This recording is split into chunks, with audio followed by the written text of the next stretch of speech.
Welcome, seekers of the strange and unusual. Today, we're venturing into a place of breathtaking beauty, a landscape of rolling hills, cascading waterfalls, and stunning vistas. Shenandoah National Park. But beneath the scenic splendor lies a history that's much darker than most visitors realize.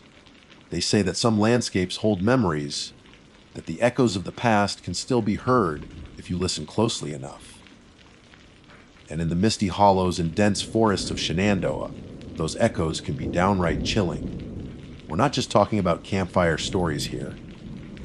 We're talking about documented accounts of phantom apparitions, unexplained lights, and eerie encounters that have been reported for generations. In this video, we're going to peel back the curtain of natural beauty to explore the unsettling legends that haunt this iconic park. We'll delve into the stories of the spirits left behind when the park was created, the ghostly figures seen wandering the trails at twilight, and the strange phenomena that defy logical explanation. So turn down the lights, get comfortable, and prepare to see a side of Shenandoah National Park you've never seen before. The mountains are waiting, and they have stories to tell. My name is Dr. Aris Thorne. For the past 15 years, my life has been dedicated to the quiet, methodical world of botany. I have always found solace in the elegant logic of the natural world, in the predictable life cycles of flora, and the clear, observable science behind their growth and decay. My work is one of microscopes, data sheets, and peer-reviewed papers. I trade in facts, not fantasies. The hemlock woolly adelgid, Adelgis suga, was, to my mind, just another fact, an invasive insect, a biological problem to be defined, studied, and ultimately solved. It was a pest, and I was the exterminator on a cellular level. That was my firmly held belief before my work brought me to the dying heart of Shenandoah National Park. The assignment was straightforward: to lead a research team assessing the catastrophic impact of the adelgid on the park's ancient eastern hemlock groves.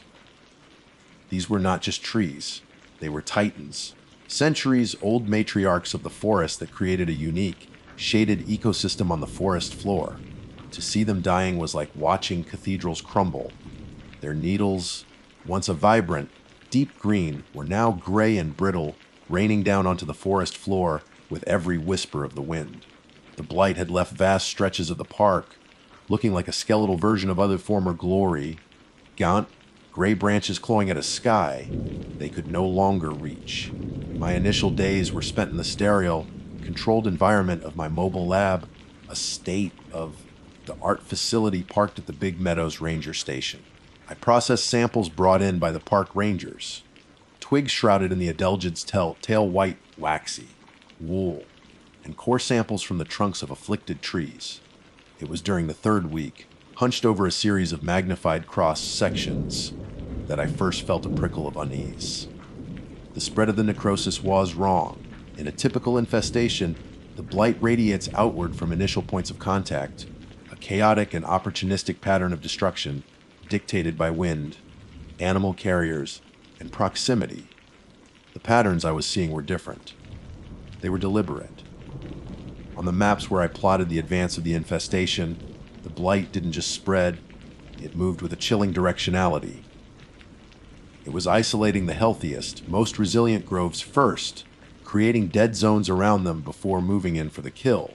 It leapfrogged over less desirable areas, almost as if it were prioritizing its targets. It was a pattern of such tactical precision that, were it a military campaign, I would have called it brilliant. In a botanical context, I could only call it impossible. I tried to rationalize it. Perhaps there was an unknown environmental factor, a specific soil composition or water source that made these prime groves more susceptible. I ran chemical analyses, cross-referenced topographical maps, and checked historical weather data. Nothing. The data only deepened the mystery, reinforcing the unnerving efficiency of the spread. My scientific mind rejected the notion of intelligence, yet the evidence on my screen mocked my disbelief. It was around this time that the Rangers' reports started to change. Initially, their field notes were standard observations of tree decay and insect density. But then, a new detail began to appear, mentioned first by an old, timer named Frank, then corroborated by two younger rangers. They spoke of a smell. They described it as cloyingly sweet, almost like overripe fruit or a sickly floral perfume, concentrated in the areas where the blight was most severe. My immediate reaction was dismissal. It's the smell of decay. I told Frank over a cup of coffee that tasted like ash. Massive amounts of dying organic matter, sap fermentation. It's to be expected. Frank, a man whose face was a roadmap of his years on these trails, just shook his head slowly. Doc, I've smelled my share of dead things. This ain't that. This is clean. It's a sweet smell. Too sweet. It makes you feel fuzzy. Fuzzy. What a ridiculously unscientific term. Yet, it stuck with me. The other rangers used different words. Drowsy, calm, hazy. But the sentiment was the same. They spoke of walking into these dead groves and feeling a profound, almost tranquil sense of complacency.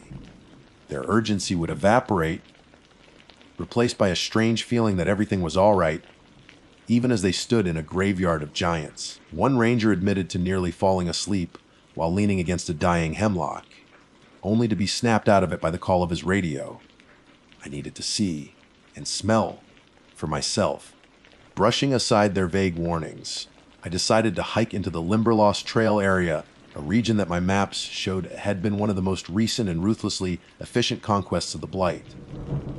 I packed my standard field kit, but as I left the lab, I felt an uncharacteristic hesitation. I found myself double checking my GPS, packing extra water, and telling my assistant exactly where I was going and when I expected to be back. Precautions I usually deemed unnecessary. The transition into the blighted area was stark. One moment, I was in a typical Appalachian forest, alive with the chatter of birds and the rustle of unseen creatures. The next, I stepped into a profound and unnerving silence. The air grew still and heavy. The ground was a thick carpet of dead, gray needles that muffled my footsteps.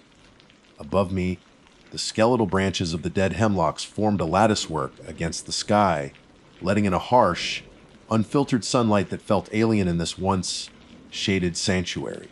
And then I smelled it. It wasn't a wave of scent, but a subtle presence that grew so gradually I almost didn't notice it. Frank was right. It wasn't the putrid stench of rot. It was a clean, pervasive sweetness, like honey and night, blooming jasmine mixed with the damp, earthy smell of the forest floor. It was alluring, almost intoxicating. My scientific mind immediately began searching for a source, an unknown flowering vine, a type of fungus. But there was nothing. No flowers, no visible fungi, only the dead trees and the white, cottony specks of the adelgid clinging to their branches. As I walked deeper, the scent intensified, and with it came the feeling. The unease that had been my companion for the last week began to dissolve, replaced by a placid calm. The dead trees no longer seemed tragic, but peaceful. The silence no longer felt unnerving, but serene. The urgency of my research, the pressure to find a solution, all of it seemed to melt away into a blissful state of inaction. I found a fallen log and sat down, feeling a deep sense of contentment wash over me. I could sit here for hours, I thought. Everything was fine. It was the sudden, sharp cry of a raven overhead that broke the spell. The sound cut through the sweet haze in my mind, like a shard of glass. I blinked, and the world rushed back into focus. The trees were not peaceful, they were dead. The silence was not serene, it was the sound of an extinguished ecosystem. And I was sitting in the middle of it, my guard completely down, my scientific objectivity drugged into submission. A cold dread, more potent than any fear I had ever known, washed over me. How long had I been sitting there? I glanced at my watch. 45 minutes had passed in what felt like a moment. I scrambled to my feet, my heart hammering against my ribs. The sweet scent now seemed suffocating, a predatory thing hiding its teeth behind a beautiful perfume. I turned to leave, but for a terrifying second, I couldn't remember which way I had come.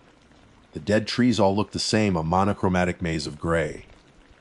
Panic clawed at my throat. I fumbled for my compass, my hands shaking so badly I almost dropped it. As I oriented myself, a flicker of movement at the edge of my vision made me freeze. It was low to the ground, a patch of shadow that seemed to ripple and contract, not like a trick of the light, but like something inhaling. I stared, my breath held tight in my chest, but there was nothing there, only the dead trees and the suffocating, sweet silence. The retreat from the dead grove was not a walk, but a frantic, headlong flight. My legs moved with a primal instinct that science could not catalog. Every snap of a twig underfoot sounded like pursuing footsteps. Every long shadow of the late afternoon seemed to be reaching for me. The sweet scent that had once been so alluring was now a nauseating miasma of death, clinging to the back of my throat, making each breath a struggle.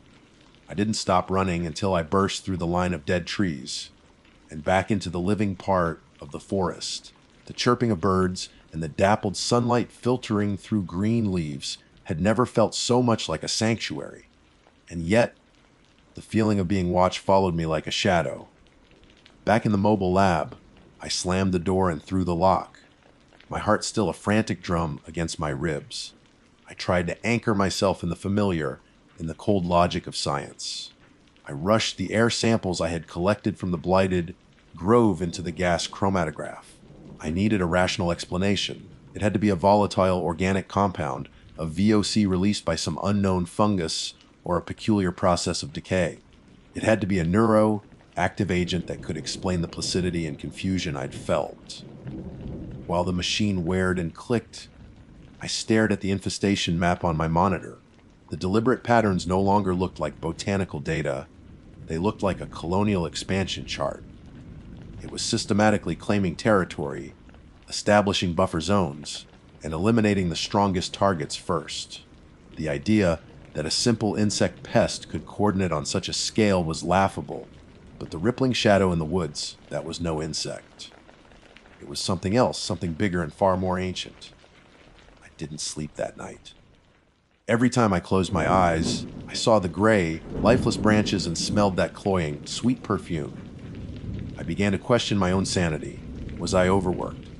Was the stress of the research causing hallucinations? I tried to cling to reason, but a primal fear, now fully awake and snarling, mocked the attempt. The results from the gas chromatograph came back in the morning, and they only deepened the mystery. They were null. The machine found no known compound that matched the chemical signature of the sample. It was a complex, alien molecular structure that had never been recorded in any database on Earth. A completely new compound.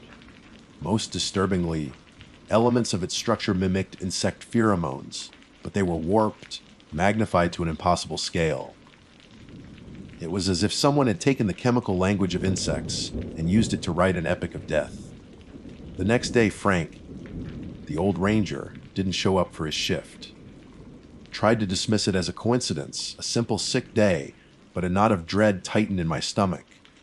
I walked over to the ranger station to ask. The chief ranger confirmed Frank had called in sick that morning. He'd said he was feeling under the weather and a bit confused. That word, confused, sent a chill down my spine. I made a decision that went against every rational instinct I possessed. I had to go back, not as a botanist this time, but as a hunter. I donned a high-grade respirator and packed a more sophisticated sample kit, including several motion-activated cameras. I told my assistant I was returning to the Limberlost Trail, but that was a lie.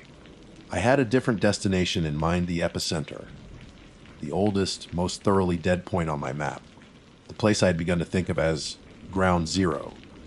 The trek to the epicenter was harder than I anticipated. The dead forest was denser, more disorienting than I remembered. My compass began to fail, the needle trembling erratically as I drew closer. I had to rely on my GPS and a growing sense of primal dread to navigate. The sweet scent, even through the respirator, grew stronger, seeping into my thoughts, coaxing me to give up to rest. Finally, I arrived. The heart of the blight was not just a clearing of dead trees, it was an altar. In the center of a perfectly circular clearing stood one colossal. Dead hemlock, its branches twisted into a silent scream, and at its base was something that made my blood run cold. The bark and the ground around the tree were coated in a thick, pulsing white mass. It was no longer the cottony fluff of the adelgid, but a complex, fibrous structure that shimmered with a faint internal luminescence. It pulsed with a slow, rhythmic beat like a breathing organ. And from the center of this mass, things that looked like blackened roots extended, writhing slowly like the tendrils of some subterranean beast. My hands shaking, I quickly set up the motion, activated cameras around the perimeter. I took a sample of the pulsing mass in a sealed containment unit. As I turned to leave, a voice spoke in my head. It was not a sound heard with my ears, but a cold, clear thought that was not my own. You should not be here. I froze, paralyzed by a fear so absolute it was physical. I turned slowly back to the great tree. The shadows beneath it seemed to coalesce, to gather into a form that was indistinct, but radiated a malevolent intelligence. I saw a flash of imagery in my mind, of a green and vital world, of a consciousness that had slept beneath the soil for millennia, awakened by the pinpricks of a lesser invasive species, and now it was reclaiming its territory, not with anger, but with a cold, terrifying efficiency. It saw us, humanity, as just another blight to be eradicated. A black tendril shot out towards me with impossible speed. I threw myself sideways. The tip brushing past my face, I felt a wave of icy coldness from it. That shock broke the paralysis. I turned and ran. I didn't look back. I could hear a scraping sound behind me, the sound of roots dragging through the dead earth, giving chase. I ran for my life, burdened with the horrifying knowledge that I was not dealing with a botanical infestation, but with an ancient, hungry intelligence. And now it knew my name. I don't remember the run back to the lab. I only remember the searing burn in my lungs and the splintering of branches that clawed at my clothes and skin. I burst into the clearing of the ranger station like a madman, stumbling into my mobile lab and collapsing against the sealed door. The world outside, with its green trees and blue sky, felt like a fragile illusion painted over an abyss of writhing, ancient darkness. For a long time, I just lay there on the floor, the sterile linoleum cold against my cheek. My mind replaying the cold, alien thought that had invaded it. You should not be here. Sanity returned in waves, each one colder and sharper than the last. I was a scientist. I had data. I had evidence. With trembling hands, I placed the sealed containment unit, holding the sample of the pulsing mass into a refrigerated, reinforced observation chamber. Then, I turned to the memory cards from the motion, activated cameras. My hands shook so violently that it took 3 tries to insert the first card into my laptop. I had to know what I was facing. I had to see it. The first few clips showed nothing but the still, dead clearing. Then, the timestamp corresponded to the moment after I had fled. The forest floor began to writhe. The black root-like tendrils I had seen were just the tips of a much larger, more complex organism. They emerged from the ground around the central tree, not like plants, but like the arms of a colossal squid, weaving through the air with a horrifying grace. They were searching for me. Then, one of the cameras, positioned farther out, captured something else. A figure, shambling and unsteady, was walking into the clearing. It was Frank. His face was slack, his eyes vacant, a blissful, empty smile on his lips. He walked directly toward the great hemlock, drawn in as if by a siren's call. He didn't seem to notice the writhing tendrils. He simply lay down at the base of the tree, curling up on the glowing, pulsing mass as if it were a bed. The mass enveloped him. It didn't consume him violently, it absorbed him. The white, fibrous material flowed over him, and for a moment, the internal luminescence brightened to a blinding intensity. When it dimmed again, Frank was gone. A guttural sob escaped my throat. My scientific detachment shattered into a million pieces. This wasn't a biological phenomenon. It was a predator, and Frank wasn't its first victim. I thought of the countless hikers who had gone missing in national parks over the years, their disappearances written off as accidents or animal attacks. How many had been lured in by that sweet, deadly perfume? A sudden, loud crack from the observation chamber jolted me from my horror. I spun around to see a spider web of fractures spreading across the reinforced glass. Inside, the sample of the white mass was pulsing violently, its faint light now a strobing, angry red. The black root material at its core was lashing out, striking the glass with impossible force. The thing was not just organic matter, It was a piece of the entity's consciousness, and it was trying to get out. I stumbled backward, my mind racing. I couldn't call for help. Who would I call? What would I say? That an ancient subterranean intelligence was using the hemlock blight as a weapon and absorbing park rangers. They would lock me in a padded cell. My research, my samples, my data, it wasn't a discovery, it was a death sentence. The entity knew I had a piece of it. It knew I had seen its true nature.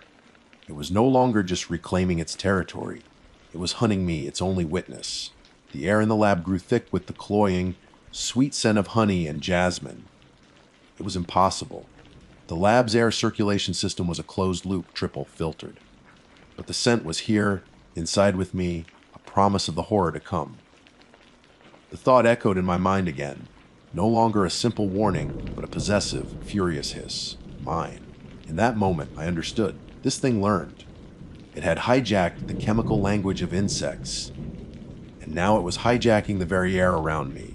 It wouldn't stop until it had reclaimed the piece I had stolen and erased me from existence. All my years of logic, of methodical research, were useless against this. Science couldn't fight a god, but a scientist could. A new kind of clarity, cold and sharp as a scalpel, cut through my fear. I couldn't study it. I couldn't contain it. I had to destroy it. All of it. My eyes fell upon the canisters of propane and pure oxygen I used for high-temperature sterilization and sample preparation. My mind, trained to build, now saw only the elegant, beautiful logic of destruction. Fire. Not just any fire, but a thermobaric event, a fuel-air explosion.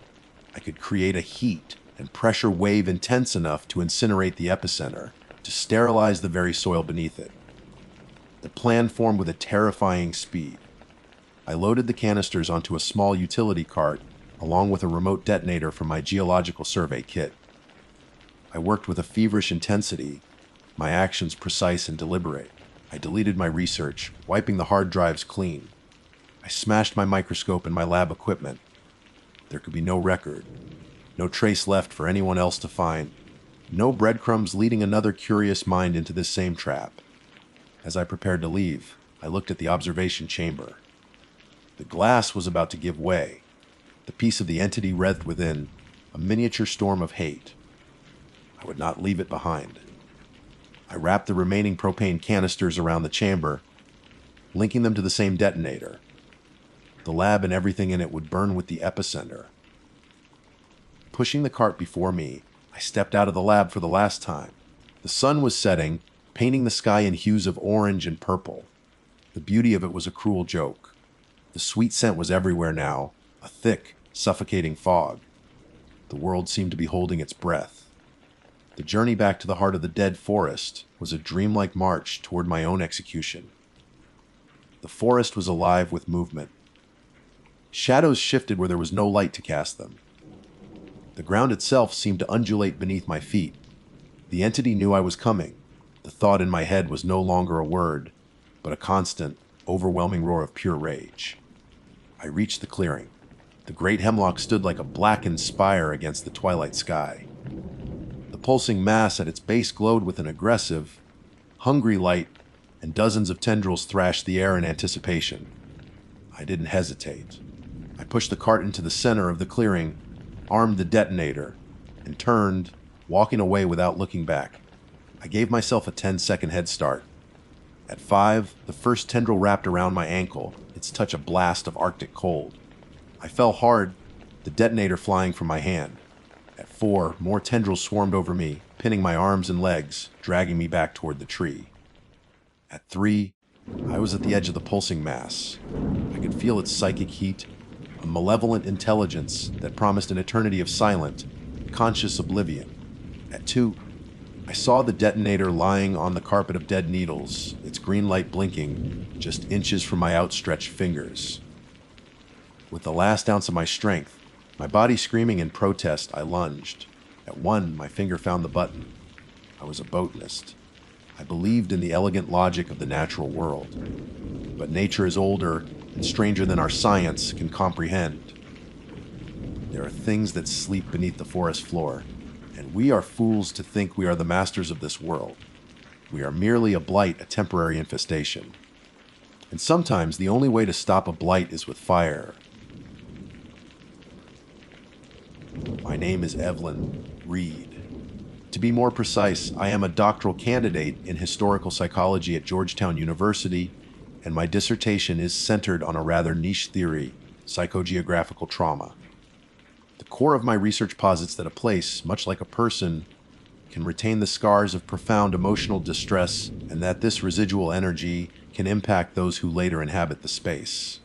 There is no better or more tragic case study for this in American history than the formation of Shenandoah National Park. Between 1926 and 1936, over 500 families, many of whom had lived on that land for generations, were systematically displaced.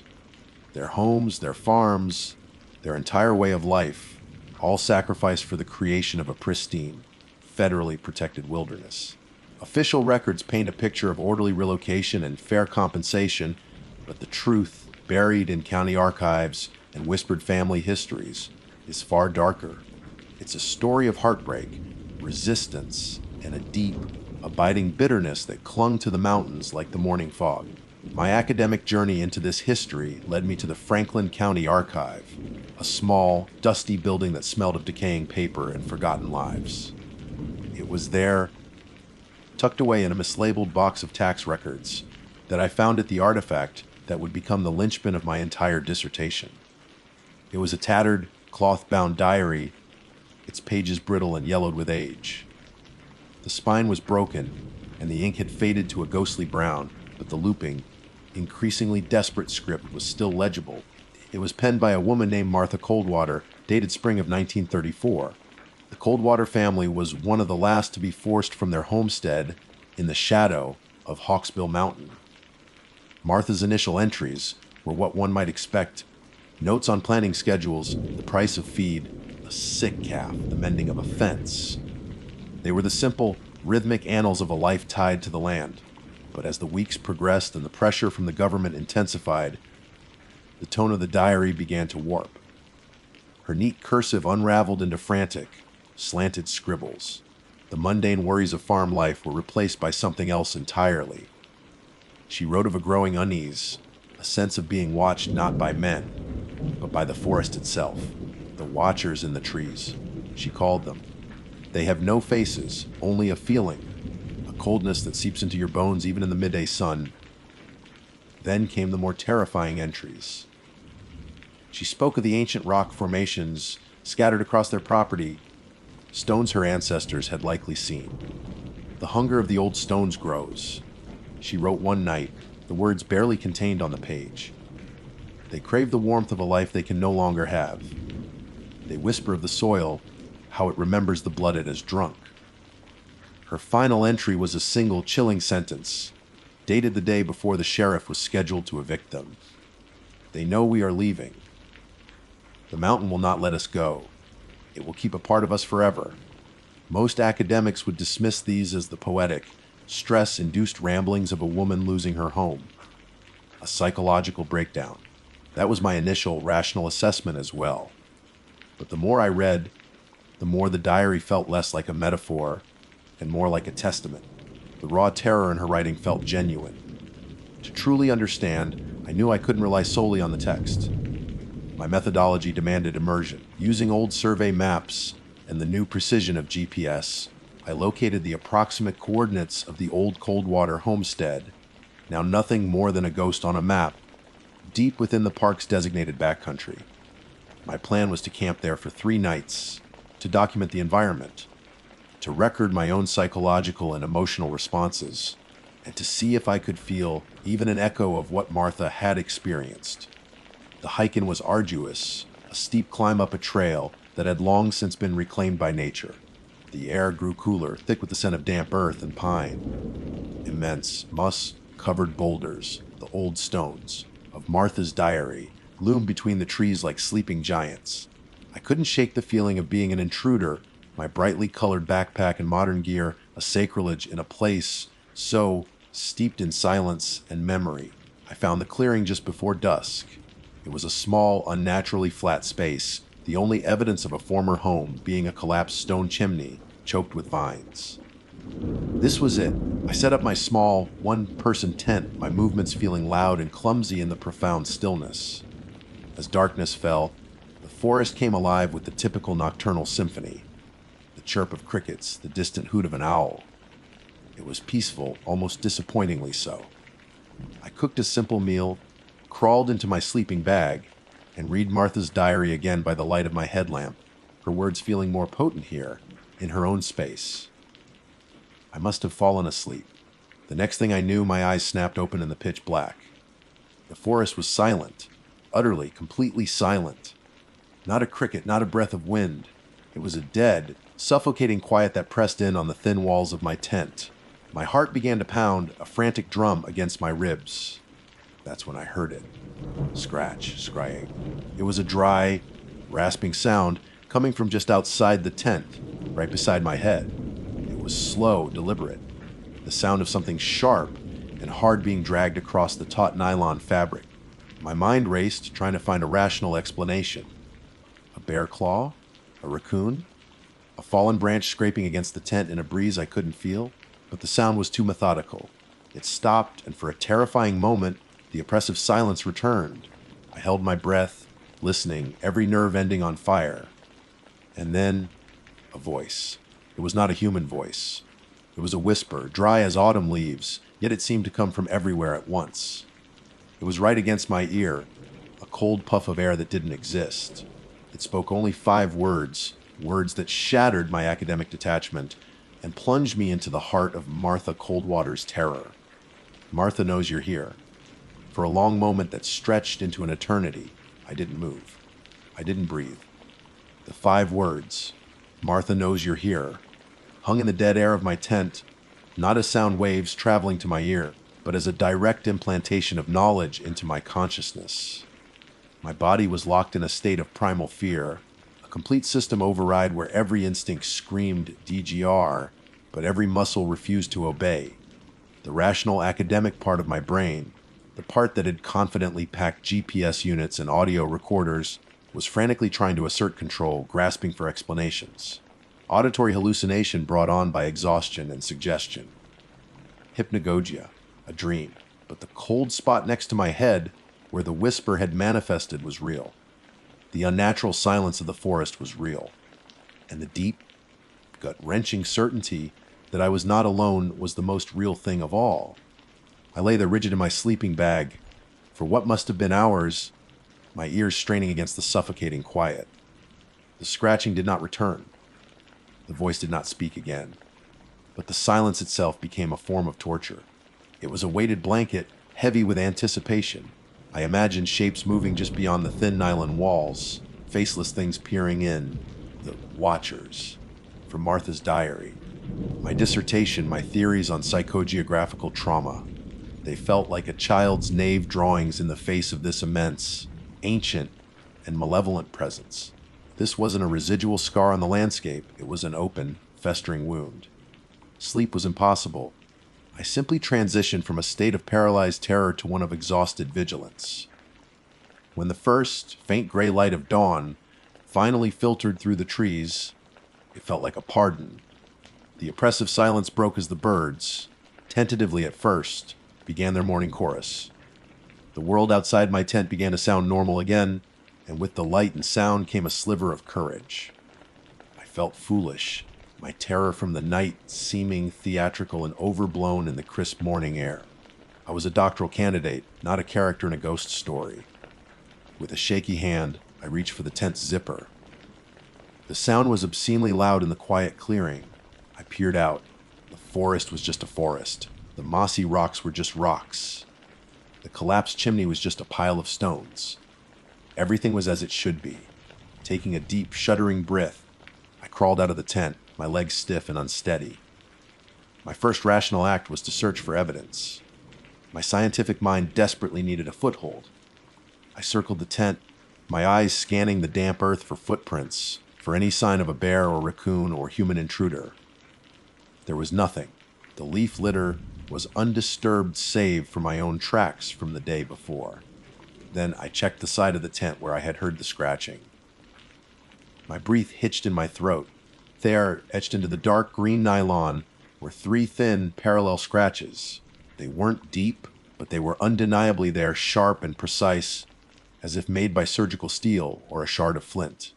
They were not the marks of any animal I knew. They were deliberate. My fear, which had receded with the dawn, came flooding back, cold and sharp. This was physical evidence. This was real. My gaze was drawn to the one man-made structure in the clearing, the collapsed chimney. The hunger of the old stones. Martha had written. This was the heart of her home, the source of its warmth. Now it was just a cold, vine-choked ruin. Driven by an impulse I didn't understand, a mix of academic curiosity and a desperate need for more answers, I walked over to it. I began pulling away the thick, woody vines, my hands getting scratched and dirty. I was looking for something, anything. An old brick with a maker's mark, a piece of rusted iron from the flue. After several minutes of work, my fingers brushed against something that wasn't stone or vine. It was wedged deep in a crevice between two large hearthstones, protected from the worst of the elements. I worked it free. It was a small, leather pouch, the material stiff and rotted, the drawstring having crumbled to dust long ago. It was so light I almost thought it was empty. I carefully tipped its contents into my palm. A few small, smooth river stones, worn and gray, fell out. They were unremarkable, the kind you might find in any stream bed. But alongside them was something else. A tarnished silver locket, oval, shaped and engraved with a simple floral pattern. It was the kind of thing a woman of that era might have cherished. With trembling fingers, I pried it open. On one side, protected by a tiny, cracked pane of glass, was a faded sepia photograph of a man with a severe face, a thick mustache, and hard, unforgiving eyes. Her husband, I presumed. I turned my attention to the other side. It was empty, meant for another portrait. But as I ran my thumb over the velvet backing, I felt a slight ridge. I picked at it with my fingernail and realized there was something tucked beneath it. A tiny, tightly folded piece of paper, yellowed and fragile. Unfolding it was a delicate operation. The paper felt like it might disintegrate into dust at any moment. The handwriting was unmistakably Martha's, but it was tiny, cramped, and terrified. It wasn't a diary entry. It was a note, a warning. He watches from the trees. He took my voice, so I write. He wants the stones. I will not give them. I will hide them where the heart of the home once burned. A cold dread, colder than the whisper, washed over me. He, not they. Martha's watchers in the trees wasn't a metaphor for a group of spirits. It was one entity. An entity that had terrorized her, that she believed had stolen her ability to speak. An entity that wanted these small, simple stones I now held in my hand. And it was still here. My academic mission was now a matter of survival. Every rational part of me screamed to pack my gear, abandon the tent, and run. Run down the mountain, get in my car, and never, ever look back. This place was not a passive repository of trauma. It was an active hunting ground. But another part of me, the scholar, the seeker of truth, was paralyzed by the significance of my discovery. This was it. The proof. A direct link between Martha's psychological state and a tangible, malevolent presence. Fleeing now would mean leaving the story unfinished, the truth buried forever with these stones. I made a decision. A foolish, reckless, but academically necessary decision. I would stay one more night. I would set up all my equipment. The audio recorder, a motion-activated trail camera, a temperature logger. I would document everything. As dusk began to bleed through the canopy, painting the clearing in shades of purple and gray, I sat with my back against the cold chimney, the locket and the stones in my lap. The air grew still and heavy.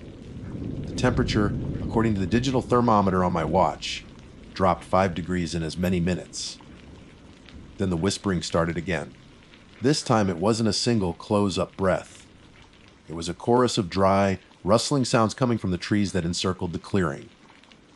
And from the dark, gaping maw of the ruined chimney just behind me, one voice, clearer and more hateful than before, rose above the others. Give them back.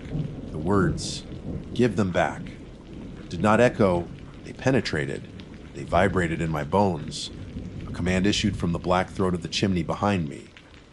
The chorus of whispers from the surrounding trees swelled in volume, no longer sounding like leaves, but like 1,000 desiccated voices, all speaking the same words of insatiable want.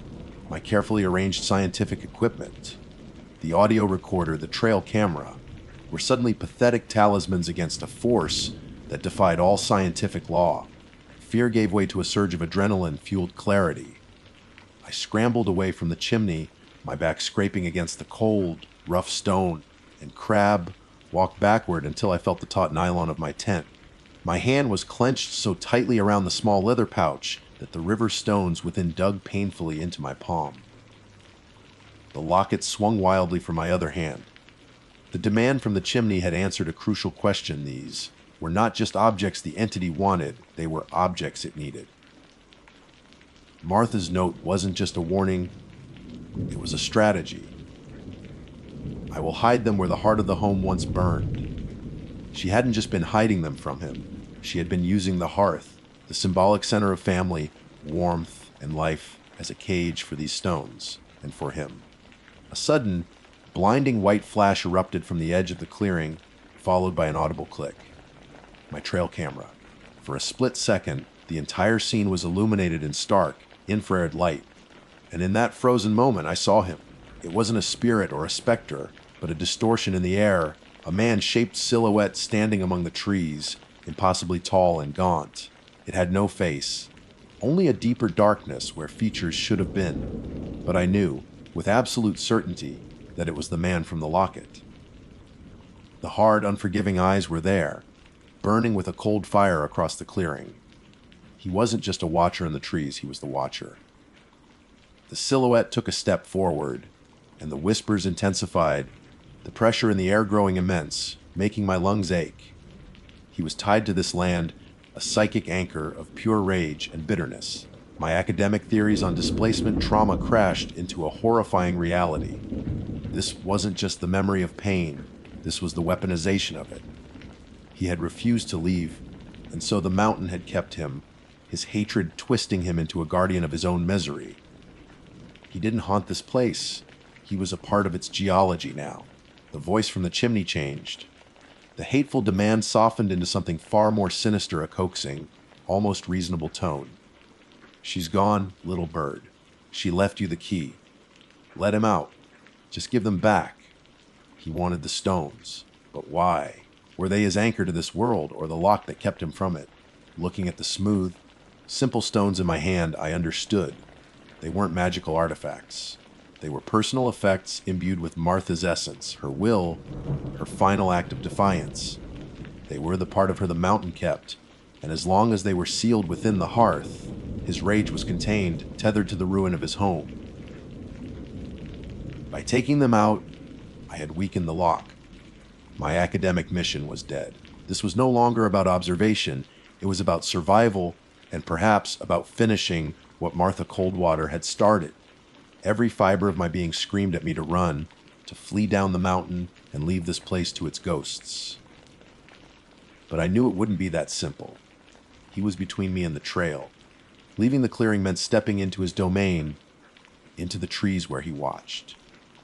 From the dark opening of the chimney, a deeper darkness began to coalesce. It was like watching smoke and soot and cold rage being given form. A column of blackness swirled, solidifying slowly into the gaunt figure from the trees, the man from the photograph. He was emerging from the heart of the home, his prison. He raised an arm, not a physical limb, but a tendril of pure cold, and the air around me crackled. I had only seconds. I could throw the stones at him, a futile gesture.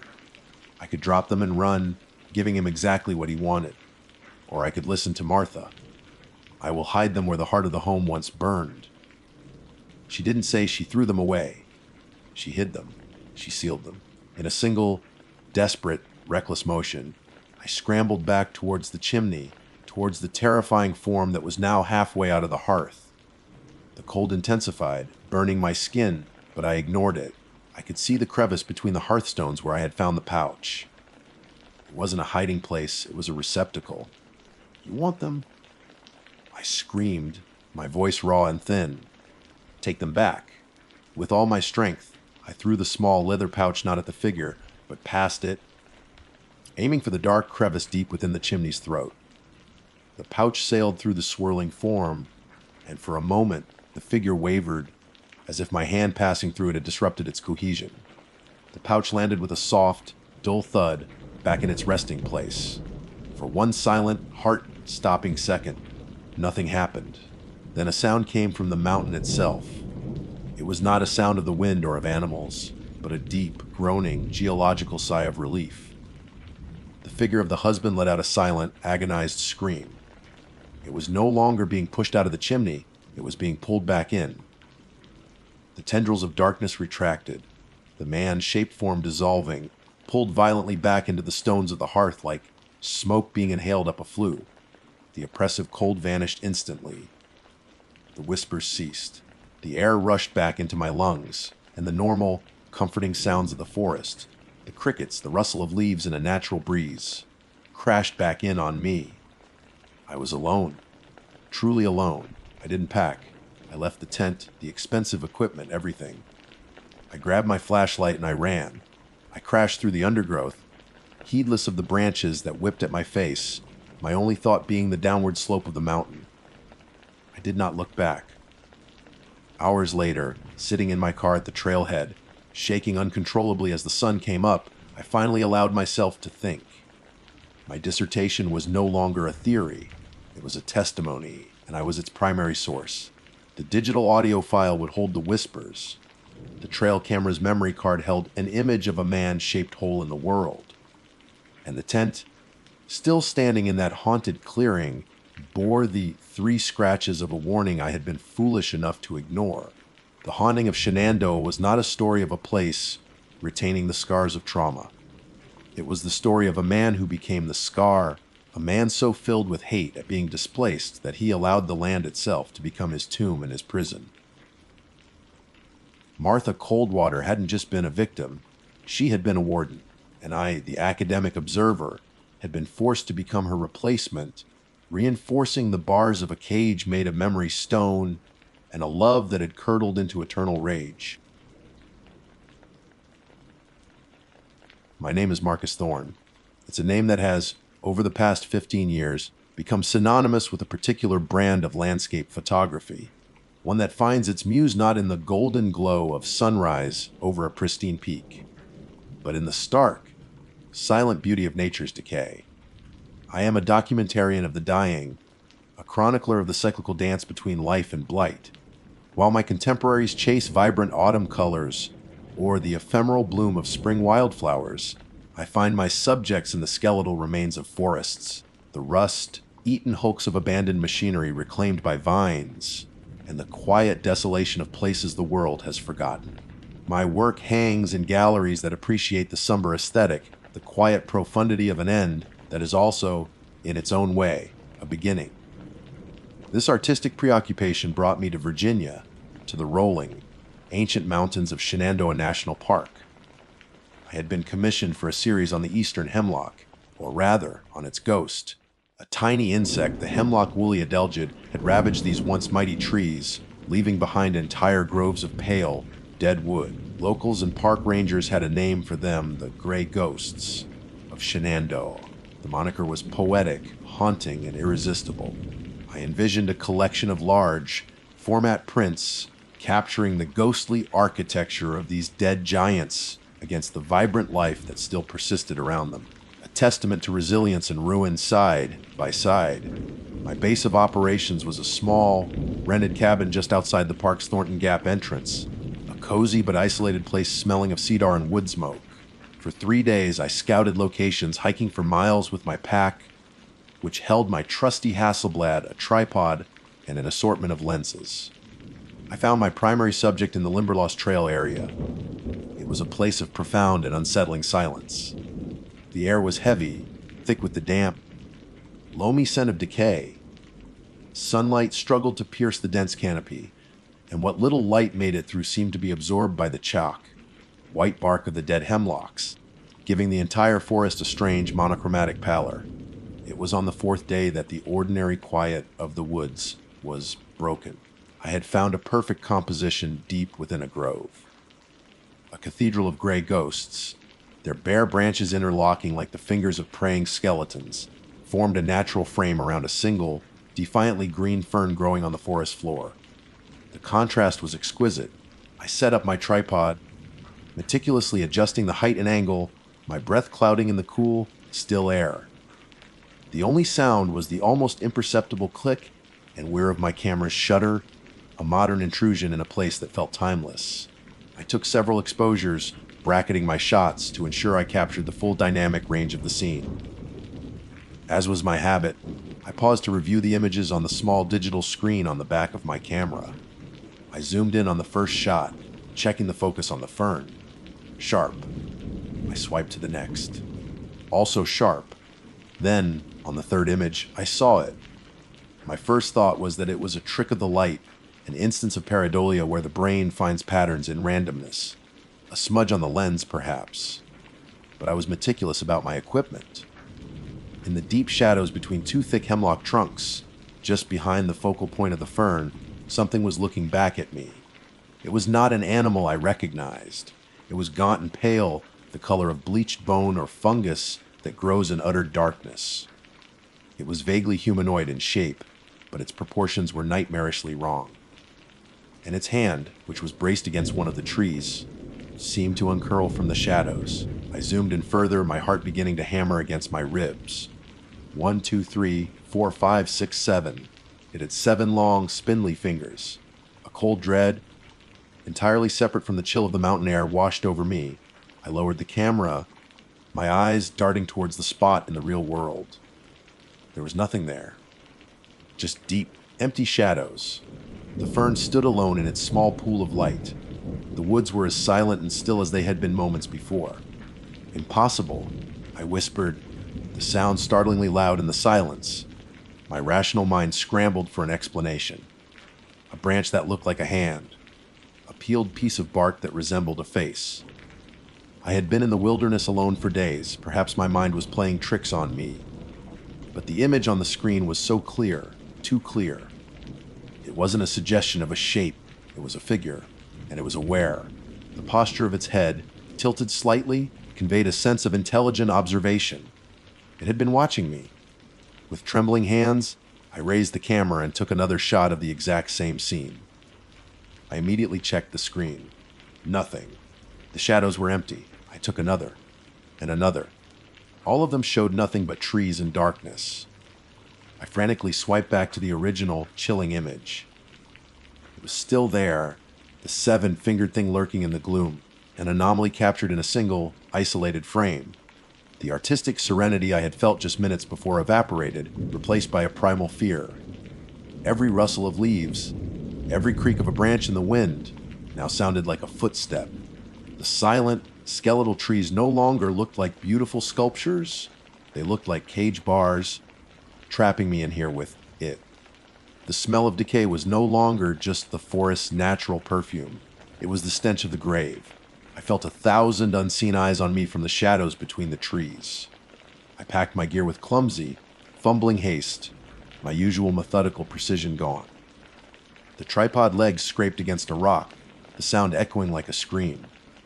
I didn't dare look too deeply into the woods around me as I slung the heavy pack over my shoulder. I just fixed my eyes on the trail ahead and began walking, much faster than I should have on the uneven, root-snarled ground. The hike back to the car, which had been a pleasant, meditative walk that morning, was now a torturous exercise in controlled panic. I didn't run, but I wanted to. Every snapped twig behind me sent a fresh jolt of adrenaline through my system. I felt hunted. The relief I felt upon reaching my car was immense. I threw my pack in the back, slammed the door, and locked it, my hand shaking as I fumbled with the keys in the ignition. Only when I was speeding down the asphalt of Skyline Drive, with the dense woods receding in my rearview mirror, did my breathing begin to return to normal. Back in the false security of my cabin, with a fire roaring in the hearth, I tried to rationalize again. It had to be a technical glitch. A digital artifact, a corruption in the image file. I poured a generous measure of whiskey into a glass and sat down at the small wooden table, plugging my camera's memory card into my laptop. The warmth of the fire did little to dispel the chill that had settled deep in my bones. I opened the folder. There it was. Image file to DSF 833, HBC. I clicked on it. The photo filled the screen, larger and more detailed than it had been on the camera's small display. My hand froze on its way to the whiskey glass. There was no glitch. With the resolution of the laptop screen, the details were even more horrific. I could see the texture of its skin, tight and glossy like stretched parchment. I could see the way its joints bent at unnatural angles. The eyes were the worst part. They were not eyes in the conventional sense, but deep, black pits that seemed to absorb all light, all hope. They were staring directly out of the screen, directly at me. Then, a sound from outside cut through the silence of the cabin. Scrape, scrape, scrape. It was the sound of something sharp and hard being dragged slowly across the wood of the front porch, like long, brittle fingernails tracing a line on the planks.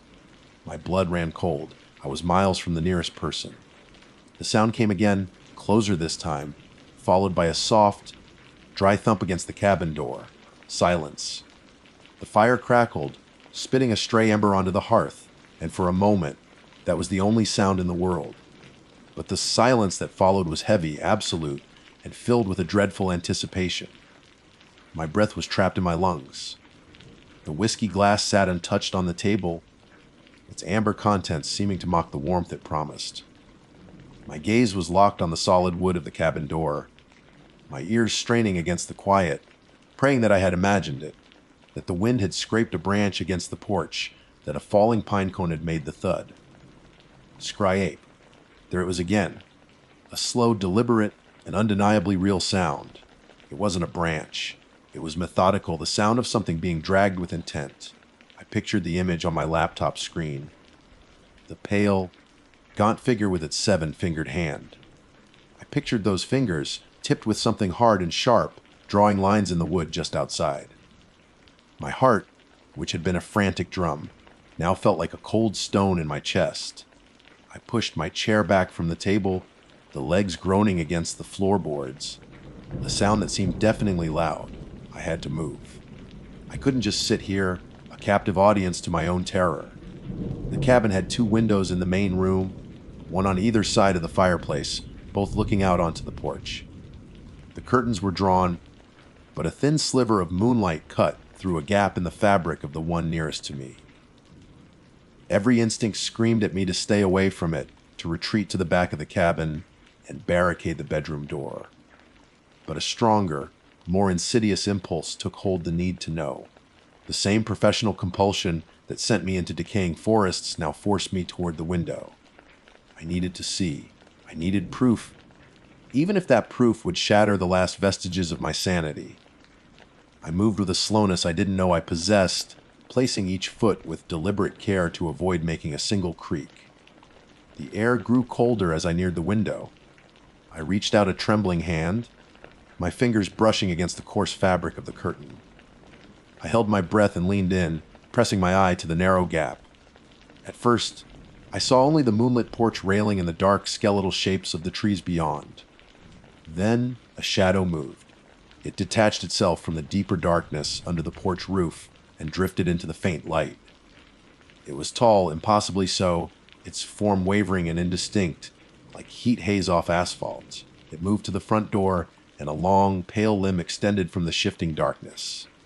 The limb ended in that 7-fingered hand, and I watched, paralyzed, as it pressed flat against the door, right where the thud had been. It wasn't knocking, it was feeling. Testing the strength of the wood, perhaps, or simply asserting its presence. Then the head turned. From within the amorphous shadow, the 2 black pits that served as eyes swiveled and focused directly on the window where I stood. It knew I was there. It knew I was watching. A wave of pure, unreasoning terror unlike anything I had ever experienced washed through me. It was a cold, chemical fear that bypassed thought and went straight for the soul. I stumbled backward, a strangled gasp escaping my lips, and fell over the leg of a chair, crashing to the floor. Panic took over. I scrambled on all fours, crab, walking away from the window, my eyes still fixed on it, expecting that pale hand to smash through the glass at any moment. I made it to the fireplace and seized the only thing I could think of that might serve as a weapon, the heavy iron poker. I held it in front of me with both hands, its weight a pathetic comfort against the supernatural dread that filled the room. The scraping started again, but now it was moving. It traveled the length of the porch, then around the side of the cabin. A scrape at the window by the fireplace. A pause. Then a scrape at the small window in the kitchenette. It was circling me, inspecting its cage from the outside. I was a specimen in a jar, and it was tapping on the glass. The rest of the night was a blur of calculated horror. There were no more direct sightings, no more thumps on the door. There was only the sound. Sometimes it was the scratching. Sometimes it was a dry, rustling sound, like dead leaves skittering across the roof. Once, I heard a whisper, a long, drawn-out exhalation of air that seemed to form a word just on the edge of my hearing, a sibilant sound that slithered through a crack in the window frame. I didn't try to make it out. I didn't want to know what it was saying. I spent the night huddled on the floor in the corner furthest from any windows, the iron poker clutched in a white, knuckled grip, my back pressed against the rough, hewn log wall. The fire died down, plunging the cabin into a deeper gloom, leaving only the cold, blue light of the moon filtering through the gaps in the curtains. My laptop remained open on the table, its screen a single malevolent eye in the darkness, the photograph of the seven-fingered creature a constant, silent testament to the thing that was now just feet away, outside the thin wooden walls. Sleep was an impossible luxury. Every time my exhausted eyelids began to droop, a fresh scratch or a rustle would snap them open again. The first hint of dawn was a pale, gray line that appeared on the horizon. As the light grew, slowly turning the world from shades of black and blue to gray and then to a soft, watery pink, the sounds ceased. As if the light itself were a poison, the presence that had besieged me all night simply dissolved with the darkness. The silence that returned was different from the one before. It was a clean, empty silence. The ordeal was over, for now. I waited until the sun was fully above the mountains, its golden light streaming into the cabin, before I dared to move. My limbs were stiff, my body aching from the cold and the tension. With the poker still in hand, I forced myself to my feet and walked to the front door. I had to see. My hand hesitated over the deadbolt for a long moment before I finally turned it. The click echoed in the quiet cabin. I pulled the door inward, squinting in the bright morning light, ready to face whatever might be there. The porch was empty, but the evidence of my visitor was gouged into the wooden planks. 7 long, deep scratches ran from the edge of the porch to the front door, the raw wood splintered and pale against the weathered gray. It looked as if someone had dragged a garden rake made of steel across the deck. There were more scratches beneath the windows. Looking closer, I saw something caught in one of the deeper grooves. I knelt down, my heart pounding. It was a thin, translucent flake of something that looked like dried skin or bark, and wrapped around it was a single long strand of silvery, gray hair. I didn't touch it. I backed away, closed and locked the door, and began to pack. My movements were now swift and efficient. I wasn't just a frightened man anymore. I was a man with a purpose. I could not simply run. The photographer in me, the documentarian, had to understand. This was no longer about capturing the beauty of decay. It was about surviving it. Within the hour, my car was packed. I took one last look at the cabin, a place that was meant to be a rustic retreat and had become a torture chamber. As I drove away, I didn't head for the highway home. I turned towards the small town of Luray. I needed to talk to someone. A park ranger, a librarian, a local historian. Anyone who might know the stories that the tourist brochures left out. I would not show them the photograph. Not yet. I would simply ask about the Limberlost and the gray ghosts of Shenandoah and see what secrets the living had to tell about the dead. Luray was bathed in the crisp, innocuous light of late morning. The town presented a facade of charming Americana, with quaint storefronts and locals exchanging pleasantries on the sidewalks. It was a world away from the primal dread that had held me hostage just hours before. The jarring normalcy of it all was almost as unsettling as the scratching at my door. I felt like a man who had stepped out of a fever dream into a world that refused to acknowledge its nightmares. My own reflection in a shop window showed a pale, haunted man, his eyes wide and restless, clutching the steering wheel of his car like a piece of driftwood in a storm. My purpose, however, was a firm anchor in the swirling sea of my fear. I parked near the town square and found what I was looking for, the Page County Public Library, a modest brick building that promised quiet, order, and information. Information was what I needed. An explanation, a name for the terror, something to file it under besides madness. The library's interior smelled of old paper, lemon polish, and the quiet dignity of accumulated knowledge. Behind the circulation desk sat a woman who seemed as much a fixture of the place as the card catalog behind her. She was likely in her late 60s, with sharp, intelligent eyes behind silver, rimmed glasses and hair pulled back into a neat, no-nonsense bun. A small, engraved nameplate on her desk read Eleanor Vance, Local History and Archives. It was a stroke of luck I hadn't dared to hope for. I approached the desk, trying to compose my features into something resembling a curious tourist rather than a man on the verge of collapse. "Excuse me, Miss Vance," I began, my voice hoarser than I intended. She looked up, her gaze analytical. "I am she. How may I help you?" "My name is Marcus Thorne. I'm a photographer," I said, extending a hand, a gesture of professional normalcy. She shook it, her grip surprisingly firm. "I'm working on a project in the national park, focusing on the dead hemlock groves. The gray ghosts, as I hear they're called. A grim but fascinating subject," she said, her expression unreadable. "The blight has been a tragedy for the park. Beautiful in its own way, though, I suppose. A certain starkness." Exactly. I latched onto her words. "I've been spending most of my time up near the Limberlost Trail. I was hoping you might have some information on the area. Older maps, historical accounts, anything that might add some context to my photos." Eleanor's eyes seemed to narrow slightly. "The Limberlost. Not many people linger there. Most find it oppressive. The name itself is old. Comes from the early settlers. Said it was easy to get limber lost in there, where the shadows play tricks and the forest seems to turn you around. This was it. A thread. Tricks." I asked, keeping my tone casual. "What kind of tricks?" She leaned forward, her voice lowering conspiratorially. "Mr. Thorne, you are a man who photographs the beauty in decay. You see things others miss. Tell me, what did you see in the Limberlost?" Her directness disarmed me. The carefully constructed wall of professional detachment crumbled. She saw the fear behind my eyes. I made a split-second decision to trust her, or at least to offer a piece of the truth. "I saw something in a photograph," I said, my voice dropping to a near whisper. "Something that wasn't there when I looked with my own eyes. A figure, between the trees." Eleanor showed no surprise. She simply nodded slowly, as if I had just confirmed a long-held suspicion. She rose from her chair. "Come with me," she said. She led me past the main stacks to a heavy wooden door marked Archives, Staff Only.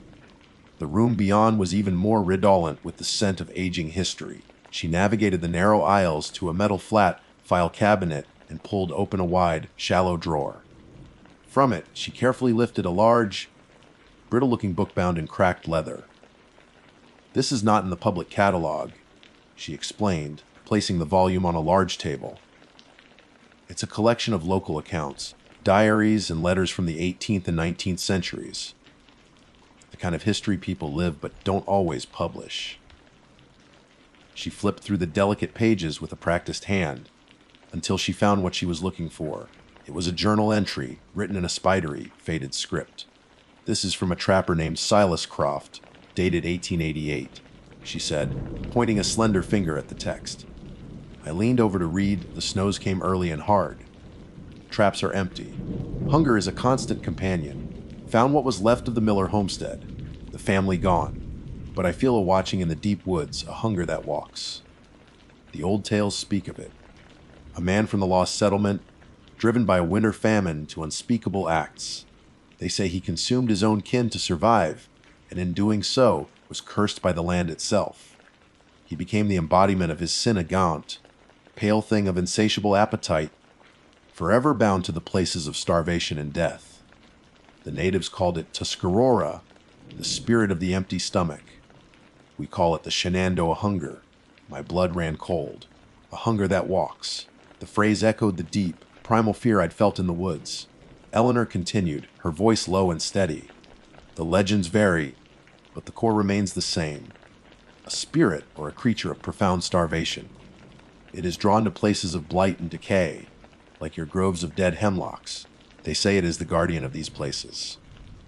A spectral scavenger. She paused, looking at me intently.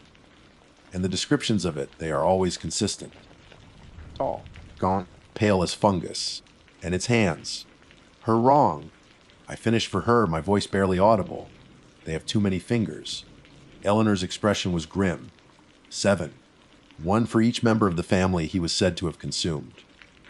That's the story anyway. It was all there. A local legend, a ghost story passed down through generations that perfectly described the impossible thing I had captured in a single frame. The thing that had hunted me at my cabin. Why did it come after me? I asked, the question hanging in the dusty air. You took something from its domain, Eleanor said simply. Not a rock or a flower. You're a photographer, Mr. Thorne. You captured its image. You trapped a piece of its essence in your machine. The legends say it is fiercely territorial. It does not like to be seen, and it certainly does not like to be kept.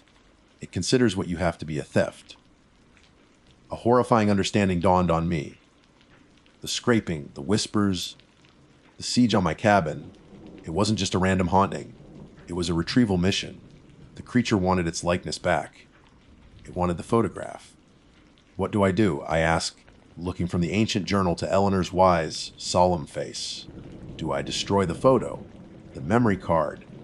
Eleanor sighed, a sound of deep, wary sadness. It may not be that simple. By capturing its image, you've created a link. You've marked yourself. It knows you now. It knows your scent. Destroying the picture might anger it further. Leaving might not work either. Some stories say it can follow. That the hunger, once it has fixed on you, is relentless. She looked at me with a profound pity that chilled me more than her words. The old stories say there is only one way to appease the hunger. You must return what you have taken. And you must do it on its own terms, in its own territory. I stumbled back from the table, my mind reeling. Go back to the Limberlost, to the cathedral of gray ghosts where the thing was waiting. It was a death sentence. But as the terror threatened to consume me, the photographer, the documentarian, inside me stirred again, twisted now into something darker. I had captured the impossible. I held proof of a legend that had stalked these mountains for centuries. It was the most important photograph I had ever taken. It was a masterpiece of horror, and it was my curse. I thanked Eleanor, my mind a maelstrom of fear and a strange, terrible resolve. I walked out of the library, leaving the scent of old paper for the indifferent sunshine. I got in my car and just sat there for a long time, the engine silent. Then, with a hand that was surprisingly steady, I picked up my camera from the passenger seat. I turned it on and navigated to image the DSF-8133 HBC. The creature stared back at me from the small screen, gaunt pale with its 7-fingered hand and its black pit eyes. But now, it wasn't just a monster. It had a name. It had a history. The Shenandoah hunger. And as I stared into its face, I knew Eleanor was right. This was not over. I couldn't run. I was no longer an observer of decay. I was part of the story. And the only way to finish it was to drive back up that mountain and step back into the shadows. My name is Dr. Sarah Chen, and for the better part of my adult life, I have placed my faith in the tangible, the measurable, the things that can be explained by logic and the unyielding laws of physics. As a field geologist, the earth beneath my feet is my language. I understand its history through layers of rock, its whispers in the seismic shifts of deep buried faults. I have slept under stars in the most remote corners of the world, and I have never once felt a fear that I couldn't trace back to a rational source. The rustle of a bear in the undergrowth, the instability of a scree slope, the primal dread of a lightning storm. But Shenandoah was different. It holds a memory that science cannot classify. It had been 5 years since I last backpacked the Tuscarora Trail, 5 years since I'd heard those distant, inexplicable drums in the dead of night. My hiking partner back then, Mark, had heard them too. A fellow geologist, he was as grounded in reality as I was. We'd spent the better part of an hour that night sitting bolt upright in our tent, trying to rationalize it. We were miles from any official road or campground. It's got to be late night partiers, he had whispered, though his voice lacked conviction. Sound travels in strange ways in the mountains, especially at night. I'd agreed, suggesting some weird atmospheric trick, an acoustic anomaly caused by a temperature inversion. We packed up the next morning, the mystery unsolved, but pushed aside by the strenuous demands of the trail, and we never spoke of it again. But the memory lingered, a faint, dissonant note in the symphony of my otherwise orderly life. I returned to the park for professional reasons, or so I told myself. A new survey was being conducted on the unique granodiorite formations of the Pedler Massif, and my expertise was requested. It was a perfect excuse. The truth, however, was a splinter in my mind. I needed to go back. I needed to stand in that same place and hear nothing but the wind and the scuttling of woodland creatures. I needed to prove to myself that the drums were a fluke, a trick of the mind or the air. And so I went alone. The first day was magnificent. The Virginia autumn had set the forest ablaze in hues of ochre, crimson and gold. The air was crisp, scented with damp earth and decaying leaves. I felt a profound sense of peace as I made my way along the trail, the familiar weight of my pack of comfort, the rhythmic crunch of my boots on the path of steady meditation. I chose my campsite carefully, a small, secluded clearing not far from the same dried-up riverbed where Mark and I had stayed.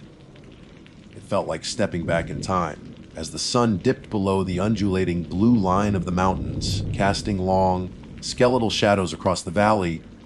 I felt a single, unbidden shiver. I dismissed it as the evening chill and busied myself with setting up my tent and preparing a small meal. Night fell with a startling finality, the canopy of leaves above blotting out all but the brightest stars. The familiar sounds of the forest enveloped me. The chirping of crickets, the mournful call of a distant owl. I sat with my back against a log, sipping hot tea, feeling the satisfying ache in my muscles. This was why I did this. The solitude, the raw, unfiltered beauty of the wild. I was vindicated. There was nothing here but nature. I crawled into my sleeping bag feeling foolish for ever having harbored any unease. I don't know what time it was when the sound woke me. It wasn't a sudden noise that jolted me from sleep, but a gradual awareness, a low, persistent vibration that seemed to be coming up from the ground itself. Thump, thump, thump. Thump. I lay perfectly still, my eyes wide open in the suffocating darkness of the tent. It was the same rhythm, the same primal, hollow beat I remembered from 5 years ago. My heart began to hammer against my ribs, a frantic counterpoint to the steady pulse from outside. I told myself to be calm, to listen objectively. It was a deep, resonant sound, like a massive hide covered drum being struck with a heavy, soft mallet. But last time it had been miles away. This time it wasn't distant at all. It was close, frighteningly close. It sounded like it was just beyond the thin screen of trees that bordered my clearing. My scientific mind scrambled for an explanation. A woodpecker. No, not at this hour, and the sound was too deep, too rhythmic. An animal? A buck striking its antlers against a tree. The pattern was too deliberate, too intelligent. My rationalizations grew weaker with every beat. T-H-U-M-P. T-H-U-M-P. T-M-P was getting louder, the vibrations growing stronger. I could feel it in my teeth, a low hum that resonated deep in my chest. This was not a party. This was not an atmospheric trick. This was a performance, and I was the sole audience. Fear, cold and absolute, began to seep into my bones. I fumbled for the zipper on my tent, my fingers clumsy and slick with sweat. I had to see. I had to know what was making that sound. Slowly, Agonizingly, I unzipped a small opening, just enough to peer out. The moonlight was weak, filtering through the trees in pale, ghostly shafts. The clearing was empty. The drumming continued, relentless and thunderous now, seeming to come from all directions at once, as if the very mountains were its instrument. It was a maddening, disorienting cacophony that vibrated through my soul. And then, as suddenly as it began, it stopped. The silence that followed was more terrifying than the noise. It was a heavy, profound emptiness, thick with anticipation. The crickets had fallen silent. The owl was no longer calling. It felt as if the entire forest was holding its breath, waiting. My own breathing was loud and ragged in my ears. I stayed frozen, peering through the small gap, scanning the moon-dappled tree line.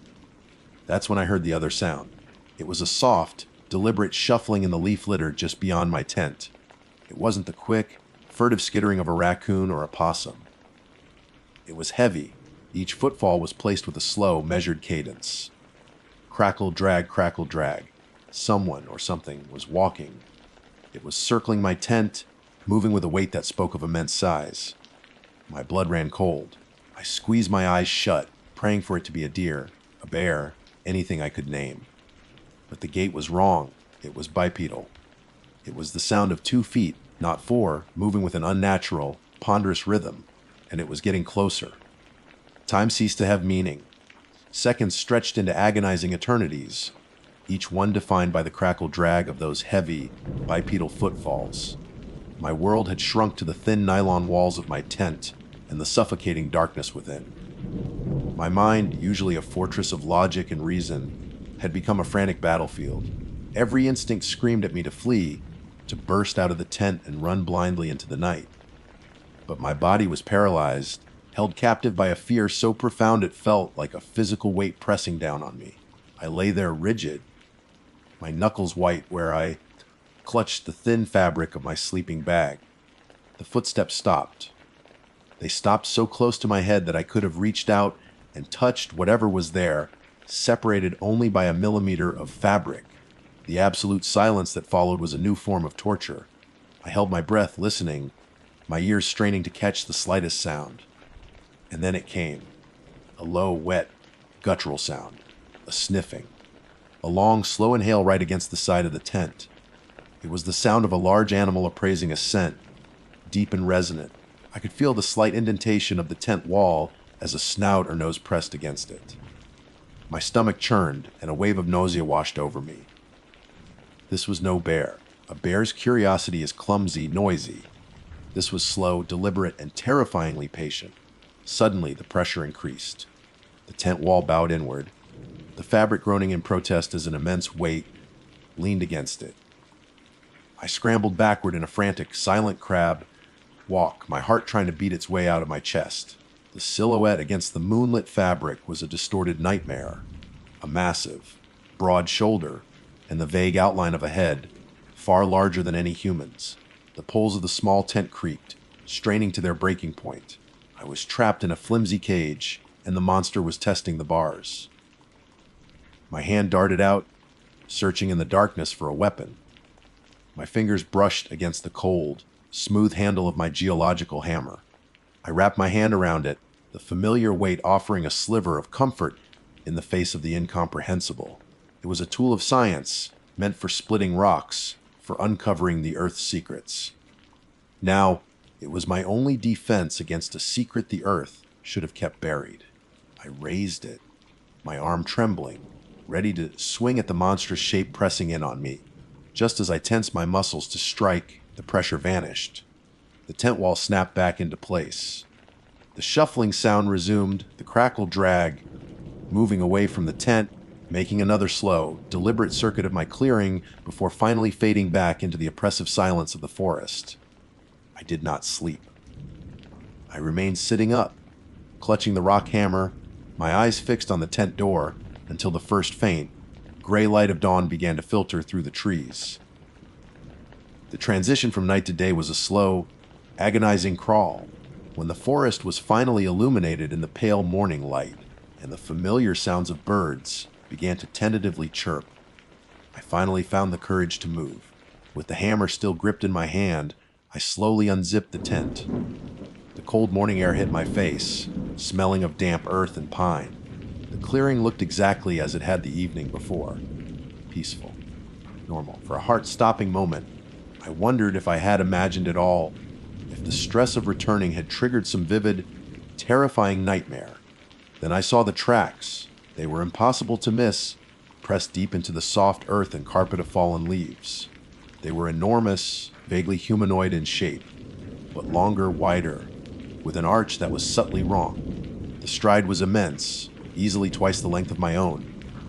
And beside each right footprint was a parallel groove, a long, shallow furrow scraped into the dirt, perfectly matching the dragging sound that had haunted me all night. Whatever it was lame, or it was dragging something heavy. My geologist training kicked in, a detached, analytical part of my brain taking over. I found my camera, my hands shaking so badly I could barely operate it. I took photos of the tracks from every angle, placing my hammer next to one for scale. The sheer size was staggering. As I circled the clearing documenting the evidence, my eyes fell upon the side of my tent. 3 long, parallel gouges were torn through the rainflake, cutting deep into the tent fabric itself. They started high up, near the apex of the tent, and ran all the way to the ground. They were the marks of claws, but not from any animal I knew. They were too far apart, too deep. The thing had swiped at my temporary home as it passed. The thought of what those claws would have done to me sent another jolt of ice through my veins. A part of me, the scientist, wanted to stay. I wanted to take a plaster cast of the prints. I wanted to collect soil samples, to search for hair or any other physical evidence. It was a discovery, a monstrous, terrifying, world-altering discovery. But the other part of me, the primal animal part, screamed at me to run. That part won. I have never packed a campsite so fast in my life. I threw my gear into my pack with a frantic, careless energy, my head on a constant swivel, scanning the dense tree line. Every snap of a twig, every rustle of leaves, sent a fresh wave of panic through me. I didn't make coffee. I didn't eat. I just needed to get away from this place. Backpack on, hammer in hand, I took one last look around the clearing. My eyes fell on the large log where I had sat drinking tea the night before, feeling so safe and vindicated.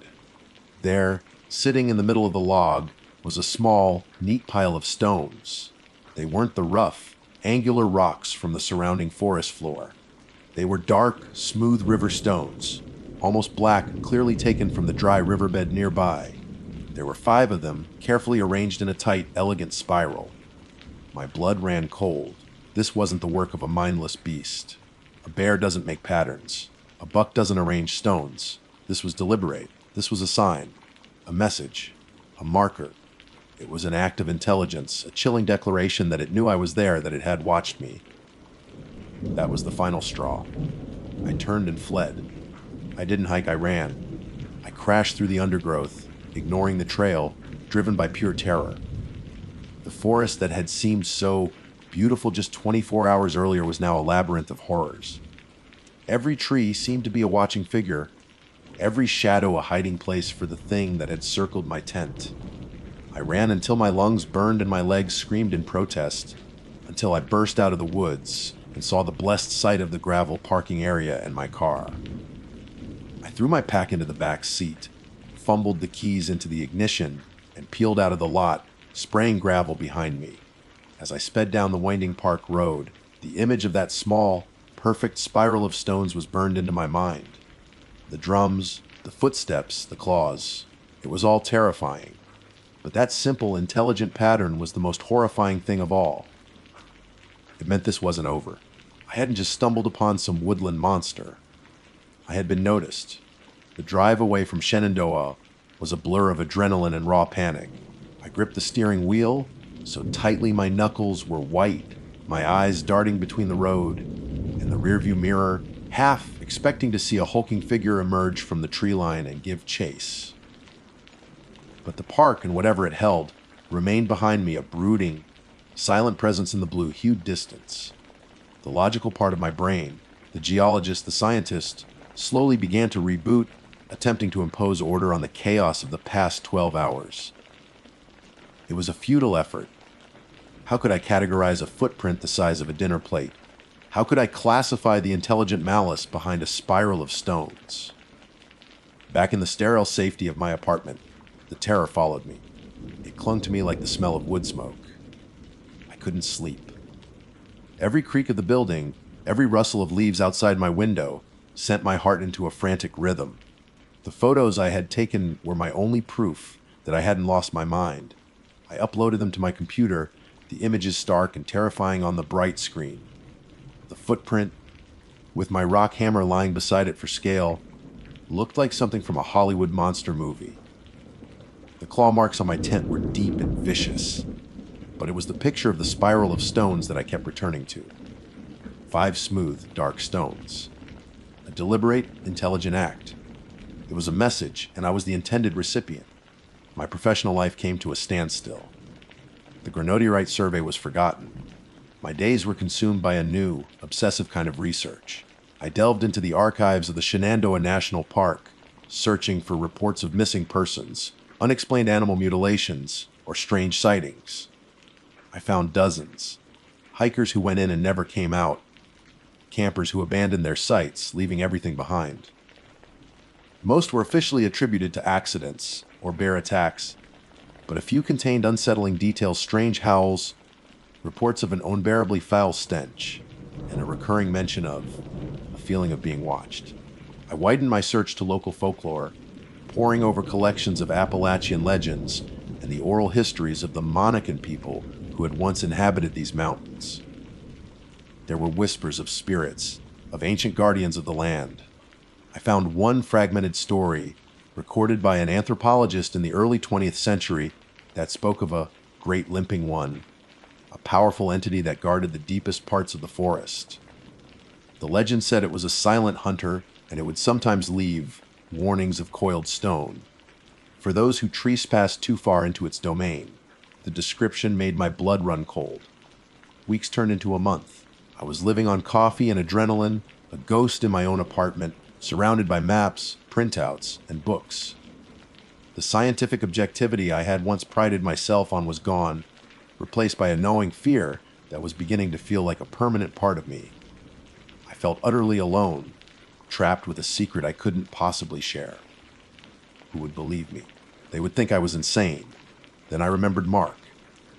Mark, my hiking partner from 5 years ago. He had heard the drums too. He was the only other person on Earth who shared that piece of the puzzle. I hadn't spoken to him in over a year. Our lives had drifted in different directions. Finding his number took some effort, but I finally tracked him down. He was working for an oil company in Texas now. I stared at the number on my screen for a long time, my thumb hovering over the call button. What would I even say? Taking a deep breath, I pressed the button. He answered on the 3rd ring. Hello, Mark. It's Sarah. Sarah-chan. Sarah! Wild blast from the past. How have you been? His voice was the same, friendly and grounded. For a moment, I felt a wave of relief. I'm okay. I lied. Listen, I know this is going to sound completely out of the blue, but I have to ask you something. Do you remember that backpacking trip we took? In Shenandoah, 5 years ago. There was a pause. The Tuscarora Trail. Yeah, of course. That was a great trip. Why? Do you remember the last night? The drumming. The silence on the other end of the line was longer this time. When he spoke again, the easy warmth was gone from his voice. Yeah, he said, his tone flat. I remember the drums. I went back, Mark. I said the words tumbling out of me now. I went back to the same spot last month. And I heard them again, only this time they were close. And that wasn't all.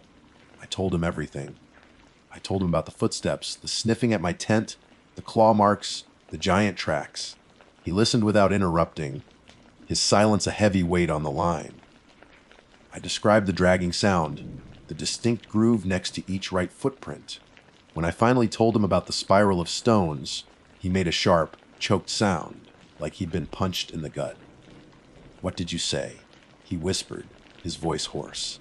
What kind of stones? 5 of them. Smooth dark river stones, arranged in a spiral on a log.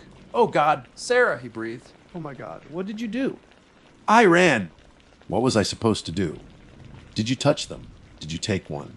The question was frantic, urgent. No. Of course not. Why? The story that Mark told me then shattered the last remnants of my rational world.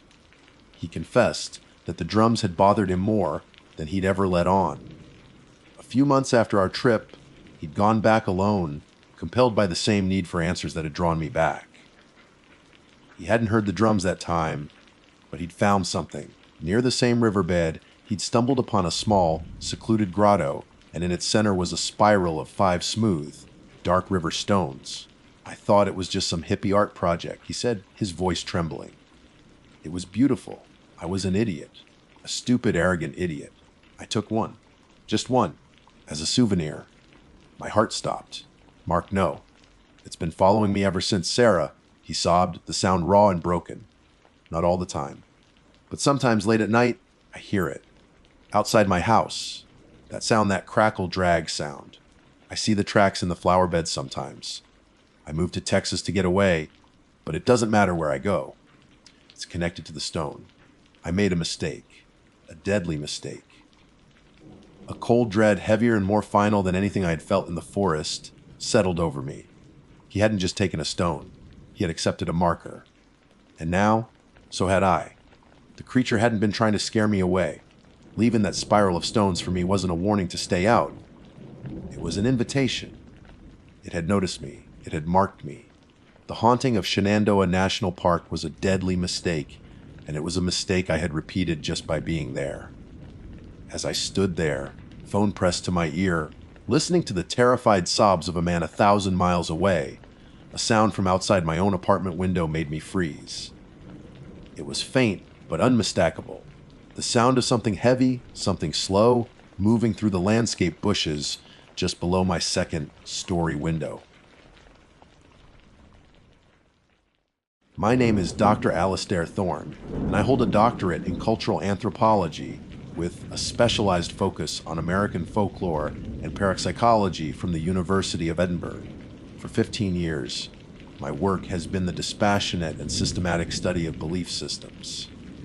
I have documented the Gullah spirits of the Low Country, traced the origins of the Jersey Devil mythos, and sat in shadowed rooms listening to tales of spectral visitations from the misty hollows of Vermont to the sun-scorched plains of Texas. In all that time, I have never once encountered a phenomenon that could not be explained by mundane forces, psychological suggestion, infrasound, atmospheric conditions, or outright fabrication. I am, first and foremost, a man of science and reason. My goal is not to chase ghosts, but to understand the human need to create them. It was this academic pursuit that led me to the foothills of the Blue Ridge Mountains, to a case file that was, even by regional standards, unusually persistent. The locals called it the Hollow Haint. The story centered on the old Blackwood farm, a derelict property bordering the vast, untamed wilderness of Shenandoah National Park. For over a century, reports had trickled out of the hollow, tales of unexplained noises, of objects moving of their own accord, of a chilling presence that drove families away within weeks of moving in. The file described what appeared to be a classic poltergeist manifestation: stones thrown from unseen hands, furniture rearranged in locked rooms, disembodied voices whispering from empty corners. To me, it was a perfect case study, a geographically isolated community, a rich oral tradition steeped in superstition, and a central nexus, the farmhouse, onto which these cultural anxieties could be projected. I hypothesized that the haint was a psychic artifact, a tulpa born from generations of fear and storytelling. My intention was to spend a week at the property, meticulously documenting the environmental conditions and psychological triggers, and to emerge with a definitive, rational explanation that would form the cornerstone of my next book, The Appalachian Animus Folklore as a Psychological Construct. The drive to the farm was the final step away from civilization. The paved highway gave way to gravel, which in turn dissolved into a rutted dirt track flanked by dense, encroaching forest. When the farmhouse finally came into view, it was a picture of profound decay. It sagged in the middle like a broken spine, its windows like vacant eyes staring out at the wilderness that was slowly, patiently reclaiming it. The air was heavy, thick with the scent of damp earth and rotting wood, and a silence so complete it felt like a pressure against my eardrums. Unloading my equipment, I felt the familiar thrill of the investigation, the intellectual rigor that had always served as my shield. Pelican cases containing digital audio recorders, full spectrum cameras, EMF meters, and thermal imaging equipment were methodically carried into the house. The interior was a mausoleum of dust and neglect. A thick carpet of grime covered every surface, and cobwebs hung from the rafters like funeral shrouds. Yet, beneath the decay, the house had a strange, skeletal integrity. A grand, splintered staircase dominated the entryway, and a vast parlor was home to a collection of furniture shrouded in white cloths, silent and still as sleeping giants.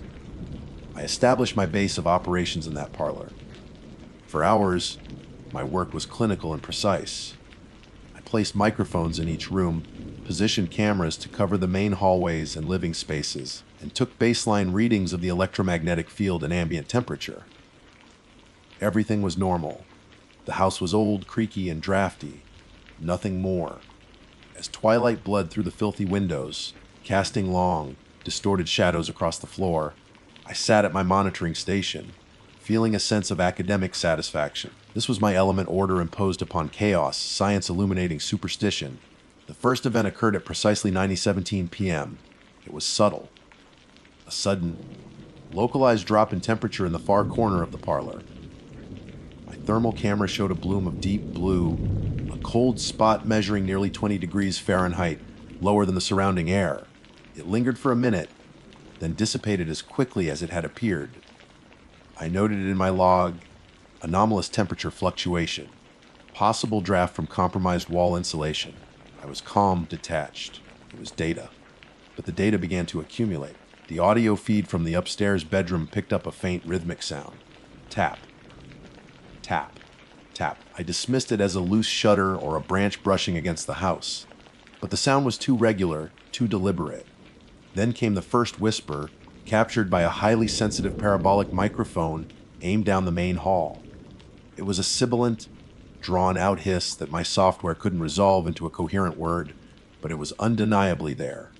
It had no discernible source. My own breathing was the only sound in the house. I felt the first, unwelcome prickle of unease.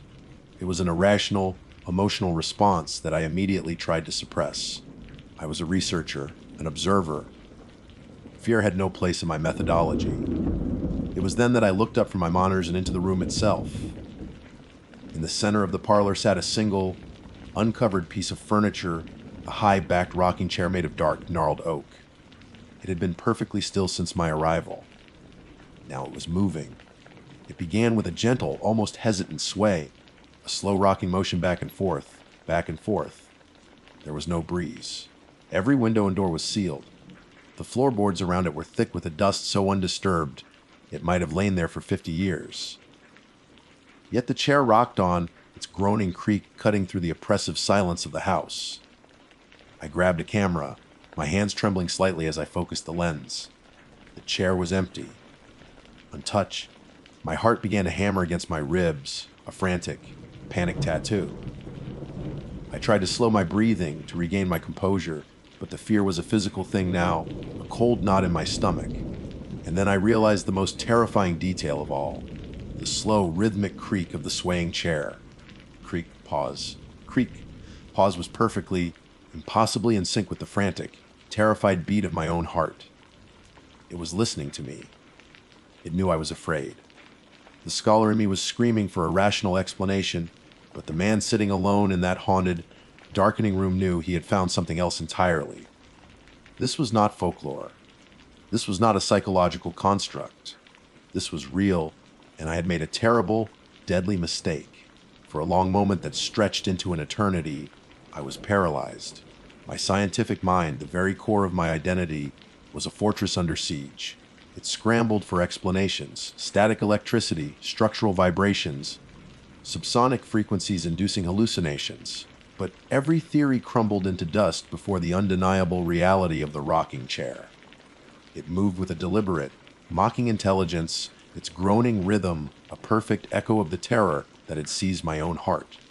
The connection was irrefutable. It was feeding on my fear. Then, as suddenly as it began, it stopped. The chair settled into a profound stillness, leaving a silence that was somehow more menacing than the noise it had replaced. My paralysis broke. A surge of adrenaline, cold and sharp, propelled me into action. My training, my 15 years of dispassionate observation, took over. This was no longer a case study, it was a hostile encounter. I had to document to gather evidence, even if my hands shook so violently that operating my equipment felt like performing surgery in an earthquake. I re-angled the camera, zoomed in on the chair, checked the audio levels, and scanned the room with the thermal imager. The cold spot had returned, no longer confined to a corner, but now enveloping the chair in a chilling, amorphous cloud of deep blue. I spoke into my personal recorder, my voice a strained, unfamiliar tremor. Time is 9:21 p.m. Object motion has ceased. Significant thermal drop of approximately 25 degrees Fahrenheit localized around the oak rocking chair. No apparent kinetic source. I can't explain this. My confession, spoken aloud, seemed to break a seal in the house's oppressive atmosphere. A book on a high shelf across the parlor launched itself into the air. It didn't simply fall, it flew, tumbling end over end with violent force, before crashing into the opposite wall with a sound like a pistol shot. Pages exploded outwards in a shower of brittle, yellowed paper. I flinched back, a strangled cry escaping my lips. It was a copy of Moby Dick, its spine broken, its contents scattered like the bones of a dismembered skeleton. The assault had begun. From the kitchen came a deafening clatter of pots and pans, as if an entire cabinet had been ripped from the wall and hurled to the floor. A moment later, a bedroom door upstairs slammed shut with enough force to shake the entire frame of the house, rattling the glass in the windows. The tapping sound returned, no longer faint, but now a frantic, angry hammering from inside the walls, coming from all directions at once. It was a cacophony of chaos, a symphony of malevolence designed to shatter the nerves and overwhelm the senses. Through it all, the whisper returned. It slithered out of my audio monitors, no longer a formless hiss but a coherent, articulate sound. It was the dry, rustling voice of ancient paper and autumn leaves. Get out. The words were not a warning. They were a command laced with pure hatred. I stumbled back from my equipment, my eyes darting around the darkening parlor. The shadows thrown by my single work lamp seemed to twist and wreathe, no longer inert but filled with a predatory potential. The house was alive, and it was expelling me. This time, I would not argue. My academic curiosity was gone, incinerated by raw, primal terror. My only thought was escape. I lunged for my pelican cases, intending to grab what I could and flee into the night. But as my fingers closed around the handle of my main camera case, it was jerked from my grasp with impossible strength. The heavy, duty case slid across the dusty floor as if pulled by an invisible rope, stopping just short of the hearth before flipping itself open. My equipment, my precision instruments of science and reason, was vomited onto the stone floor. Lenses cracked, housings shattered. The tools I had used to impose order on the world were rendered into a pile of useless, broken plastic and glass. That was the final violation. It was not just an attack on me, but an attack on my entire worldview. The entity in this house was not just a chaotic force, it was intelligent. It understood what my equipment represented, and it had destroyed it with contemptuous ease. I didn't wait to see what it would do next. I turned and ran, bolting from the parlor and towards the grand staircase and the front door beyond. The house fought me every step of the way. A rug bunched up under my feet, sending me sprawling. As I scrambled up, the massive, oak front door, my only path to salvation, slammed shut with a deafening boom that echoed like a clap of thunder. A deep, grinding sound followed it, the unmistakable noise of a heavy, iron deadbolt sliding home. I threw myself against the door, my shoulder screaming in protest. It didn't budge. It felt as solid as a wall of granite. I was trapped, locked inside with a force that had gone from subtle suggestion to overt, physical violence in a matter of minutes. Panic, pure and undiluted, threatened to drown me. I pounded on the unyielding wood, my voice hoarse from screaming. Let me out! Please. Let me out. My only answer was a sound that chilled me more than any physical act possibly could. From the top of the grand staircase, a new noise drifted down. It was the sound of a child's laughter. It wasn't joyful or innocent. It was thin, cruel, and utterly devoid of warmth. It was the sound of a predator enjoying the terror of its cornered prey. Slowly, my frantic pounding ceased. I backed away from the door, my eyes fixed on the top of the stairs, on the impenetrable darkness that waited there. The hammering within the walls had stopped. The crashing in the kitchen had fallen silent. All that remained was the silence, my ragged breathing, and that terrible, lingering laughter echoing in my mind. The siege was over. My reason had fallen. I was no longer an investigator. I was a specimen, a mouse in a maze, and the unseen thing that haunted the Blackwood farm was just beginning its experiment. Time lost all meaning in the suffocating darkness of the house. Minutes stretched into hours, each second drawn out by the taut string of terror. My back was pressed against the unyielding front door, my eyes locked on the abyss at the top of the stairs where the laughter had faded, leaving behind a silence pregnant with menace. The rational, academic mind of Dr. Alistair Thorne was a ruin, a shattered husk. All that remained was a primal, cornered animal waiting for the predator to descend. But it didn't descend. Nothing happened. The silence itself became a form of torture, forcing me to confront the reality of my situation. I was locked in. My equipment was destroyed. No one knew where I was, not precisely. To stay here, cowering by the door, was to slowly die of fear or thirst. The laughter had been a taunt, an invitation, a challenge. In the twisted logic of my terror-stricken mind, only one path presented itself. I could not go out. I could not stay still. I had to go up. Pushing myself away from the door felt like tearing my own skin. Every instinct screamed at me to stay put, but a deeper, more fatalistic impulse drove me forward. My legs, heavy as lead, carried me to the foot of the grand staircase. The air grew colder with each step, the chill seeping into my bones not as a physical sensation, but as an injection of pure despair. The wood of the banister was slick and cold beneath my trembling hand. As I ascended, the house began to speak. Not in whispers, but in psychic effluence, the residue of past agonies bleeding through the veil of time. A fleeting scent of lavender and decay. The spectral image of a woman's silhouette passing a doorway at the top of the landing, her head bowed in sorrow. A man's voice, thick with rage and whiskey, bellowed a finished curse that echoed from no discernible source. This wasn't a haunting, it was an eternal, looping damnation, and I was walking right into its heart. The source of the cruel laughter became clear. It had come from the end of the upstairs hallway, from a single door left slightly ajar. A pale, sickly light, like moonlight filtered through stagnant water, seeped from the gap. Each step towards it was a negotiation with my own sanity. My heart hammered a rhythm of turn back, turn back, turn back, but my feet continued their grim pilgrimage. I pushed the door open. It swung inward without a sound, revealing a child's nursery, perfectly preserved in a thick blanket of dust and time. The wallpaper, peeling in damp strips, depicted faded yellow ducklings and smiling blue bunnies, a scene of such grotesque innocence that it turned my stomach.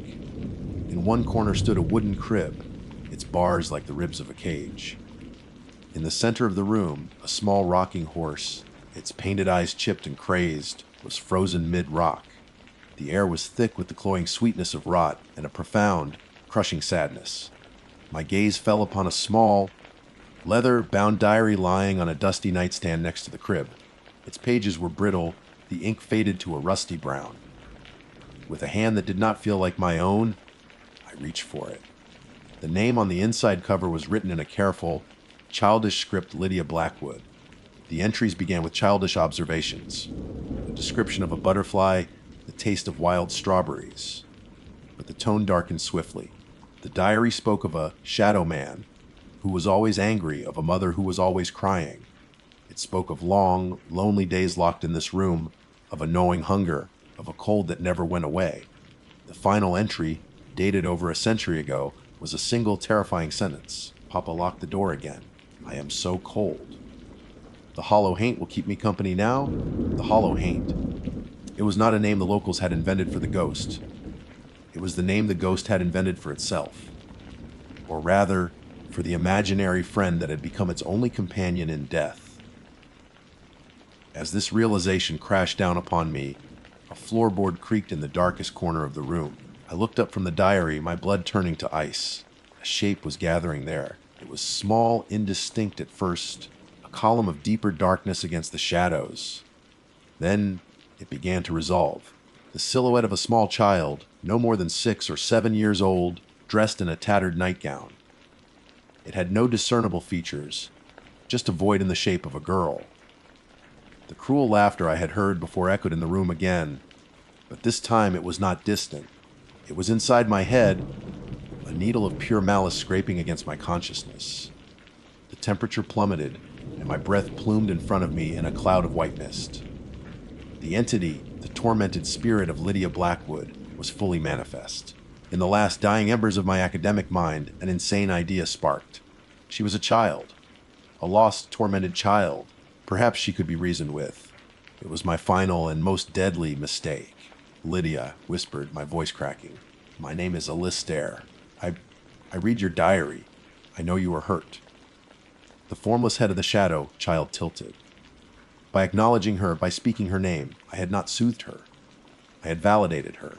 I had focused the entirety of her century, long rage, her bottomless well of pain and loneliness, directly onto a living target. The whisper slithered into my mind once more, no longer a command to get out, but a possessive final declaration. Mine. The shadow lunged. It did not move across the floor. It simply crossed the distance in an instant. There was no physical impact, no pain. There was only an all-consuming, absolute cold as the entity poured into me. It was not an attack on my body, but on my soul. I felt my memories, my identity, my very consciousness being shredded, torn apart, and devoured by a starving ancient thing. My last sensation was not of fear, but of an immense, hollow loneliness, the feeling of being utterly erased. The man known as Dr. Alistair Thorne was gone. All that remained was a vessel, a new set of eyes through which the Hollow Haint could watch and wait, a new voice with which to laugh in the darkness, and a new, patient hunger for the next curious fool to wander into the haunted heart of Shenandoah, looking for a ghost. My name is Lily Mayhew, and I am 7 years old. For my 7th birthday, my parents decided we would celebrate by leaving the city behind. They spoke of fresh mountain air and sweeping vistas, words that meant little to me. The destination they chose was Shenandoah National Park, a place they promised was painted with the colors of summer. Specifically, we were headed for a spot they call Big Meadows. It's a safe place for camping. Lilybug? Mommy said, her voice bright with a forced enthusiasm she always used when she wanted me to be excited about something. It's famous! Full of sunshine and deer that will eat right out of your hand. Daddy agreed, ruffling my hair as he navigated the winding Skyline Drive. Nothing but miles of open grass and sunshine. No shadows to worry about there. They were good parents. They loved me, and they wanted to protect me. They just didn't understand that some shadows don't need the sun to exist. We arrived, and Big Meadows was exactly as they had described it. It was a vast, undulating sea of grass, bathed in the brilliant gold of a late afternoon sun. Other families dotted the landscape, their colorful tents like scattered wildflowers. The air was sweet with the scent of clover and warm earth. For a little while, I believed them. I believed in the sunshine and the safety. That was before I met Whisper. I first saw her on the edge of our campsite, where the manicured grass of the meadow gave way to the wild, untamed woods. The trees stood like a dark wall, a silent, watching army. I was chasing a grasshopper when I noticed her. She was half hidden in the tall, swaying stalks, a flicker of white in a world of green and gold. She had a pale, luminous face and eyes so large and dark they seemed to swallow the light around them. Her dress was simple and looked very old, the color of faded cream. She didn't move or make a sound. She just watched me. I stopped, the grasshopper forgotten. My parents were busy setting up the tent, their backs to me, their laughter echoing unnaturally loud in the sudden stillness I felt. I knew I wasn't supposed to talk to strangers, but she didn't feel like a stranger. She felt like a secret. "Hello," I said, my voice barely a whisper itself. The girl smiled, a slow, sad curve of her lips. "Hello, Lily," she replied. Her voice was like the rustle of dry leaves, ancient and soft. I wasn't surprised she knew my name. It felt like she knew everything. "My name is Whisper." My new friend Whisper said Mommy was wrong about Big Meadows. Over the next 2 days, Whisper became my constant companion, though no one else could see her. She would appear when my parents were distracted, when Daddy was trying to start a campfire, or Mommy was reading her book in a camping chair. She lived in the tall grass by the edge of the woods, and only I could see her pale face and big, dark eyes. She never fully stepped into the sun, preferring the long shadows cast by the tree line as the day wore on. "They call it Big Meadows," she told me one afternoon, her dark eyes fixed on the distant, happy figures of other campers. "But that's not its real name." "That's the name the new people gave it." "What's its real name?" I asked, sitting cross-legged in the grass, trying to braid a daisy chain. My fingers felt clumsy compared to her stillness. "It has no name now, just a memory. This was a lonely place. A place for hiding," she said. She told me secrets then, secrets that slithered into my ears and coiled in my stomach. She told me about the old people, her people, who used to live in these mountains long before it was a park. They didn't like the sun. It burned their skin and blinded their eyes. So they lived in the cool, dark places, in the hollows between the hills, in the deep crevices of the rock falls, and in cabins so shrouded by trees that the forest floor was in perpetual twilight. When the new people came, they told them to leave. Whisper continued, her voice losing its softness and taking on a brittle edge. "They said the land wasn't theirs anymore, but some of them couldn't leave. This was their only home, so they just went deeper, deeper into the shade, deeper under the rocks." A chill, unrelated to the breeze, prickled my arms. "Are they still there?" Whisper's smile returned, but it didn't reach her eyes. "They're sleeping." That night, something changed. The campfire, which Daddy had finally managed to get roaring, seemed to offer less warmth. The cheerful songs he played on his small travel guitar sounded thin and fragile, easily swallowed by the immense, pressing darkness that surrounded our little circle of light. I saw movement at the edge of the woods, a flicker of white, and I knew Whisper was there watching. My parents tried to include me. Look, Lily Bug! Marshmallows! Mommy said, holding a perfectly toasted one out to me. I shook my head. My appetite was gone. All I could think about were the people sleeping under the rocks. I felt their presence in the cold air, in the way the firelight seemed to shrink away from the woods. Later, tucked into my sleeping bag between my snoring parents, the thin nylon of the tent felt like no protection at all. Every rustle of leaves, every snap of a twig was an approaching footstep. The moon cast long, skeletal shadows of branches across the tent wall.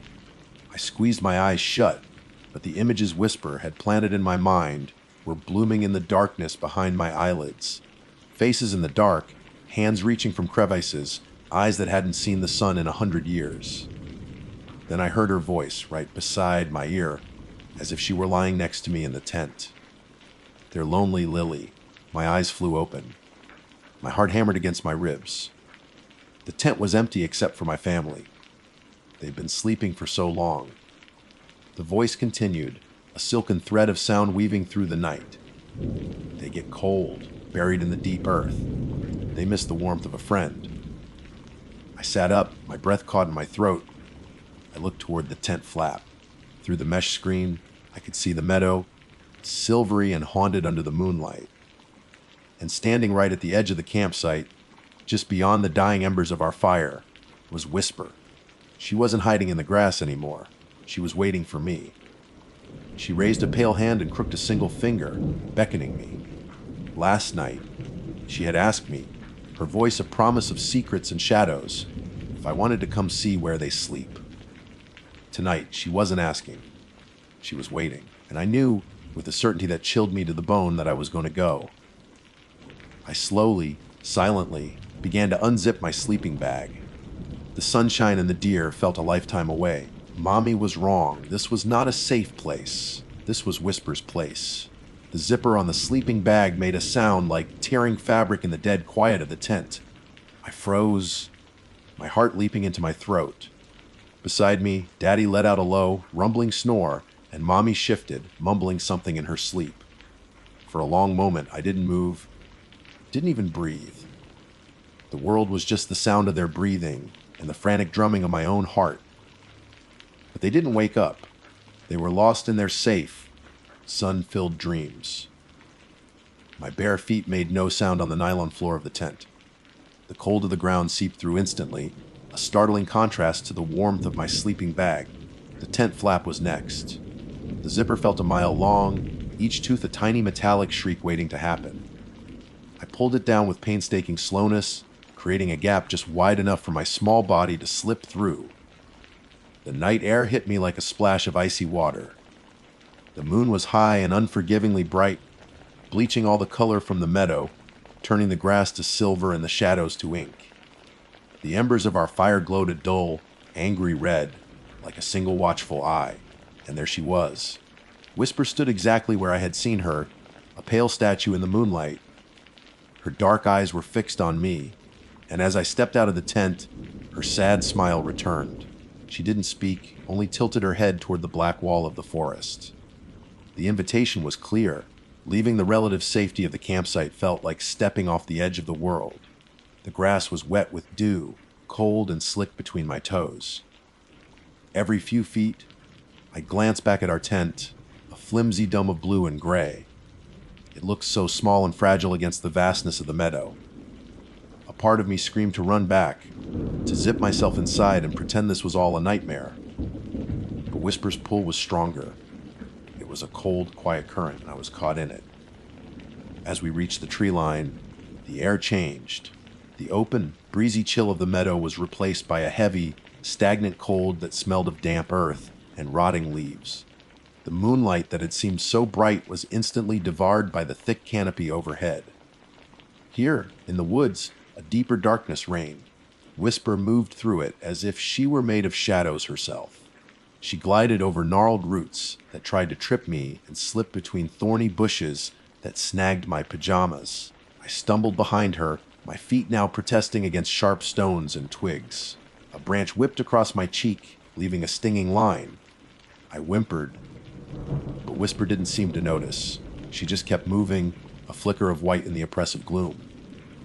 "Where are we going?" I finally asked, my voice trembling. "To see them," she answered without turning back. Her voice was different in here, flatter, with less echo.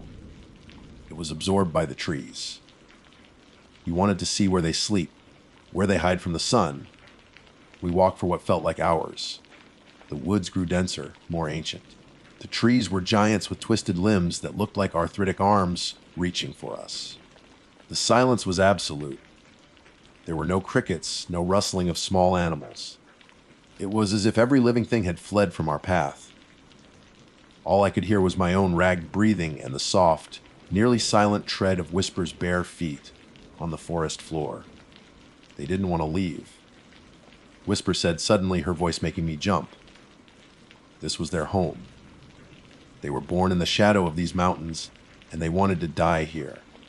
But the new people came with their bright machines and their loud voices. They cut down the trees to let in the hateful sun. Her narrative was no longer just a secret whispered in the grass. It felt like a testimony, a grievance aired in this dark, silent courtroom. So they went deeper. She continued, her form momentarily illuminated by a rare patch of moonlight breaking through the leaves. Her face was stark white, her eyes black pits. They found the old places, the spaces between, the hollows in the rock, places the sun has never touched. They laid down to wait, to sleep until the noise and the light went away. A terrible sadness washed over me, so potent it was almost my own. I felt sorry for these people I had never met. I understood wanting to hide, to find a quiet, dark place. Are they still waiting? I asked. They're tired of waiting, Whisper said, and the brittle edge was back in her voice. And they are so cold. They've forgotten what warmth feels like. They need a friend. Someone warm to sit with them for a while. She stopped. We had arrived at a place where the forest floor dipped sharply. Before us was a jumble of massive, moss-covered boulders, looking like the bones of some colossal beast that had died and settled here ages ago. At the base of the largest boulder was an opening, a jagged black slash in the rock. It was not a big opening, maybe just tall enough for me to crawl through. A draft of air, colder than anything I had yet felt, breathed out of it. It carried the same smell as the forest, but older, dustier. The smell of a place that had been sealed for a very long time. This is it, Whisper said, her voice now a true whisper again, full of reverence and something else hunger. This is one of the doorways. This is where they sleep. I stared at the black opening, my feet rooted to the ground. All the stories, all the secrets, had led to this. A hole in the ground. My heart hammered a frantic, terrified rhythm against my ribs. The sadness I had felt for her people was gone, replaced by a raw, primal fear. This was wrong. My mommy and daddy, the sunshine, the deer, that was the world I belonged in, not this cold, dark, secret place.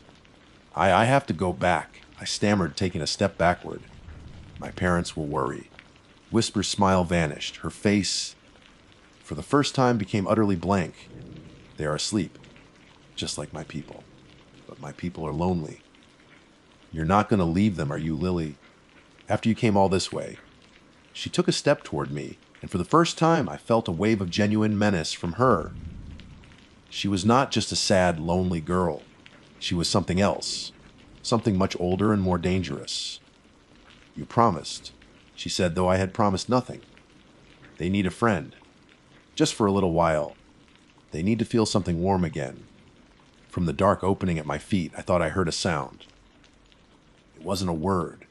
It was a soft, collective sigh, like the sound of 100 people stirring in their sleep. A dry, rustling sound. And then I saw it. A pale hand, its fingers impossibly long and thin, emerged from the darkness of the opening, its gray, white skin blending with the rock. It crept out, feeling the air, the joints of its fingers clicking softly. It was reaching for me. Time stopped. The world narrowed to three things: the suffocating darkness of the woods, Whisper's blank, expectant face, and the hand. That impossible hand, pale as fungus and jointed like a spider's leg, was unfurling from the black maw in the rock. The soft clicking of its knuckles was the only sound in the universe. My scream was a prisoner in my throat, a hard, painful lump I couldn't force out. My terrified mind, which moments before had been filled with thoughts of my parents and the safety of our tent, went completely white. There was no room for anything but the raw, animal instinct to flee. I scrambled backward, tripping over my own feet. I fell hard, the impact jarring my teeth. The wet leaves and cold mud clung to my pajamas, but I didn't care. I was on my hands and knees, ready to crawl, to run, to do anything to get away. It's rude to leave when someone is greeting you. Lily? Whisper's voice was flat, devoid of all the girlish sadness it had once held. It was the voice of a zookeeper, talking about a new animal for the exhibit. She didn't move to stop me. She didn't have to. The hand shot out from the opening with unnatural speed. It was no longer just feeling the air. It was purposeful. It clamped around my ankle. The cold was instantaneous and absolute. It wasn't like the chill of the night air or the dampness of the ground. This was a deep, penetrating cold that felt like it was leaching the warmth directly from my bones. It was the cold of the grave. The skin was dry and rough, like old parchment stretched over steel. Its grip was unbreakable. A strangled gasp finally escaped my lips. I kicked with my free leg, but it was like kicking a stone wall. The hand just held on its long, thin fingers digging into my skin. I clawed at the dirt, my nails filling with mud, trying to pull myself away, but I was being dragged. Slowly, inexorably, I was being pulled toward the jagged opening at the base of the boulder. They just want a friend, Whisper said, watching my pathetic struggle with detached curiosity. They've been so lonely. You'll be their friend, won't you? You'll share your warmth. You have so much of it. It's like sunshine. I looked at her, my eyes pleading. This wasn't the secret sharing friend from the meadow. This was a monster.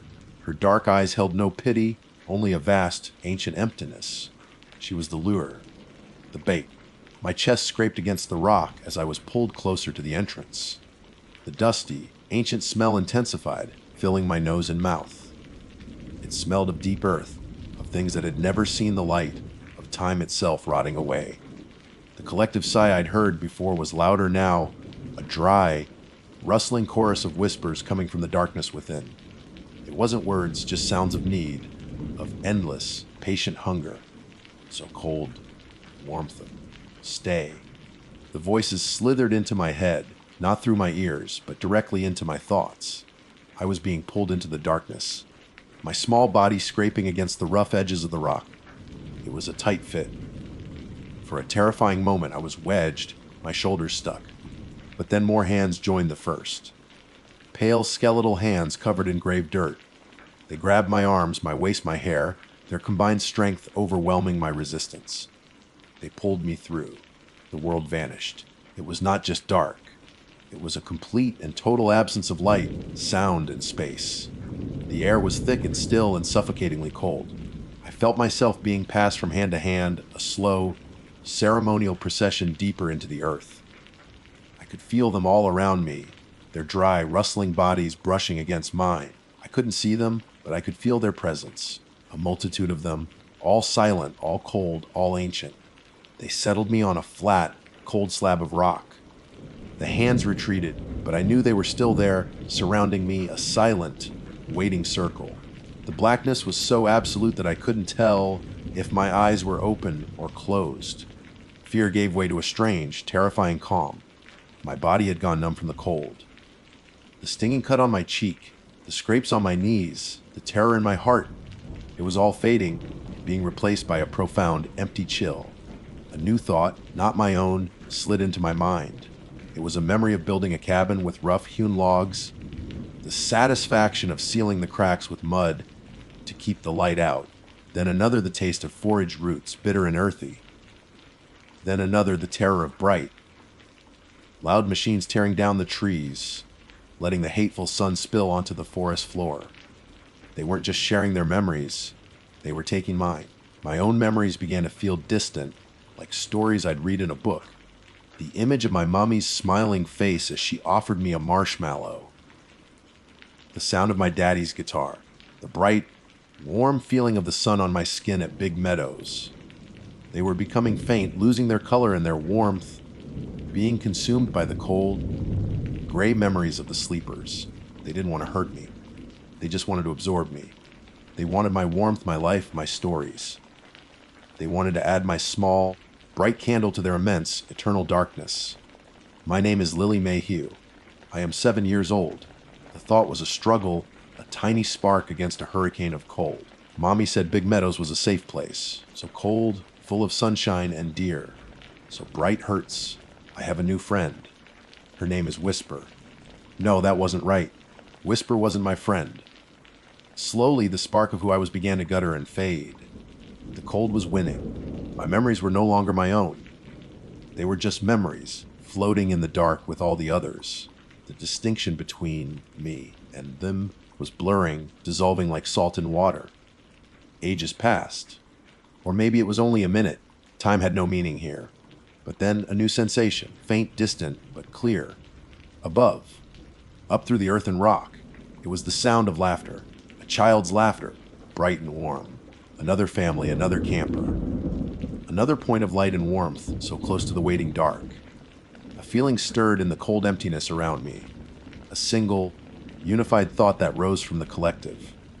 It was not my thought. Not anymore. It was hunger. My name is Seraphina Moon. By trade, I am a painter, one who chases the transient dance of light upon landscapes.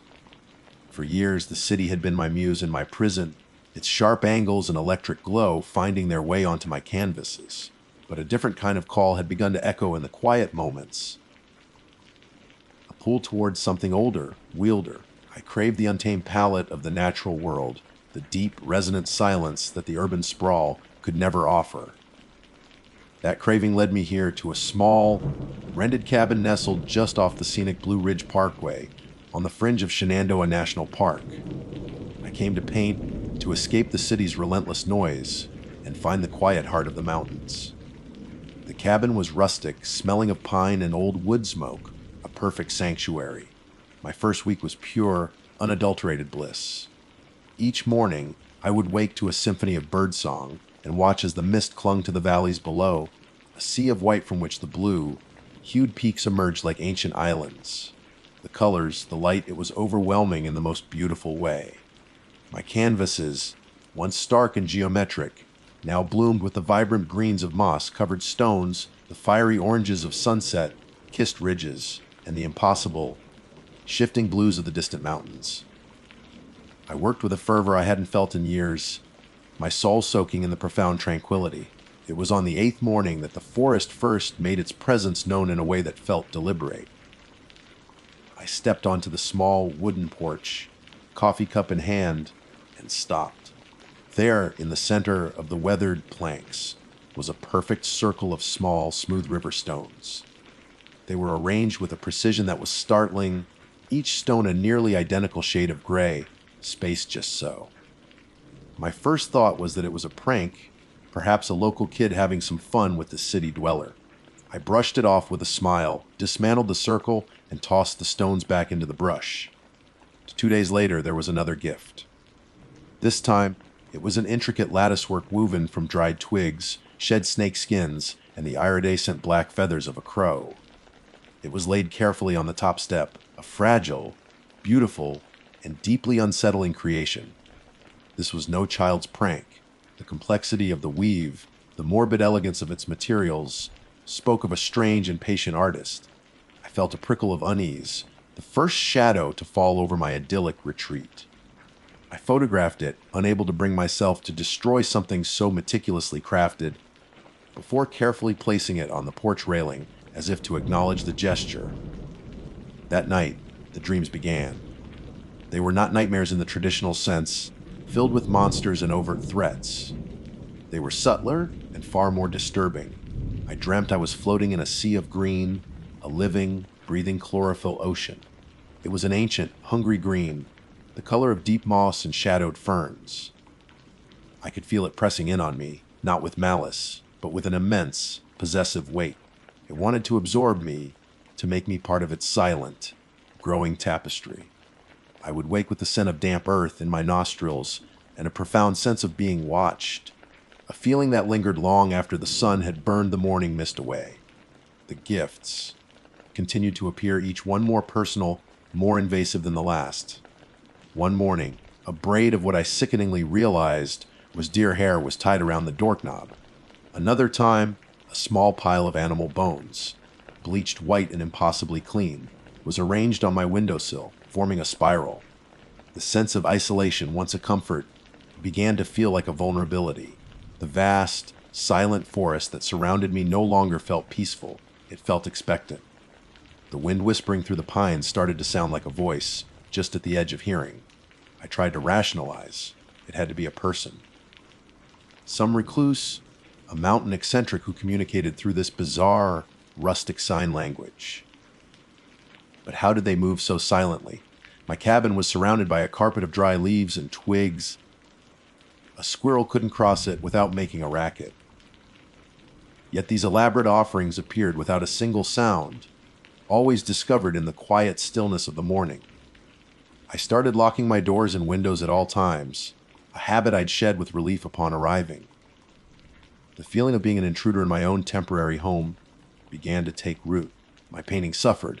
The vibrant colors on my canvases felt like a lie. I found myself mixing darker shades, deep browns and shadowed greens. My brushstrokes became agitated, frantic. I was no longer painting the beauty of the landscape. I was painting the feeling of being swallowed by it. The breaking point came at the end of the second week. A storm had rolled in overnight, a ferocious tempest of wind and lashing rain. I had been huddled inside, listening to the thunder crack and roll across the peaks, feeling a strange sense of security in the storm's fury. It was a noise loud enough to drown out the silence. The morning after was eerily calm and clean. The air was washed, and the forest dripped with a fresh, earthy scent. I cautiously opened my door, half expecting, half dreading what I might find. At first, there was nothing. A wave of relief washed over me. Perhaps the storm had deterred my visitor. Then I looked at the window next to the door. On the outside of the glass, a handprint was pressed against the pane. It wasn't a print left in dust or dirt. It was a perfect, clear handprint formed by condensation on the inside of the glass, as if someone had been standing on my porch in the freezing rain, holding their hand to the window for a very long time, their touch so cold it had chilled the glass from the outside in. But that wasn't the most terrifying part. As I stared, my breath catching in my throat, I saw that where the fingertips should have been, the print branched out into delicate, searching patterns, like the seeking tendrils of a plant's root system. It was a hand, but it was not human, and it had been just inches from where I slept. The mountain had finally shown me its hand, and its welcome had come to an end. The cold wasn't just from the condensation on the window pane. It seeped into my spine, a chilling frost born from the horrifying realization that I was not alone, and that whatever was outside was no longer human. My heart hammered against my ribs like a trapped bird. I backed away from the window slowly, my eyes locked on that hideous handprint, as if afraid it might lunge through the glass to grab me. A scream was trapped in my throat, strangled into silence by fear. The only thought that echoed in my mind was run. I didn't think twice. My half-unpacked suitcase was yanked open. I swept everything I could reach into it. Clothes, a toothbrush, my painting supplies, all shoved inside without any regard for order.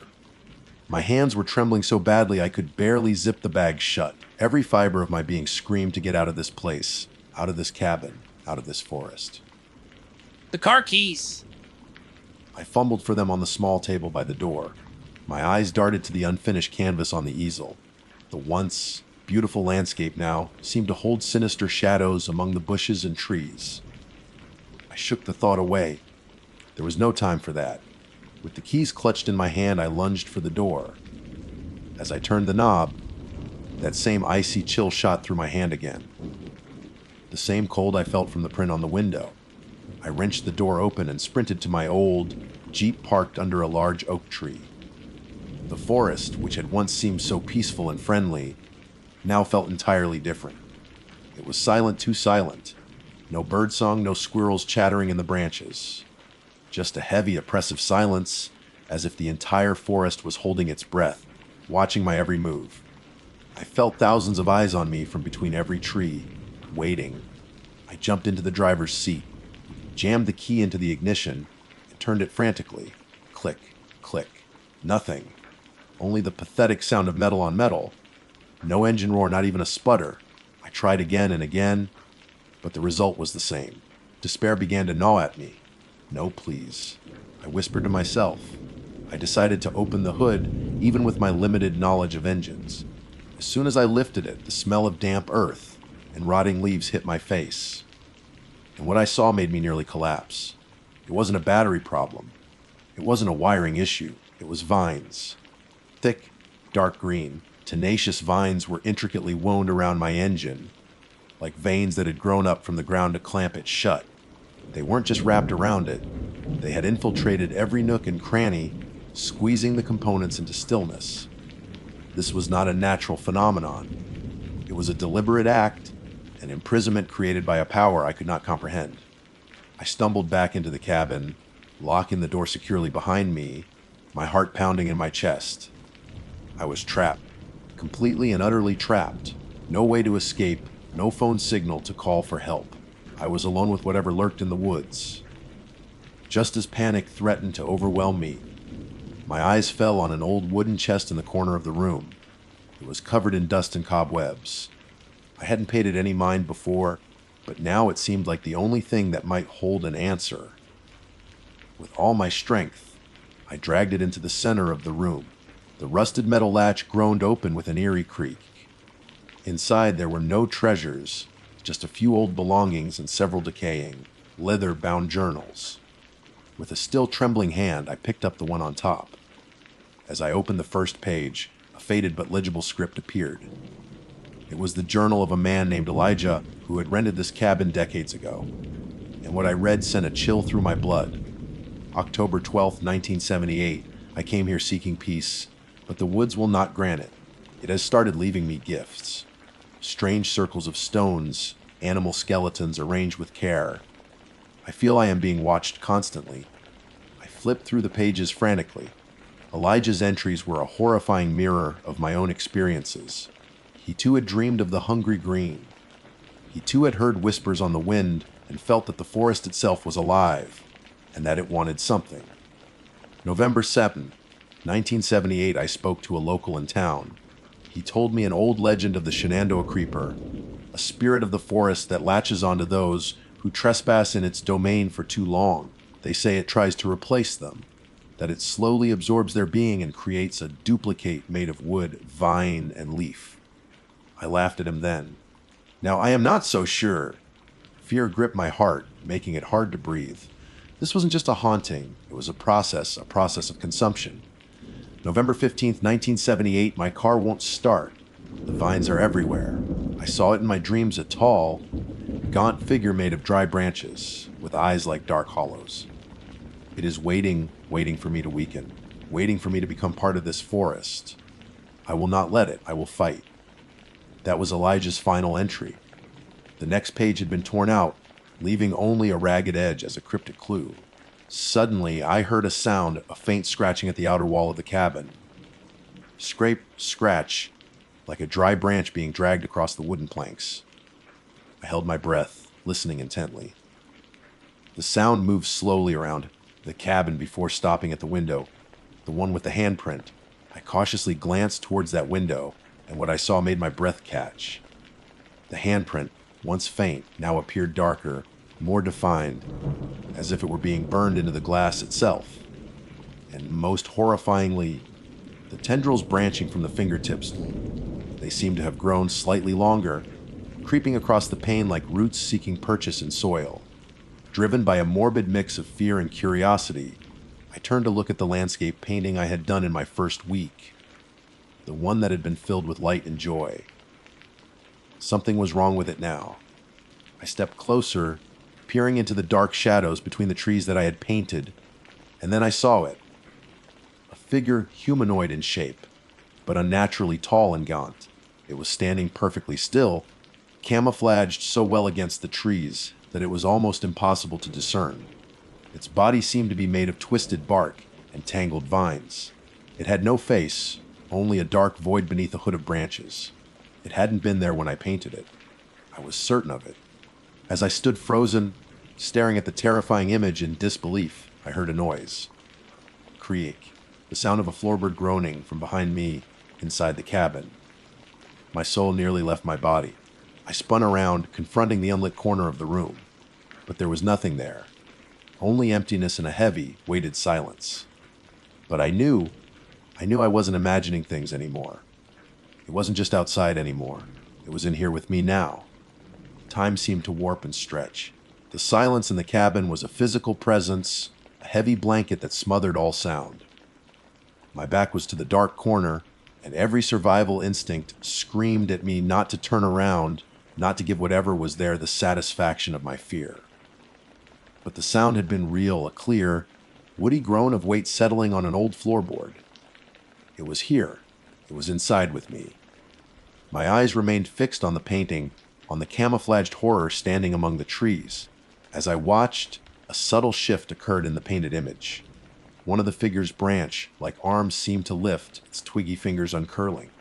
A chill, more profound than any before, washed over me as I realized the truth. The painting wasn't just a depiction, it was a window, and the thing in the forest was connected to the presence in this room. Slowly, deliberately, I forced myself to turn. My breath hitched, and a strangled gasp escaped my lips.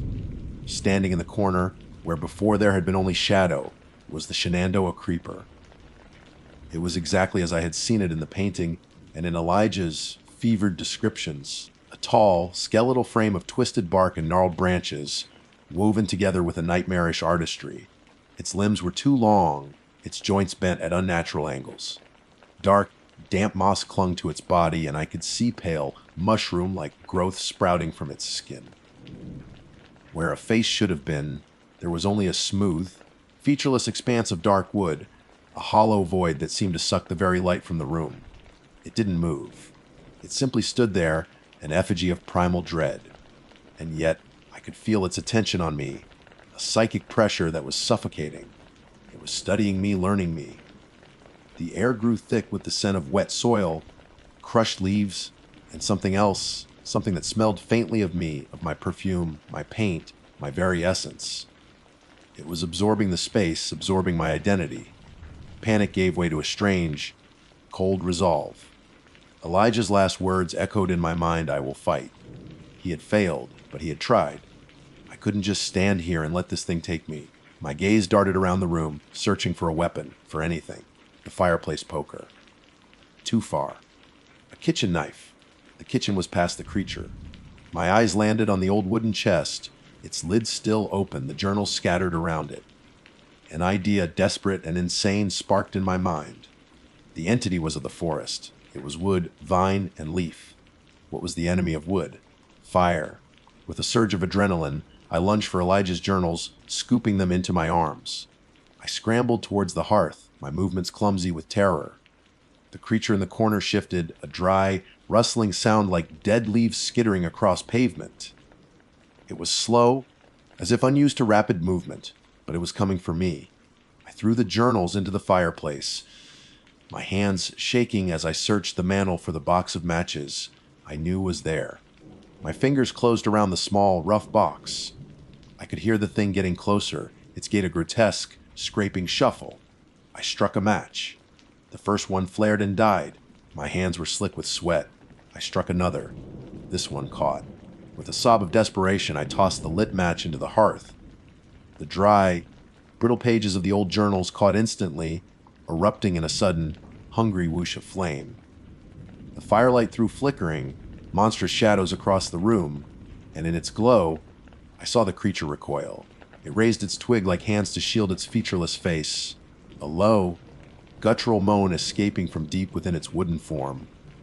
A sound like the groaning of an ancient tree in a storm. It was afraid of the fire. Emboldened, I grabbed the fireplace poker. The metal was blessedly solid in my hands. "Get back!" I screamed, my voice raw. The creeper took another hesitant step away from the fire, its form seeming to waver in the heat. As it moved, something fell from a fold in its bark, like body. A small, yellowed, folded piece of paper. I recognized it instantly. It was the torn page from Elijah's journal. The creature's attention was on the flames. This was my only chance. I darted forward, snatched the paper from the floor, and scrambled back towards the relative safety of the fire. My heart pounded as I unfolded it. Elijah's frantic script covered the page. It hates fire, but that only keeps it at bay. It is a part of this place. The cabin is its anchor. The local said the first one, the original spirit, was trapped here by a circle of iron, buried beneath the foundation. The cabin was built on top of it. It can't be killed, but can be contained. The circle must be broken. It will follow what it is bound to. If the anchor moves, so does the prison. My mind raced, trying to comprehend the rambling words. A circle of iron, the cabin is its anchor. It wasn't just haunting the cabin, it was bound to it. And then I understood. The legend wasn't just about replacing a person. It was about finding a way to escape. It didn't want to just become me. It wanted to use me to leave this place. The fire in the hearth was already beginning to die down, consuming the journals with terrifying speed. The creeper was recovering, its form solidifying again. I had only moments. I looked at my own paintings stacked against the far wall. They were my work, my soul, my connection to this place. And one of them, the largest, depicted the cabin itself, nestled in the woods. If the anchor moves, so does the prison. It was a mad gamble, a leap of faith based on the scribblings of a man long dead and the twisted logic of a nightmare. I grabbed the painting of the cabin. It was heavy, awkward. "You want to replace me?" I yelled at the thing, my voice trembling but loud. You want to leave? Then follow this? I ran towards the fire. The creature lunged, its branch, like fingers reaching for me, scraping my arm and drawing thin lines of blood. I cried out in pain and shoved the painting into the dying embers. The canvas, coated in oil paint and varnish, ignited with a furious roar. A piercing shriek tore through the cabin, a sound that was both wood splintering and a human scream of agony. It came from the creeper. As the painting of the cabin burned, the creature began to disintegrate. It wasn't burning, but unraveling. The vines that held it together unwound, the branches clattered to the floor, and the core of its body, the dark, solid wood, began to turn to dust, collapsing in on itself as if its very essence was tied to the image I had just destroyed. The last thing I saw was the hollow void of its face, turning towards me, an eternity of silent malice in its final moment. Then it was gone. All that remained was a pile of twigs, damp moss, and fine dark powder on the floor. I didn't wait. I burst out the cabin door and ran. I didn't look back. I ran down the dark, winding road, my lungs burning, tears of terror and relief streaming down my face. I ran until the trees began to thin and I saw the distant, comforting glow of another house's lights. I never went back to the cabin. The police, when they were finally called, found my abandoned Jeep, its engine choked with vines. They found the cabin empty, a pile of ash in the fireplace, and a strange, dark powder on the floor. They called it a mystery, another strange tale from the mountains. But I know the truth. I carry it with me every day. I still paint, but no longer landscapes. My canvases are filled with abstract shapes, with colors that have no name in the natural world. I can't bear to look at trees for too long. Sometimes, when the wind blows through them, I still hear a faint, whispering sound, a hungry green echo in my memory. I escaped Shenandoah, but I know that a part of me was left behind in that cabin, and a small, splintered piece of the forest came with me. And sometimes, when I look in the mirror, I see in my own eyes a flicker of that ancient, hungry green, and I wonder who or what is looking back. My name is Rex Fincher, but to the 3 million subscribers who tune into my channel every week, I'm Wildman. Fincher. My world is one of tangled woods, forgotten trails, and the whispered legends that haunt them. My trade is bottling that fear, packaging that mystery, and serving it up for mass consumption. I'm a cryptozoologist for the digital age, a ghost hunter with a sponsorship deal. I chased the Muthman through the backwoods of West Virginia, tracked the Jersey Devil through the Pine Barrens, and even spent a miserable week in a Louisiana bayou looking for the Honey Island swamp monster. I never found them, of course. The real monsters were always just shadows and stories, but the content was gold. Clicks, the views, the ad revenue. Those were very real. Tonight's special presentation was brought to you by a tactical gear company and a high caffeine energy drink, and our target was a local favorite, the Snallygaster. All right, Wild Ones, Rex Fincher here, coming to you live well, pre-recorded for your viewing pleasure. From deep in the Shenandoah backcountry? I grinned into the primary night vision camera, its infrared light bathing the dense, ancient woods in an infernal red glow. And tonight, We hunt the Snallygaster? I swept the camera across the clearing I'd chosen for my base camp. It was a small, relatively flat patch of earth surrounded by a thick wall of hemlock and oak, their branches clawing at the sliver of moon in the inky sky. I'd spent the better part of the day humping gear into this remote spot, miles from any designated trail. The park rangers didn't officially know I was here. What they don't know won't hurt them, and it certainly wouldn't hurt my channel's reputation for authenticity.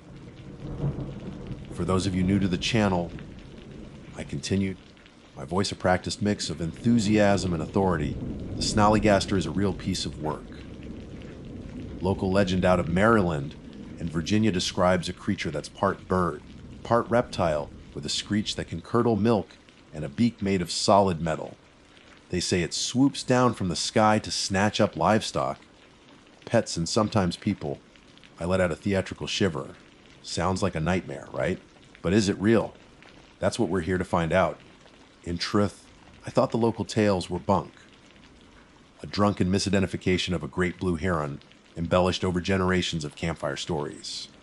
Still, it was a fantastic narrative. The name itself was ratings magic. I turned from the camera and began my setup monologue, explaining each piece of gear as I deployed it. Okay, so here's the plan. We've established a perimeter. I've got 6 of these state of the Art Motion activated trail cams. They're wireless, high definition, and have a range of 100 feet. I held one up for a close-up. Anything bigger than a squirrel makes a move out there, we'll know about it. Right here, I pointed to a tablet glowing on a portable table, is our command center. It's mapping the live feed from all 6 sensors. On the screen, 6 small green dots formed a neat hexagon around a central point labeled KMP. I also placed several parabolic microphones aimed out into the oppressive darkness, designed to pick up any sound beyond the normal chirping of crickets and the whisper of the wind.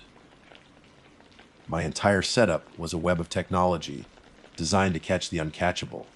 I was the spider at its center, confident and in complete control.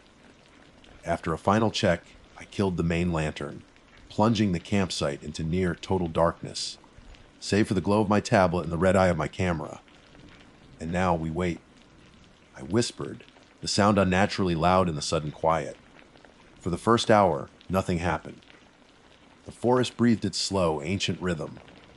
I sipped an energy drink, edited a few clips on my laptop, and answered some comments from my last video.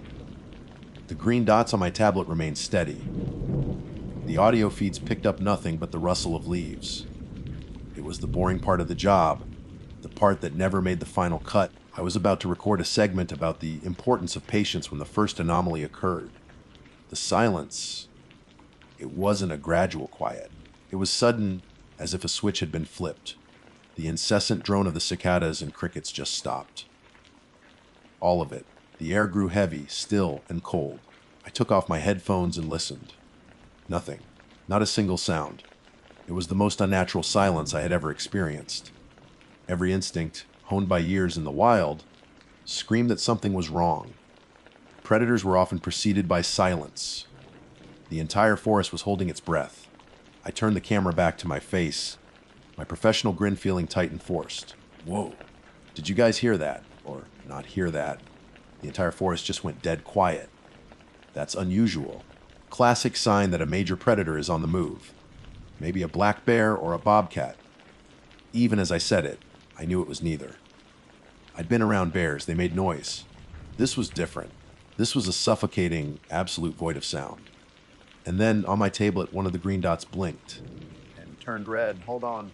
I murmured, leaning closer to the screen. We've got a trip. Sensor 4, on the north perimeter. I tapped the icon, trying to pull up the video feed. The screen just showed static. Hey, say Gmail lowest T message pulsed in the center. I frowned. Looks like a malfunction. That's a $1,000 piece of kit. It shouldn't just die. I tried rebooting the connection from the tablet. Nothing. The dot stayed red. Defeated. I was about to dismiss it as a technical glitch when it happened. A screech. It ripped through the silent forest, a high, thin wail that vibrated in my bones. It was a sound of agony and fury, a biological impossibility that was too high, pitched for a mammal and too complex for any bird I'd ever heard. It wasn't a barn owl. It wasn't a fox. It was something utterly alien, and it came from the exact direction of the dead sensor. My blood ran cold. The practiced grin vanished from my face, replaced by a mask of genuine shock. I fumbled to point a parabolic mic in the direction of the noise, but it was already gone, swallowed again by that suffocating silence. Blink. My eyes snapped back to the tablet. Another dot, sensor 5, adjacent to the first, had turned red. Signal lost. Okay, I said, my voice now a strained whisper, aimed more at myself than the camera. Okay, that's not a malfunction. My heart hammered against my ribs. Whatever was out there wasn't just passing through. It was taking out my sensors, deliberately, and it was moving along the perimeter. Blink. Sensor 6. Red. It was circling me. Panic, cold and sharp, began to prickle at the edges of my carefully constructed composure. This wasn't part of the show. This wasn't a shadow or a story. The silence, the screech, the methodical destruction of my expensive surveillance network. It was real. Blink. Sensor 3. Red. It was on the other side of the camp now. Moving fast. My breath hitched. My eyes darted from the tablet to the impenetrable wall of blackness that surrounded me. I was in a cage of my own making, and something was systematically dismantling the bars. Blink. Sensor 2. Red. Only one left. Sensor 1, the camera closest to me, barely 30 yards from my tent. My gaze was locked on that last, lonely green dot. It was my final electronic eye, my last warning. The forest remained dead silent, as if waiting. The seconds stretched into an eternity. My hand trembled as I gripped the small hatchet I kept for chopping firewood. It felt pitifully inadequate. Then the final green light on the screen flickered once, twice, and died. Blink. Red. I was blind. Alone in the absolute dark with only the red glow of my handheld camera. The comforting web of technology was gone, leaving me exposed. The hunter had become the hunted. The silence stretched, thick and suffocating. And then I heard a new sound. It wasn't a screech. It was the sound of something heavy, something solid, dragging through the dry leaves on the forest floor, just beyond the light of my dying campfire. And with it, a noise that would be burned into my memory forever. A sharp, distinct, and utterly chilling sound. Click, clack, click. The sound of metal scraping against rock. The world had shrunk to the crimson circle of my night vision camera. Beyond its glow, there was only a suffocating, absolute black. The click-clack sound grew closer, a slow, deliberate rhythm that seemed to mock the frantic drumming of my own heart. It was the sound of a Death Watch beetle, magnified 1,000 times. Every instinct screamed at me to run, to bolt into the woods and never look back, but my feet were leading, rooted to the spot by a primal fear I had only ever pretended to feel for my audience. My hand, slick with sweat, tightened around the handle of the small camp hatchet. It felt as absurd as bringing a pink knife to a gunfight. I forced myself to move, pivoting slowly, sweeping the camera's view across the edge of the clearing.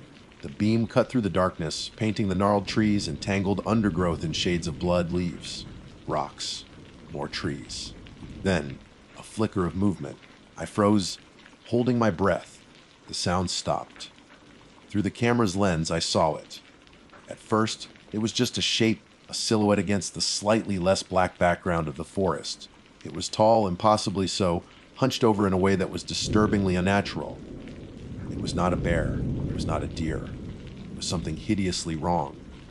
As it shifted its weight, stepping from behind a thick oak, the faint moonlight caught a glint of something pale. It raised its head. Even through the grainy, monochromatic filter of the night vision, the details were a mosaic of pure nightmare. It had the sinewy, powerful legs of a great bird of prey, but covered in slick, reptilian scales that seemed to absorb the light. Its body was a gaunt, skeletal frame, draped in what looked like ragged, leathery wings that were folded tight against its back. But the head was what shattered my sanity. It was avian, but horrifically distorted. A long, serpentine neck supported a head that was mostly a beak. A massive, hooked scythe of what looked like tarnished, pitted steel. 2 eyes, large and black, and utterly devoid of intelligence or mercy, stared directly into the camera lens, reflecting the infrared light back as 2 burning malevolent coals, the snallygaster. It was real. The bedtime story, the local legend, the source of my next paycheck, was real, and it was looking right at me. For a moment that stretched into an eternity, we were locked in that silent tableau. The hunter and the monster, though the roles had been terrifyingly reversed. I had spent my career chasing shadows, and now a shadow had come to life to chase me. The creature opened its metallic beak, and the sound that emerged was not the high, pitched screech from before. It was a low, guttural clicking, a series of rapid, fire snaps of metal on metal. It was a sound of anticipation, of hunger, that broke the spell. The adrenaline that had frozen me in place now surged through my veins like a lightning strike. I didn't scream. I didn't have the air. I just turned and ran. I crashed through the back of my campsite, kicking over the table and my precious laptop, The sound of splintering plastic and shattering electronics a meaningless casualty in the face of survival. I plunged into the blackness of the woods, away from the creature, my only guide the bouncing, jarring red world of my camera. Branches whipped at my face, tearing at my clothes and skin. Roots snaked out of the ground, trying to trip me, to deliver me to the thing that was now crashing through the forest behind me. I could hear it gaining. The scraping of its beak against the trees it passed was like nails on a chalkboard. A new sound joined the pursuit, the heavy, rhythmic thump of its powerful legs hitting the forest floor. It was faster than me, much faster. I risked a glance over my shoulder, swinging the camera behind me. The two burning red eyes were there, closer now, bobbing through the trees with a horrifying speed and grace. I saw one of its leathery wings partially unfurl, catching on a branch with a sound like tearing canvas. It wasn't flying, not in these dense woods. It was running me down. My lungs burned. My legs were screaming in protest. The professionally curated Wildman persona had been stripped away, leaving only Rex Fincher, a terrified man in way over his head. The energy drink, the tactical gear, the millions of subscribers. None of it meant anything out here. This was primal. This was predator and prey. A thick root hidden in the leaf litter caught my boot. I went down hard, tumbling forward, my head smacking against the hard, packed earth. The camera flew from my grasp, skittering across the ground a few feet away, its red light now pointing uselessly up at the canopy. Dazed, my vision swam with black spots. The thumping behind me stopped. Scrambling on my hands and knees, ignoring the sharp pain in my ankle, I lunged for the camera, my content, my proof. The thought was insane, but it was so deeply ingrained in me that even in the face of death, I couldn't let it go. My fingers closed around the housing just as a shadow fell over me.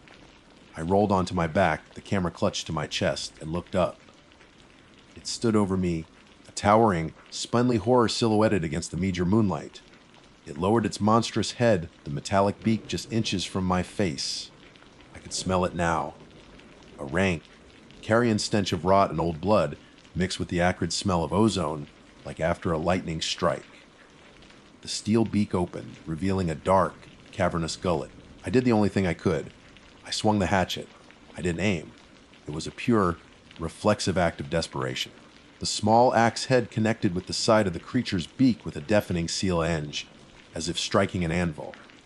The impact vibrated up my arm, numbing my fingers. The creature recoiled, letting out a piercing shriek of what sounded less like pain and more like pure, incandescent rage.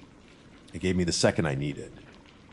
I crab walked backward, stumbling to my feet, my injured ankle screaming in protest.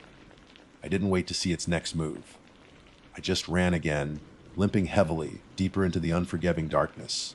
I didn't know where I was going. I had dropped my compass, my GPS, everything. My only goal was to put distance between myself and that metallic shriek. After what felt like an hour of panicked, stumbling flight, I saw a change in the terrain ahead. A rock face, a dark slash in the earth, a small cave, or at least a deep overhang. It was a hole, a place to hide.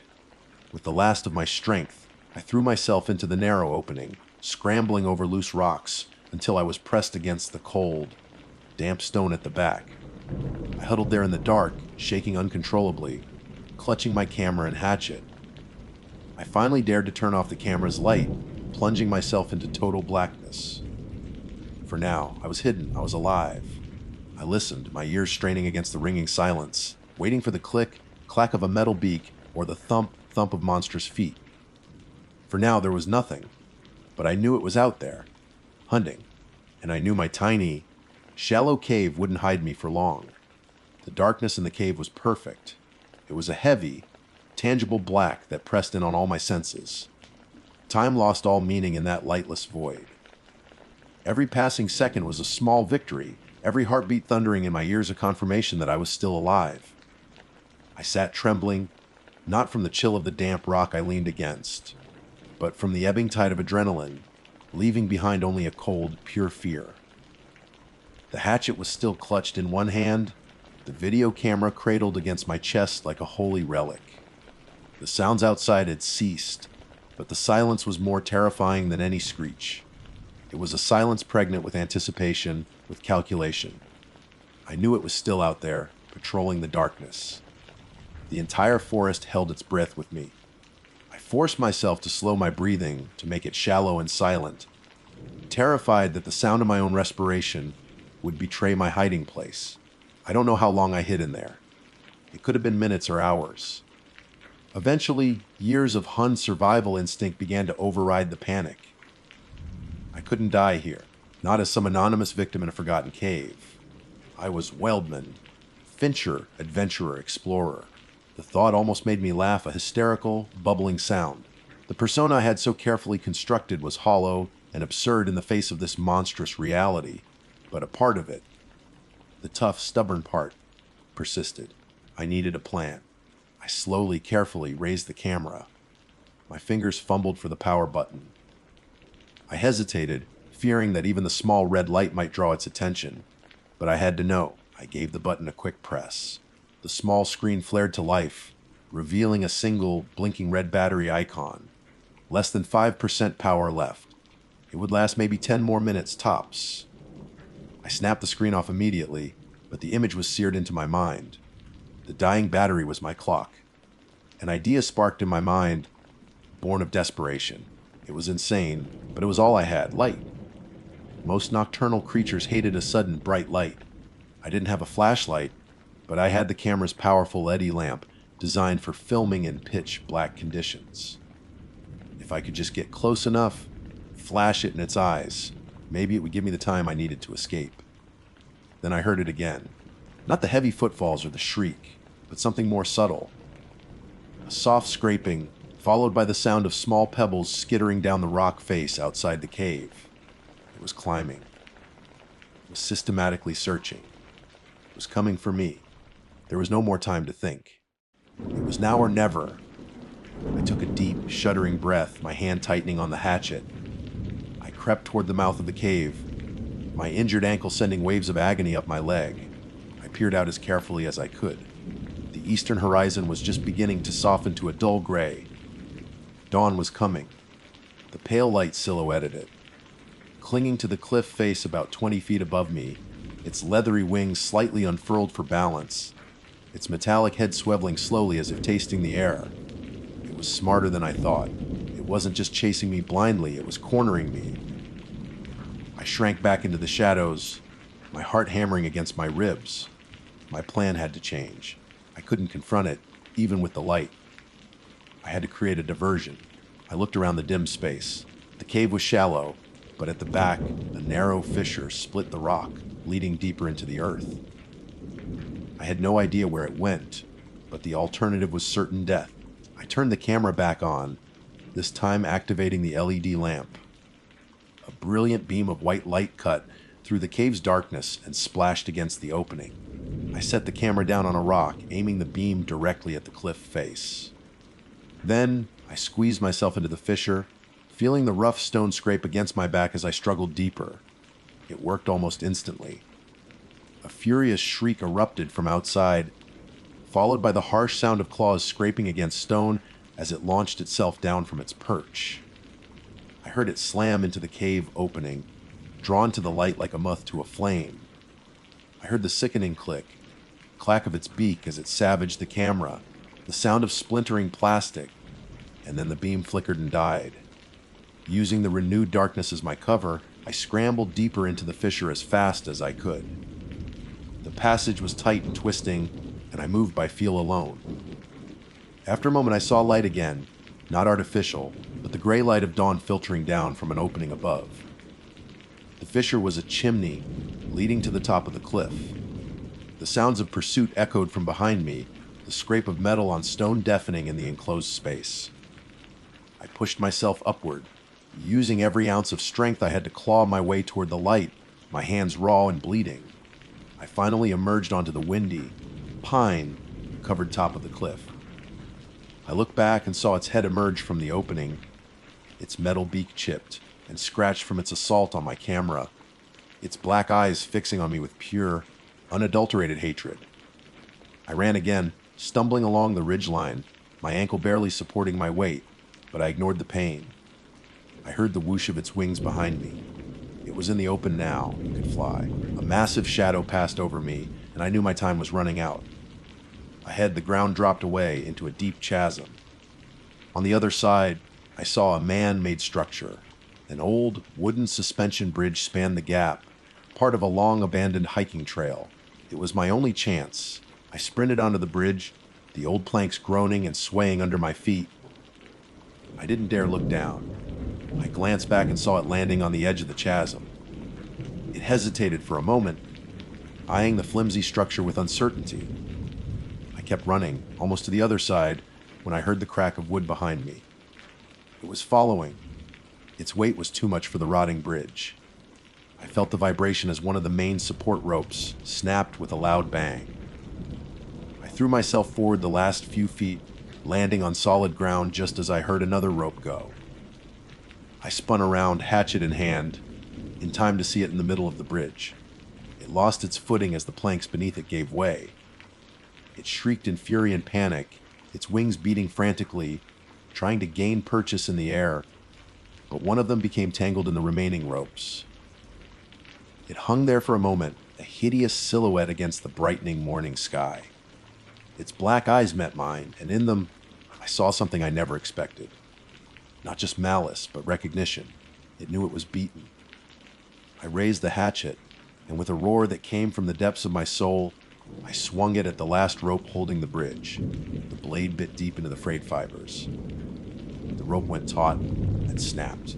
The rest of the bridge collapsed, and the creature let out one final, piercing scream of rage and defeat as it plunged into the chasm below. I watched until it was swallowed by the shadows. Then, there was only the sound of the wind. I stood there for a long time, shivering in the morning sun, the hatchet falling from my numb fingers. Wildman, Fincher had died in those woods. All that was left was the broken man who had survived a nightmare. 3 months later, the Lost Shenandoah episode became the most watched video in my channel's history. It was a shaky, terrifying, fragmented recording of my camp, the sensor attack, my first encounter, and my frantic flight. It ended with a scream and the sound of the camera being destroyed. Everyone called it a masterpiece of viral marketing, the most brilliant hoax ever conceived. I never confirmed or denied it. I let the mystery build. New sponsors flocked to me. My subscriber count grew tenfold. I had gotten everything I ever wanted. The fame, the money, the success. But every night when I close my eyes, I don't see the rising view counts. I see two black eyes staring at me in the dark, and I hear the clack of a metal beak. I captured the greatest story of my career, but I lost something in the Shenandoah woods, too, the ability to believe that the shadows were only ever just shadows. My name is Dr. Clara Holloway. I am a folklorist, a collector of stories and the whispers of the past. It's a profession that requires a certain detachment, an academic distance from the tales of ghost lights and things that go bump in the night. I catalog them, analyze their cultural significance, and file them away. I deal in the echoes of belief, not in belief itself, or so I told myself. My family's story was one I had always kept at arm's length, filed under personal history, rather than professional interest. My grandmother, Elspeth Holloway, was a woman carved from the very rock of the Blue Ridge Mountains. Until her dying day, her heart harbored a bitter resentment for the men who, in the 1930s, came with their official papers and talk of public good. They were creating the Shenandoah National Park, a jewel of the nation, they said. To my grandmother, they were thieves. They stole our mountain Clara, Belle, she would say, her voice as brittle and dry as autumn leaves. She'd be sitting in her rocking chair on the porch of her small house in Luray, looking towards the looming silhouette of the ridge. They took the farm, the creek, the very ground our bones were meant to rest in. But the mountain doesn't forget. It remembers what it's owed. I heard the story 1,000 times. The Holloway farm wasn't grand, just a patch of stubborn soil wrestled from the forest, with a cabin built from chestnut logs that my great-grandfather had felled himself. It was a life of hardship and simple beauty, one that ended abruptly. They were displaced, paid a pittance for a century of sweat and blood, and forced down into the valley to watch as their homes were dismantled or left to be swallowed by the woods. For years, I dismissed her words as the poetry of grief, the lingering anger of a woman whose world had been uprooted. The mountain's memory was a metaphor for the injustice her generation had suffered. It was a compelling narrative, but nothing more. A piece of folklore from my own bloodline. My perspective began to shift last autumn. My research had led me to a collection of archives about the park's formation, and the Holloway name appeared on a faded plat map. A spark of professional curiosity mingled with a deeper, more personal pull ignited within me. I decided it was time to see it for myself. I wanted to stand on the ground my grandmother had so loved, to see the chimney stones that were all that was left of their home. The drive up Skyline Drive was breathtaking. The world fell away into a hazy blue panorama, the road a gray ribbon winding through a sea of fiery foliage. It was beautiful, a manicured wilderness. Yet, as I climbed higher, a subtle tension crept into the air. The crisp autumn breeze seemed to carry a weight, a watchfulness that I couldn't quite place. I told myself it was just the power of suggestion, my grandmother's stories coloring the landscape. Following the old map and GPS coordinates, I parked at a scenic overlook and made my way into the woods. The trail was faint, little more than a deer path. After a 20-minute walk, the trees opened into a small, sun-dappled clearing. And there they were. A pile of weathered fieldstones, green with moss, stood like a tombstone where the heart of the cabin once was. The foundation was a mere ghost in the earth, a rectangular depression overgrown with weeds. I spent an hour there, walking the perimeter, trying to imagine the lives lived in that small space. I ran my hand over the rough, cool chimney stones. This was where my family had gathered for warmth, where stories were told, where life had been centered. A profound sense of loss, sharper and more personal than I expected, settled over me. It wasn't just history anymore. As I knelt by the hearth, something metallic glinted in the dirt, uncovered by a recent rain. I dug at it with my fingers, my heart giving a strange, illogical leap. It was a locket. Small oval made of brass or copper, now tarnished a dark, rusty brown. It was surprisingly heavy and cold to the touch, despite the afternoon sun. A simple floral pattern was etched on its cover, almost worn smooth by time. I held it in my palm, a direct link to the people I'd only known through faded photographs and handed down tales. And that's when I heard it. A whisper, soft as the soughing of wind through the pine needles. Clara, Belle. I froze, my head snapping up. The clearing was empty. The woods were silent. Not the normal, rustling silence of a forest, but a deep, profound stillness, as if every bird and insect was holding its breath. I strained my ears, but there was nothing. It had to be the wind. My mind was playing tricks on me, primed by the location and the discovery. Clutching the locket, I decided it was time to leave. The sun was dipping lower, painting the sky in shades of orange and purple. The walk back to the car felt different. The woods seemed darker, the shadows longer and more menacing. I felt a persistent, prickling sensation on the back of my neck, the unmistakable feeling of being watched. Once back in the safety of my car, I let out a breath I didn't realize I'd been holding. I placed the locket on the passenger seat and started the engine, pulling back onto Skyline Drive. The whispers started again. This time, they were clearer, weaving in and out of the sound of the engine and the rush of the wind. They seemed to emanate from the car's air vents, from the trees that flashed past my windows in a blur of color. It wasn't just my name anymore. It was fragments, disjointed words of sorrow and rage. A stole ours can't rest. My knuckles were white on the steering wheel. This was not the wind. This was not my imagination. This was real. I pressed down on the accelerator, desperate to get down the mountain, away from the watchful eyes and the disembodied voices. Back in the sterile quiet of my hotel room, the locket sat on the bedside table, a dark, malevolent presence. The whispers had followed me. They were fainter now, a murmur at the edge of hearing, but they were there. I knew, with a certainty that defied all my academic training, that the source was the object I had unearthed. My hands trembled as I picked it up. I had to know what was inside. The clasp was fused shut with rust and time.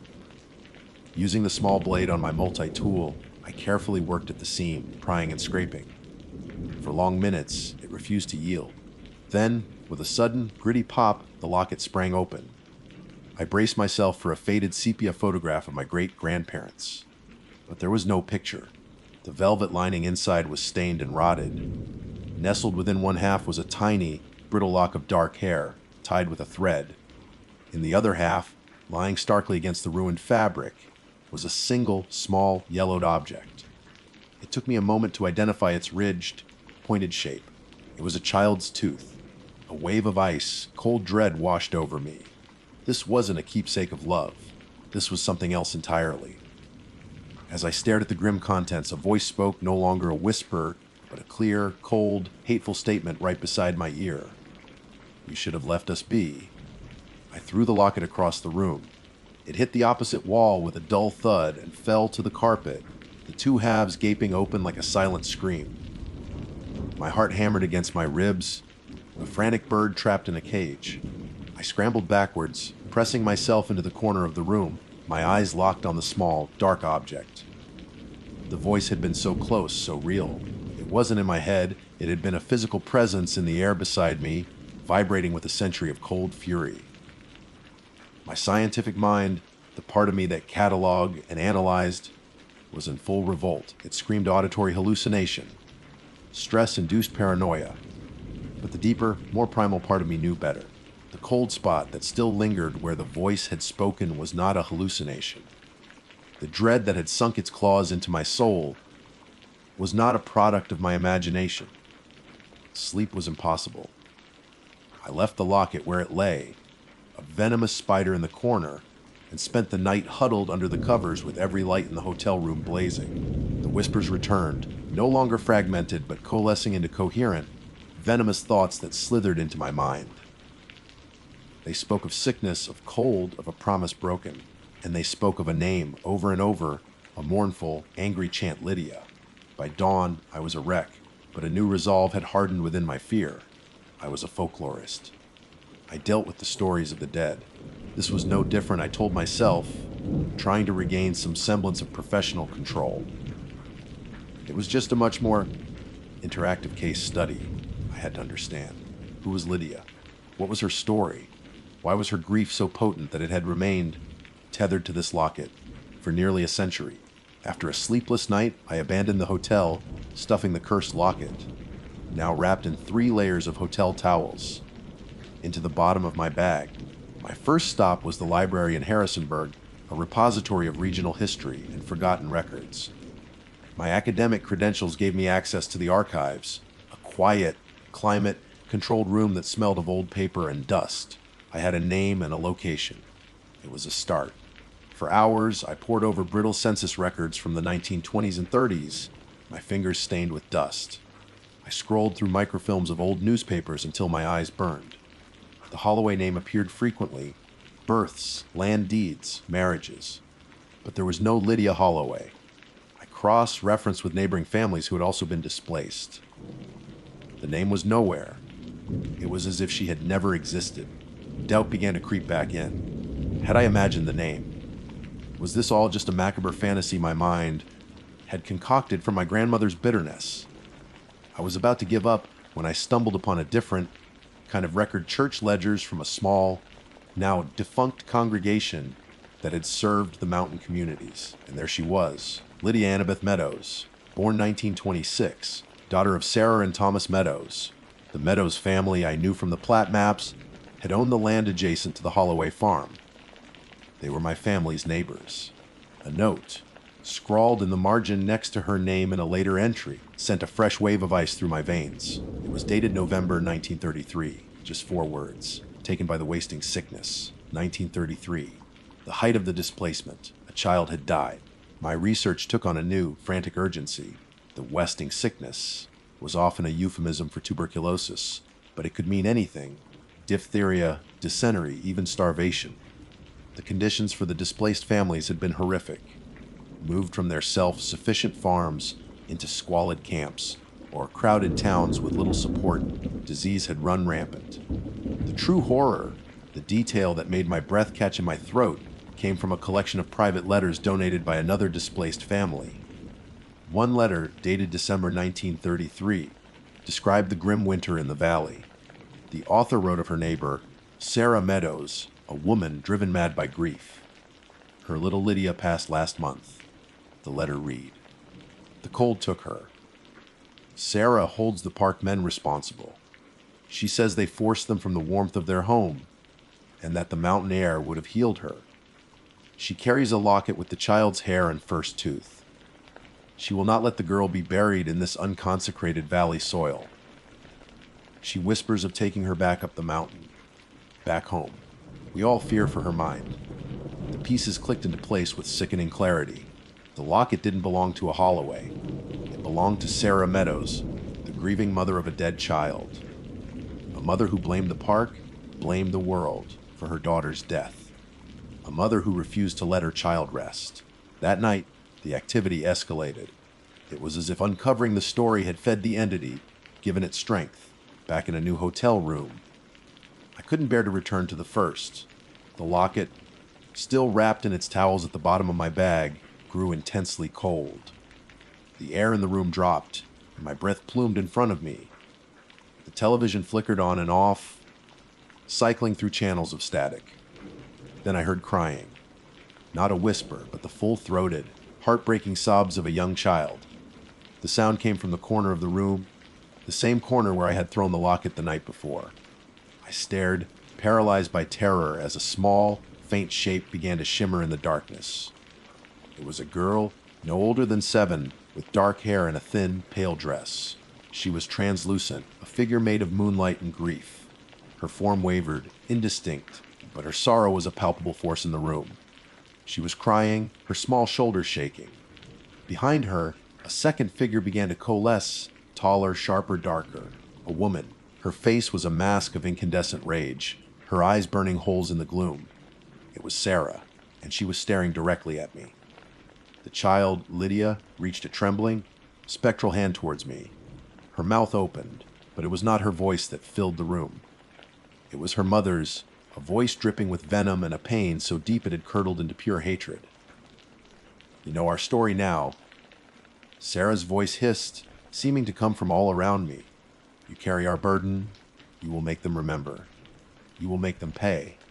The temperature plunged further. A glass of water on the bedside table cracked, spilling its contents onto the floor. The lights flickered violently and then died, plunging the room into absolute blackness. And in that suffocating darkness, the child's weeping continued, closer now, and the mother's voice made a final chilling promise. The mountain remembers. And now, so will you. The darkness that swallowed the hotel room was absolute, a thick, suffocating blanket that pressed in from all sides. Panic, cold and sharp, seized me. The child's weeping was no longer in the corner. It was beside me, a tangible wave of misery that chilled my skin. I could feel the mother's rage as a physical pressure in the room, a silent storm of hate that made the air crackle. I fled, grabbing my keys and my bag, the bag containing the locket. I burst out of the room and didn't stop running until I was in the sterile, fluorescent, lit lobby, gasping for breath under the startled gaze of the night clerk. I spent the rest of the night in my car in the hotel parking lot, doors locked, the engine running for a pathetic illusion of safety. With the dawn came a fragile clarity. Sarah's words echoed in my mind. You carry our burden, you will make them pay. I finally understood. This wasn't a simple haunting. It was a curse. Sarah hadn't just latched onto the locket, she had latched onto me. Finding her story hadn't satisfied her, it had empowered her. She saw me as a tool, a vessel for her century-old vengeance. My academic mind, now working in concert with my terrified instincts, laid out the options.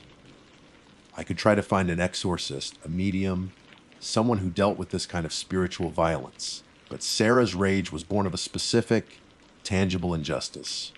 A generic ritual felt like it would be a flimsy shield against a hurricane.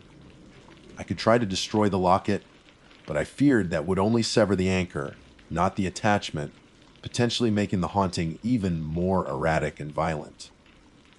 Or I could give her what she wanted, not payment in blood. I recoiled from the very thought, but payment in truth. My grandmother had said the mountain remembers. Sarah had confirmed it. The injustice done to these families had left a wound on the land itself, a wound that had festered in Sarah's grief and turned it into a poison. To heal the wound, the story had to be told. Not just in an academic paper, buried in an obscure journal, but told to the mountain. I had to return. I had to face them where their tragedy began. I had to appease the mother to save the child, and in doing so, save myself. The drive back up Skyline Drive was the hardest thing I've ever done. Every scenic overlook felt menacing. Every shadow seemed to twist into a grotesque shape. The locket on the passenger seat was a point of gravitational cold, a miniature black hole of sorrow. Using the old plat maps from the library, I knew the location of the Meadows farm was less than a quarter mile from my own family's ruined cabin. I parked the car and stepped out into the unnervingly silent woods. The air was thick and heavy, charged with a palpable sense of waiting. I found the site easily. It was even sadder than my family's. Only a few scattered stones marked the foundation, and a gnarled, ancient apple tree stood sentinel, its branches bare against the gray sky. This was the place. I took the locket from my bag. It felt colder than ice, burning my skin. Sarah. I called out, my voice trembling but loud. Lydia, I'm here. I'm not running anymore. The wind picked up, swirling leaves around my feet. The temperature dropped. The spectral forms I had seen in the hotel room began to shimmer into existence before me near the old apple tree. Lydia was huddled on the ground, weeping, a faint wisp of despair. Sarah stood over her, a towering figure of pure fury, her eyes fixed on me, burning with a cold, dark fire. You have come to pay. Her voice hissed, the sound of grinding stones. I have, I said, forcing myself to meet her gaze. But not the way you think. Vengeance won't heal your daughter, Sarah. It will only chain her to your anger forever. Look at her. She isn't at peace. She's trapped in your pain. Pain is all we have left. She shrieked, the sound tearing through the woods. They took everything. They left her to die in the cold. They forgot us. Then we will make them remember. I countered, taking a careful step forward. I opened my hand, showing her the locket. But remembrance isn't about revenge. It's about honor. It's about justice. Lydia doesn't need more anger. She needs rest. She needs her mother's love, not her mother's rage. I knelt, placing the locket on the ground between us. Let her go, Sarah. Let her find peace. I swear to you, on my family's name, on this land we both lost, that I will not let them forget you. I will tell your story. I will tell the world about Lydia Annabeth Meadows. Her name will be known.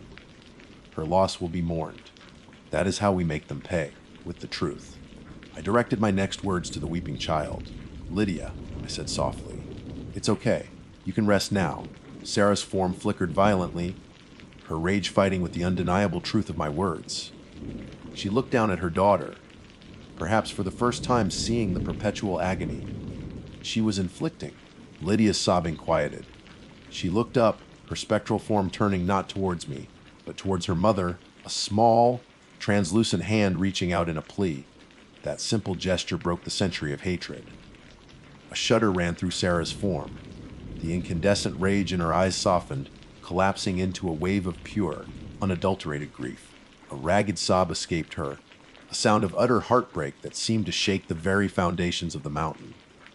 She knelt, her dark, angry form becoming softer, more transparent.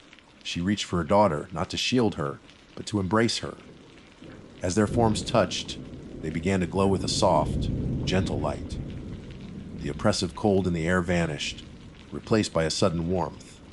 The two figures held each other, mother and child, their forms merging and becoming brighter, until they dissolved into 1,000 motes of light that drifted up through the branches of the old apple tree and disappeared into the sky.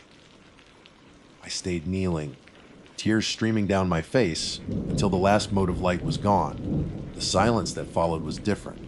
It was peaceful. The watchfulness was gone. The woods felt like woods again.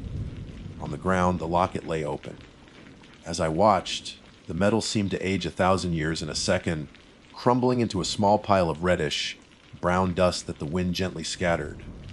3 months later, my article, The Forgotten Children of Shenandoah, was published in a national historical magazine. It told the story of the displacement, focusing on the human cost, on the families torn from their homes. I told the story of Sarah and Lydia Meadows. The response was overwhelming. The National Park Service contacted me. Last week, I stood on a small landscape plot just off Skyline Drive, not far from the ruins of their homes. A simple granite marker had been placed there. It was a memorial to the families of the mountain. And on it, carved into the stone for all to see, were the names Thomas Sarah and Lydia Annabeth Meadows. My grandmother was right. The mountain remembers. But I had learned that a memory doesn't have to be a ghost.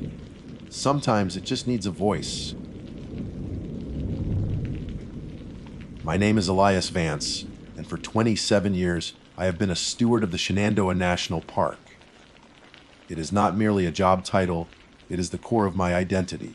These mountains, with their ancient, rolling spines of blue, tinged granite, are more familiar to me than the face I see in the mirror each morning. I have dedicated my life to understanding their language, the rustle of leaves that signals a coming storm, the sharp crack of a falling branch in the dead of winter, the guttural call of a black bear echoing through the valleys. I am a man grounded in the tangible, in the predictable cycles of nature.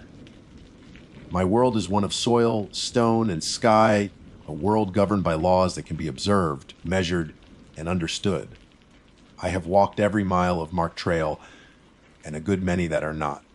I have faced down charging bucks during the rut, tracked lost hikers through torrential downpours, and stood in silent awe as dawn broke over the peaks, painting the world in shades of rose and gold.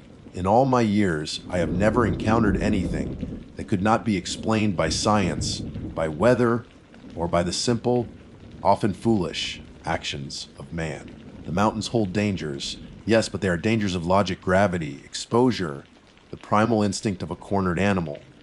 There was no room in my understanding for anything else, until the chimes began. The first time I heard them, I was completing my final patrol log at the Big Meadows Ranger Station. It was late October. The last of the leaf peepers had long since departed, leaving the park to reclaim its profound and solemn quiet. A thick, expectant stillness had settled over the valley, the kind that precedes the first deep frost. There was no wind, not a whisper. The flag outside the station hung limp and heavy against its pole. That's why the sound was so jarring. It was faint at first, a delicate, crystalline melody that seemed to hang in the air like frost itself. It sounded like tiny glass bells, impossibly fragile, chiming in a soft, random cadence. My first thought, a reflexive one born of long habit, was the wind.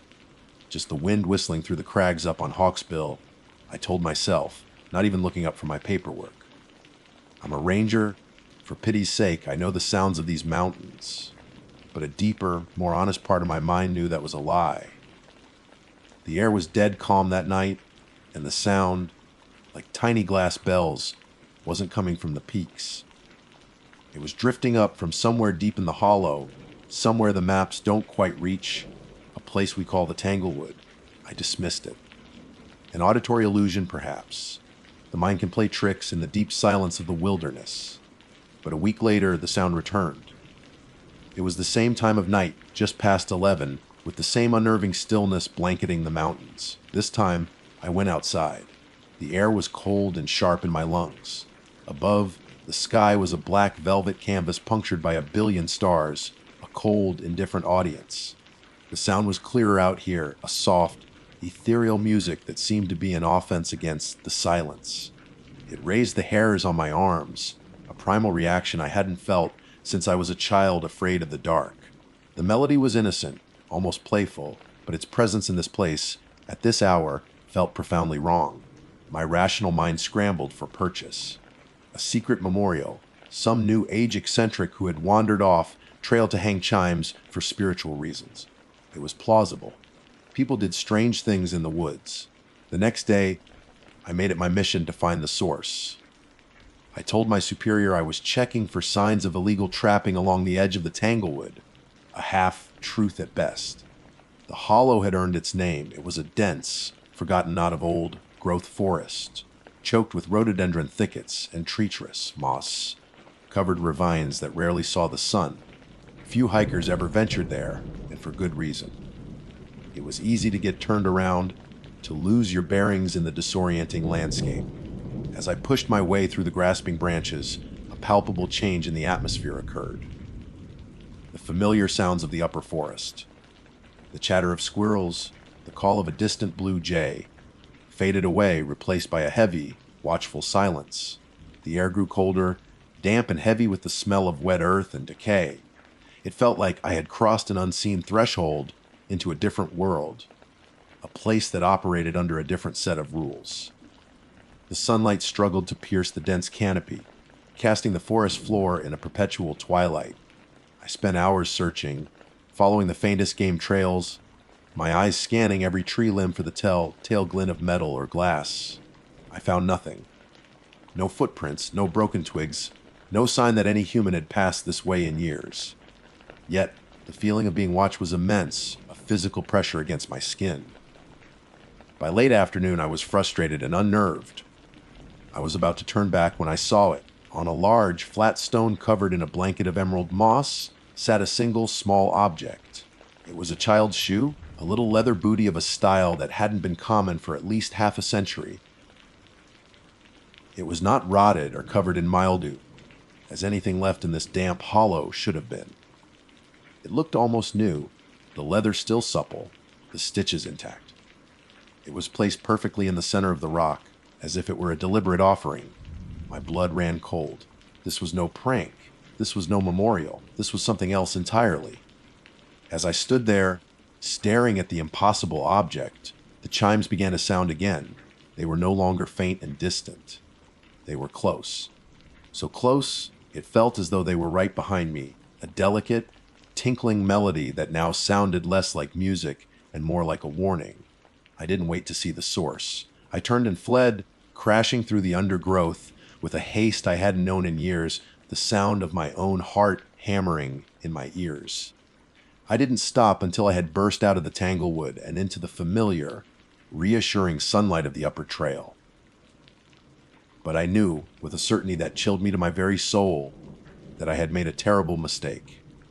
I had acknowledged the sound, and in doing so, I had let it know that I could hear it. Sleep did not come that night, nor for many nights after. My small, sturdy ranger's cabin, which had always been a sanctuary of solitude and peace, now felt like a fragile shell against the vast, listening darkness of the mountains. Every creak of the floorboards, every rustle of a nocturnal animal outside my window sent a jolt of adrenaline through me. I kept the lights on until dawn, sitting in my armchair with a lukewarm cup of coffee, staring at the door as if expecting to burst open. My rational mind, the part of me that had guided my entire adult life, was at war with the primal terror that had taken root in my soul. I tried to dismantle the experience piece by piece, to reduce it to a series of explainable phenomena. The chimes, a prankster with a portable speaker, I told myself. A difficult and pointless prank, but not impossible. The shoe, something dropped by a careless hiker years ago, preserved by a freak combination of tannins in the soil and shelter from the elements. The feeling of being watched, pure paranoia, my own mind turning against me in the disorienting silence of the Tanglewood. I repeated these explanations to myself like a mantra, but the words were hollow. They could not account for the chilling perfection of the scene, the pristine condition of the antique booty, its deliberate placement, and the terrifying proximity of the chimes that had hunted me out of the hollow. I knew with a certainty that defied all logic that I had stumbled upon something ancient and aware. The following week was a study in forced normalcy. I performed my duties with a mechanical precision, my mind 1,000 miles away. I answered tourists' questions about trail conditions and wildlife sightings with a smile that felt like a mask, all the while listening. The world had become a different place. The silence between the calls of birds was no longer empty. It was heavy with anticipation. The wind was no longer just the wind. It was a potential carrier for that delicate, dreadful melody. The chimes did not make me wait long. They returned 4 nights after my flight from the Tanglewood. This time, they were no longer confined to the deep hollow. I heard them from the porch of my cabin, a faint, crystalline sound drifting on the night air, not from the direction of the Tanglewood, but from the edge of the meadow just beyond my clearing. They were closer. They were following me. The sound was no longer random. It had a searching quality, a soft, inquisitive pattern that sent a fresh wave of ice through my veins. I retreated inside, locking the door and drawing the curtains, my heart hammering against my ribs. This was no longer a mystery to be investigated. This was a siege. My work suffered. My supervisor, a good man named Dave Holcomb, called me into his office. "Elias," he began, his face etched with concern. "You look like you've seen a ghost. You're distracted.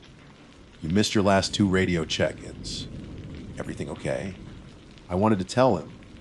I wanted to pour out the whole insane story, to share the burden of this creeping dread. But what could I say? That Elias Vance, the most steadfast and experienced ranger on his staff, was being haunted by wind chimes. He would think I was losing my mind. He would put me on administrative leave, send me for a psychiatric evaluation. I would lose the only life I had ever known, so I lied. Just some trouble sleeping Dave, getting over a bad flu. The lie tasted like ash in my mouth. He accepted it, but his eyes told me he wasn't entirely convinced. I knew I couldn't go on like this. My scientific mind, my need for evidence and explanation, demanded action. If I couldn't trust my senses, I would trust in facts and history. The park's main administrative office, down in Luray, maintained an extensive archive, old maps, survey records, ranger logs dating back to the park's establishment in the 1930s, and even some documents from before that, when these mountains were home to thousands of families whose lands were acquired to create this wilderness. If there was an explanation, a human story behind the shoe and the chimes, it would be buried in those files. I took a personal day, driving down the winding skyline, drive under a gray, oppressive sky. The archives were housed in a climate-controlled basement room filled with the dry, papery smell of aging documents. For hours, I sifted through brittle maps and faded, typewritten reports, focusing on the area corresponding to the Tanglewood. I found records of old homesteads, their foundations now long since swallowed by the forest. I read about boundary disputes, logging operations, and the difficult, often contentious process of relocating the mountain families. It was late in the afternoon when I found it, tucked away in a dusty file labeled Incidents and Disappearances 1920-1940. It was a brief report filed by a deputy sheriff from Madison County in the fall of 1928, 6 years before the park was officially established. It detailed the disappearance of the Holloway family. Abram Holloway, his wife, and their 4-year-old daughter, Lily. Their farmstead was located on the edge of the very hollow that was now known as the Tanglewood. According to the report, a neighbor had visited their cabin to find the door ajar, the hearth cold, and a half-eaten meal on the table. The family was gone. There were no signs of a struggle, no note, nothing. They had simply vanished. A search was organized, but the dense, unforgiving terrain yielded no clues. The case went cold, another forgotten tragedy in the hard life of the mountains. I felt a cold knot tighten in my stomach as I read the final lines of the deputy's report. He had made an inventory of the cabin's contents. Among the listed personal effects left behind were one pair of child's leather booties, one of which appeared to be missing. A photograph was attached, grainy and faded with age. It was a picture of little Lily Holloway, a serious-looking child with dark eyes and a small, determined mouth. In the photograph, she was wearing a pair of small, dark leather shoes. They were identical to the one I had found on the moss-covered rock. Suddenly, the room felt airless, the walls closing in. This wasn't a ghost story anymore. It was a story of loss, of a little girl who had vanished into the woods. As I stared at her somber face in the photograph, a new sound reached my ears, cutting through the silence of the archives. It was not the hum of the air conditioner or the rustle of paper. It was faint, impossibly so, but unmistakable. The delicate, crystalline chiming of glass bells. It wasn't coming from outside. It was coming from the hallway, just beyond the closed door of the archive room. And it was getting closer. Panic, cold and absolute, seized me. For a second that stretched into an eternity, I was frozen in my chair, the dusty file still open before me. The sad face of Lily Holloway a stark contrast to the lively, terrifying sound echoing from the hallway. My world, once defined by the solid reality of rock and timber, had completely dissolved. The laws of nature I had so faithfully upheld were meaningless here. A ghost from 1928 was chiming for me in the basement of a government building. My ranger training, the ingrained instinct to act in the face of danger, finally broke the paralysis. It was a clumsy, desperate scramble. I shoved the chair back, the legs screeching against the linoleum floor, a vulgar noise against the delicate purity of the chimes. I slammed the file shut, not bothering to return it to its place, and lunged for the door. My hand trembled as I reached for the cool metal of the doorknob. The chiming was right on the other side now, a soft, insistent melody that seemed to be vibrating through the very wood of the door. I half expected to see a small, spectral child standing there when I opened it. I wrenched the door open. The hallway was empty. The long, sterile corridor, lined with gray filing cabinets and lit by the unforgiving buzz of fluorescent lights, was utterly still. But the sound was still there. It hadn't been in the hallway, it had been in my head. A phantom sound, more real than the solid walls around me. As soon as I realized this, the chiming faded, not abruptly, but gently, like a sigh, leaving behind a silence that was somehow more terrifying. I didn't wait. I ran. I fled the archives, my footsteps echoing unnaturally in the empty building. I burst out in the gray, drizzling afternoon, gasping for air as if I had been holding my breath for hours. The cold rain on my face was a welcome, grounding sensation. I stumbled to my truck, my mind a chaotic whirl of fear and disbelief. The drive back up the mountain was a blur. Every shadow seemed to stretch and wreathe in my peripheral vision, and every gust of wind against the windows sounded like the beginning of that delicate, horrifying tune. By the time I reached my cabin, dusk was settling, draping the mountains in shades of purple and gray. The fear I felt was different now. It was no longer just a primal dread of the unknown. It was personal. This was about Lily, the little girl with the serious eyes who had walked into the Tanglewood and never returned. I hadn't just stumbled upon a haunted place. I had stumbled upon her story. The shoe, the chimes, the way the haunting had followed me. It wasn't a malicious attack. It was a plea. She was lost, and for some reason, she had chosen me to find her. That night, I did not try to rationalize or explain. I accepted the impossible truth. My cabin, which had felt like a prison the nights before, now felt like a command post. I was no longer hiding. I was waiting. I left the lights off, sitting in the dark and looking out at the meadow, at the edge of the woods where the darkness was deepest. I had a responsibility now, not just as a ranger, but as a human being, a responsibility to a lost child that had been waiting for nearly a century. Around midnight, it happened. It wasn't the chimes this time. It was a soft, rhythmic thump against the cabin's front door. Thump, thump, thump. It was a gentle, hesitant sound, not the sharp rap of a visitor, but something else. My blood ran cold, but I forced myself to my feet.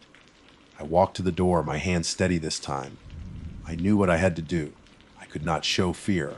I opened the door. The porch was empty.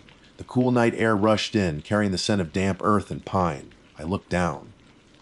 There, placed neatly on the doormat, was the other shoe. The second little leather bootie, the match to the one I had found on the rock in the Tanglewood. It was in the same impossible condition, perfectly preserved against the ravages of time. I picked it up. It was cool to the touch, and for a fleeting, heart-stopping moment, I thought I felt a flicker of warmth from within it, a residual trace of the small foot that had once worn it. I brought it inside and placed it on my mantelpiece, next to its mate, which I had retrieved from my pack. The pair was complete. It was a message, an invitation. She wasn't just haunting me, she was guiding me. She was showing me what she had lost. A profound, sorrowful understanding washed over me. The terror was still there, a cold stone in the pit of my stomach, but it was now overlaid with a powerful sense of purpose. I couldn't bring her back. I couldn't undo the tragedy of her disappearance, but I could give her peace. I could find what was left of her, give her a proper resting place, and let her story be known. I could take her out of the Tanglewood's lonely darkness. The next morning, I rose before dawn. I did not call Dave Holcomb. I did not file a report. This was beyond park regulations. This was a duty that fell solely to me. I packed my gear with a grim determination, a powerful flashlight, a shovel, ropes, and the 2 small leather shoes, which I wrapped carefully in a cloth and placed in the top of my pack. As I stepped out onto my porch, the first light of dawn was breaking over the ridges, a sliver of gold against the dark blue peaks. The air was crisp and silent. I looked towards the Tanglewood, its dark, tangled depths waiting for me. I was no longer running from it. I was walking towards it, towards the ghost of a little girl who had been lost for too long. I didn't know what I would find in the heart of that dark hollow, but I knew I had to go. It was a deadly mistake to have ever entered her woods, but it would be a far greater sin to abandon her now. My haunting of Shenandoah was not over. It had just truly begun. My name is Jake Miller, though most people who know me, or know of me, prefer the nickname they tacked on years ago, the Maverick. It's a title I've earned. I'm a man who believes in calculated risks, intangible realities, and in the fundamental principle that fear is a chemical reaction, not a premonition. Ghosts, spirits, lingering souls. To me, they were nothing more than campfire stories, the products of grief, guilt, or an overactive imagination. I dealt in facts, in things I could see, touch, and if necessary, punch. Which is why, when Chad slurred the challenge across the sticky table of a dimly lit bar, I saw it not as a brush with the supernatural, but as a simple business transaction. $100 says you won't last till dawn in Corbin Cabin, he had declared, his voice thick with the false courage that only cheap beer can provide. His friends snickered, their faces a pale audience in the smoky haze. They saw me as an easy mark for their ridicule, the guy whose bravado was just a front. They didn't understand that my confidence wasn't a front, it was a foundation. Corbin Cabin. Even the name was meant to inspire a shiver. Tucked away deep in the Blue Ridge Mountains of Shenandoah National Park, it was a place steeped in local folklore. The story, as it was always told, was a century-old tragedy. A woman named Nee Corbin had died there in the throes of a brutal childbirth, her infant child following her into the silence just moments later. The legend claims she never left. Hikers and park rangers whispered tales of a restless spirit, a grieving mother who wandered the single-room cabin, her spectral form tidying up, rearranging furniture, and filling the lonely air with the faint, sweet scent of baby powder. Easy money, I figured. $100 to sleep in an old log building. It was the easiest bet I'd ever take.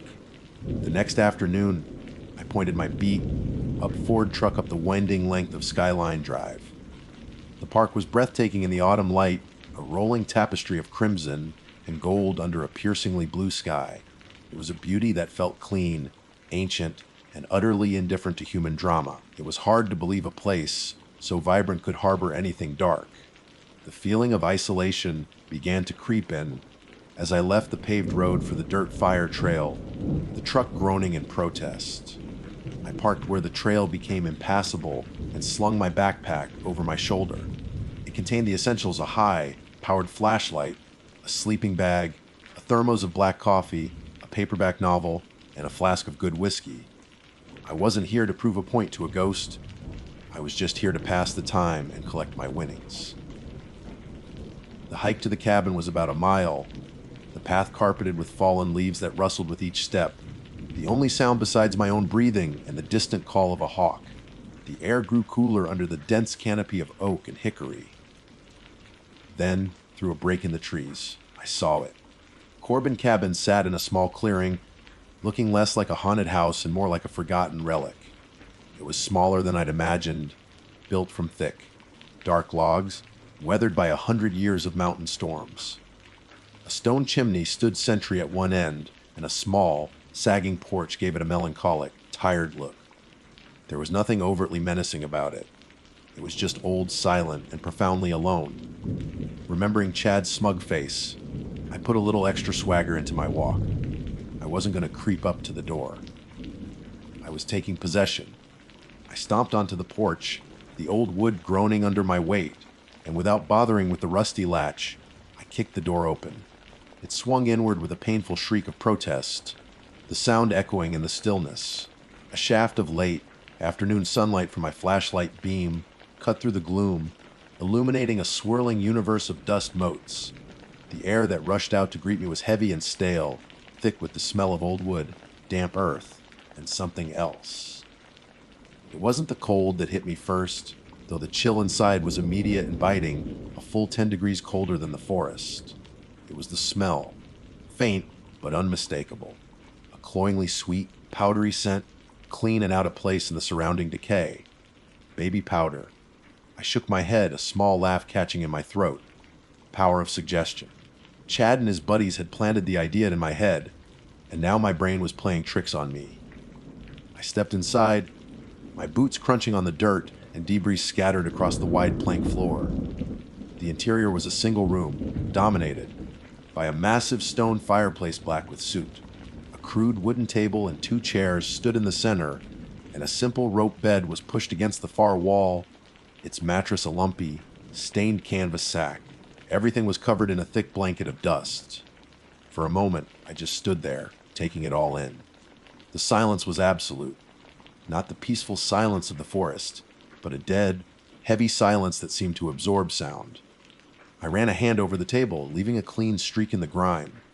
"All right, Mrs. Corbin," I said aloud, my voice sounding unnaturally loud. "I'll be your guest for the evening. Try not to be a bother." As dust began to bleed through the single, grimy window, I set about making the place my own. I unrolled my sleeping bag on the rope bed, deciding the floor was a step too far into roughing it. I sat at the table, took a long pull from my flask, and opened my book.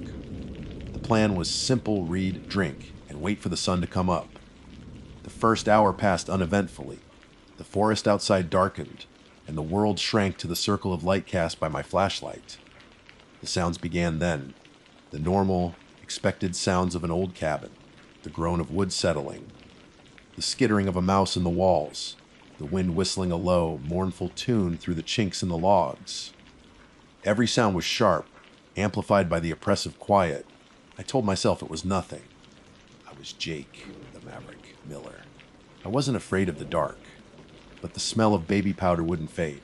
It seemed to ebb and flow, sometimes disappearing completely, only to return stronger, as if a fresh puff had just been released into the air. I got up and paced the small room, my flashlight beam dancing over the dusty surfaces. Everything was exactly as I had found it, untouched. I was sitting back at the table, trying to focus on the words in my book, when I heard the first sound that wasn't normal. It came from directly above me, a soft, rhythmic creak. Creak, creak, creak. It was the sound of a rocking chair. My blood went cold. I froze, my head snapping up toward the low, beamed ceiling. There was no second floor. There was only a dusty, empty loft space above the main room. I hadn't even bothered to look up there. My heart hammered against my ribs. It had to be an animal. A raccoon, maybe, that had gotten into the loft and was moving something around. I grabbed my flashlight, my hands slick with sweat, and pointed the beam upwards.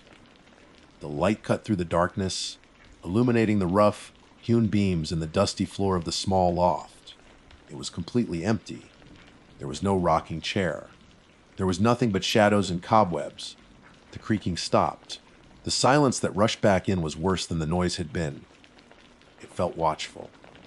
I stood there for what felt like an eternity, my ears straining, every nerve ending on fire. Nothing. I let out a shaky breath, a nervous laugh bubbling in my chest. "Get a grip, Miller," I muttered. "It's just the wind." I forced myself to sit back down, taking another, larger swallow of whiskey. The warmth did little to calm the tremor in my hands. I stared at the page of my book, but the words were a meaningless jumble. My focus was on the cabin, on the suffocating silence. And then I saw it. My flashlight was resting on the table, pointing toward the rope bed where my sleeping bag lay. In the steady, bright beam of light, I watched as a small indentation formed on the dusty surface of the sleeping bag. It was as if something had just sat down on the edge of the bed. It was slow, deliberate. The canvas material sank down, the dust shifting around the invisible weight. I couldn't breathe. I couldn't move. My carefully constructed world of logic and reason shattered into a million pieces. This wasn't the wind. This wasn't my imagination. This was real. A floorboard creaked softly next to the bed, and from the darkness, so faint I thought I might have imagined it, came the whisper, soft, heartbreaking sound of a woman humming a lullaby. Time ceased to exist. My universe collapsed in the space of a single, frozen heartbeat. Every muscle in my body was locked, my breath trapped in my lungs. The lullaby, a melody so soft it was more a feeling than a sound, coiled around me in the suffocating silence. It was a tune of profound sadness, a melody meant to soothe a child that would never again feel warmth. My eyes were glued to the indentation on my sleeping bag, the undeniable proof that I was not alone. The weight of it seemed to press down on my very soul. The Jake Miller who had kicked open the cabin door, the maverick, the skeptic, the man who dealt only in tangible facts, was gone. In his place was a terrified animal, cornered and trembling. Every instinct screamed at me to run, to burst out of the cabin, and not stop until my lungs burned and my legs gave out. But the humming held me captive. It was everywhere and nowhere at once, a ghostly resonance that seemed to emanate from the very logs of the cabin walls. With a surge of pure adrenaline, I broke the paralysis. I scrambled backward, my chair tipping over and crashing to the floor with a clatter that felt like a gunshot in the stillness. I fell hard, my hands hitting the gritty floorboards, and Crab walked away from the bed until my back hit the rough stone of the fireplace. It was cold, the chill seeping through my shirt, a stark contrast to the fire in my veins. My flashlight had rolled across the table. I lunged for it, my hand shaking so violently it took 2 tries to grip it. I flicked the beam toward the bed. The indentation was gone. The sleeping bag lay flat and undisturbed, as if nothing had ever touched it. But the humming continued, its gentle, heartbreaking rhythm unchanged. "Who's there?" I choked out, the words barely a whisper. The only answer was the lullaby. I swept the flashlight beam across the single room in a frantic, jerky arc. The table, the fallen chair, the grimy window that reflected only my own wide-eyed terror. The empty loft, the door still hanging slightly ajar. Everything was dust and decay. There was nothing to see, but that was the problem. My senses were screaming that something was right here in the room with me, a presence so palpable I could almost feel its breath on my neck. The sweet, cloying scent of baby powder was stronger now, so thick it felt like I was inhaling it with every ragged breath. My mind raced, desperately trying to find a logical foothold, acoustic anomaly, old pipes, the wind. But I knew with a certainty that terrified me more than anything, that I was lying to myself. The lullaby wasn't the wind. The indentation hadn't been a trick of the light. It's Gray Ape. The sound was sharp, definitive. I snapped the flashlight beam back toward the table. One of the wooden chairs, the one I hadn't knocked over, had moved. It had dragged itself a few inches across the floor, leaving 2 clean lines in the thick dust. It was a small movement, almost insignificant, but it was a deliberate act. It was a communication, a display of power. That was it. The last thread of my composure snapped. This wasn't a passive, residual haunting. This spirit was aware of me. It was toying with me. "What do you want?" I screamed, my voice cracking, raw with panic. "Leave me alone!" The lullaby stopped. The silence that followed was a physical blow, a sudden, crushing pressure in my ears. The world held its breath. For a dizzying second, a wild hope flared in my chest. Maybe that was it. Maybe it just wanted to be acknowledged. Then a new sound came from the cold, dark maw of the fireplace behind me. It was a sob, a tiny, helpless whimper, like that of a newborn infant in pain. It was a sound of pure, unadulterated misery, that pierced through my fear and straight into my heart. It wasn't the mother I was hearing now. It was the child. The baby who had died in this very room. An Arctic cold exploded from the hearth, washing over me. The temperature in the cabin plummeted so fast that my breath plumed in the flashlight beam. A white cloud in the frigid air. A layer of frost seemed to crawl across the stones at my back. The feeling of sorrow in the room was overwhelming, a wave of grief so powerful it threatened to drown me. And then, with a force that shook the entire cabin to its foundations, the door slammed shut. Boom! The sound was deafening, a cannon shot in the enclosed space. Dust rained down from the ceiling. I saw the thick, rusty iron latch on the inside of the door fall into place with a heavy final seal key. I was locked in. Sheer, mindless panic took over. All thought, all reason evaporated, replaced by a primal need to escape. I threw myself at the door, pounding on the thick wood with my fists, rattling the iron handle. It was useless. The door was as solid as the mountain it was built on. It wouldn't budge. No! No, no, no! Let me out! I screamed, my voice shredding into a hoarse cry. Exhausted and defeated, I sagged against the door, my forehead pressed to the cold, splintered wood. My entire body trembled uncontrollably. Trap was trapped. I slowly turned, my back sliding down the door, until I was slumped on the floor and raised the flashlight. Its beam cut a solitary, wavering path through the icy air. I pointed it toward the fireplace, the source of the impossible cold and the heart-wrenching sob. The darkness within the hearth was absolute, a void that seemed to swallow the light. But it wasn't empty. Deep inside the soot-blackened chimney, where no light should be, two tiny points of light gleamed back at me. They weren't reflections. They glowed with a soft, internal luminescence, like impossibly small embers. They were low to the ground, and they were watching me. They were eyes. As I stared, frozen in a new dimension of terror, a whisper slithered out from the darkness. It was not the mother's gentle humming or the baby's cry. It was a new voice, cold and clear as ice, a possessive hiss that filled the entire cabin and echoed directly in my mind. Mine. The word, mine, wasn't a sound. It was an injection of ice into my veins, a brand seared onto my mind. It was a declaration of ownership spoken from the absolute darkness of the fireplace. The two embers, the eyes, didn't blink. They just watched, pinning me to the floor with a gaze that felt ancient and hungry. My brain, what was left of it, was a tempest of terror. The legend was wrong, so terribly, fatally wrong. This wasn't the ghost of a grieving mother. The lullaby, the scent of baby powder, the sorrow. It was all a facade, an elaborate and cruel trap.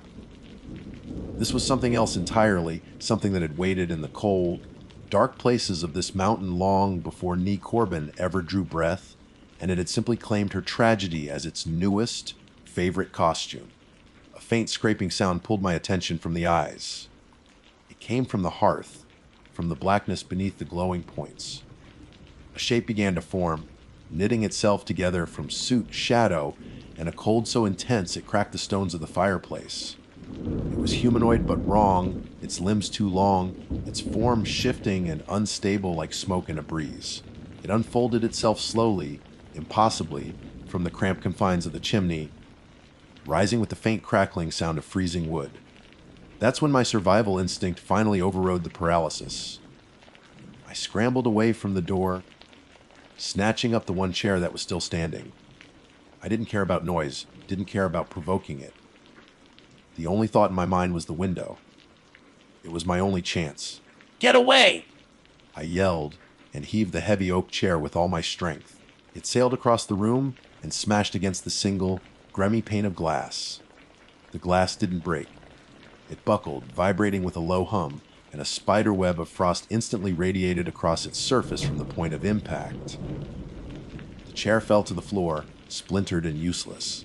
The window held, now completely opaque with ice. A dry, rasping sound that might have been a laugh came from the figure by the hearth. It was mocking me. The form was fully materialized now, a tall, skeletal silhouette born of pure shadow. Its two coal, like eyes burned with a hateful intelligence.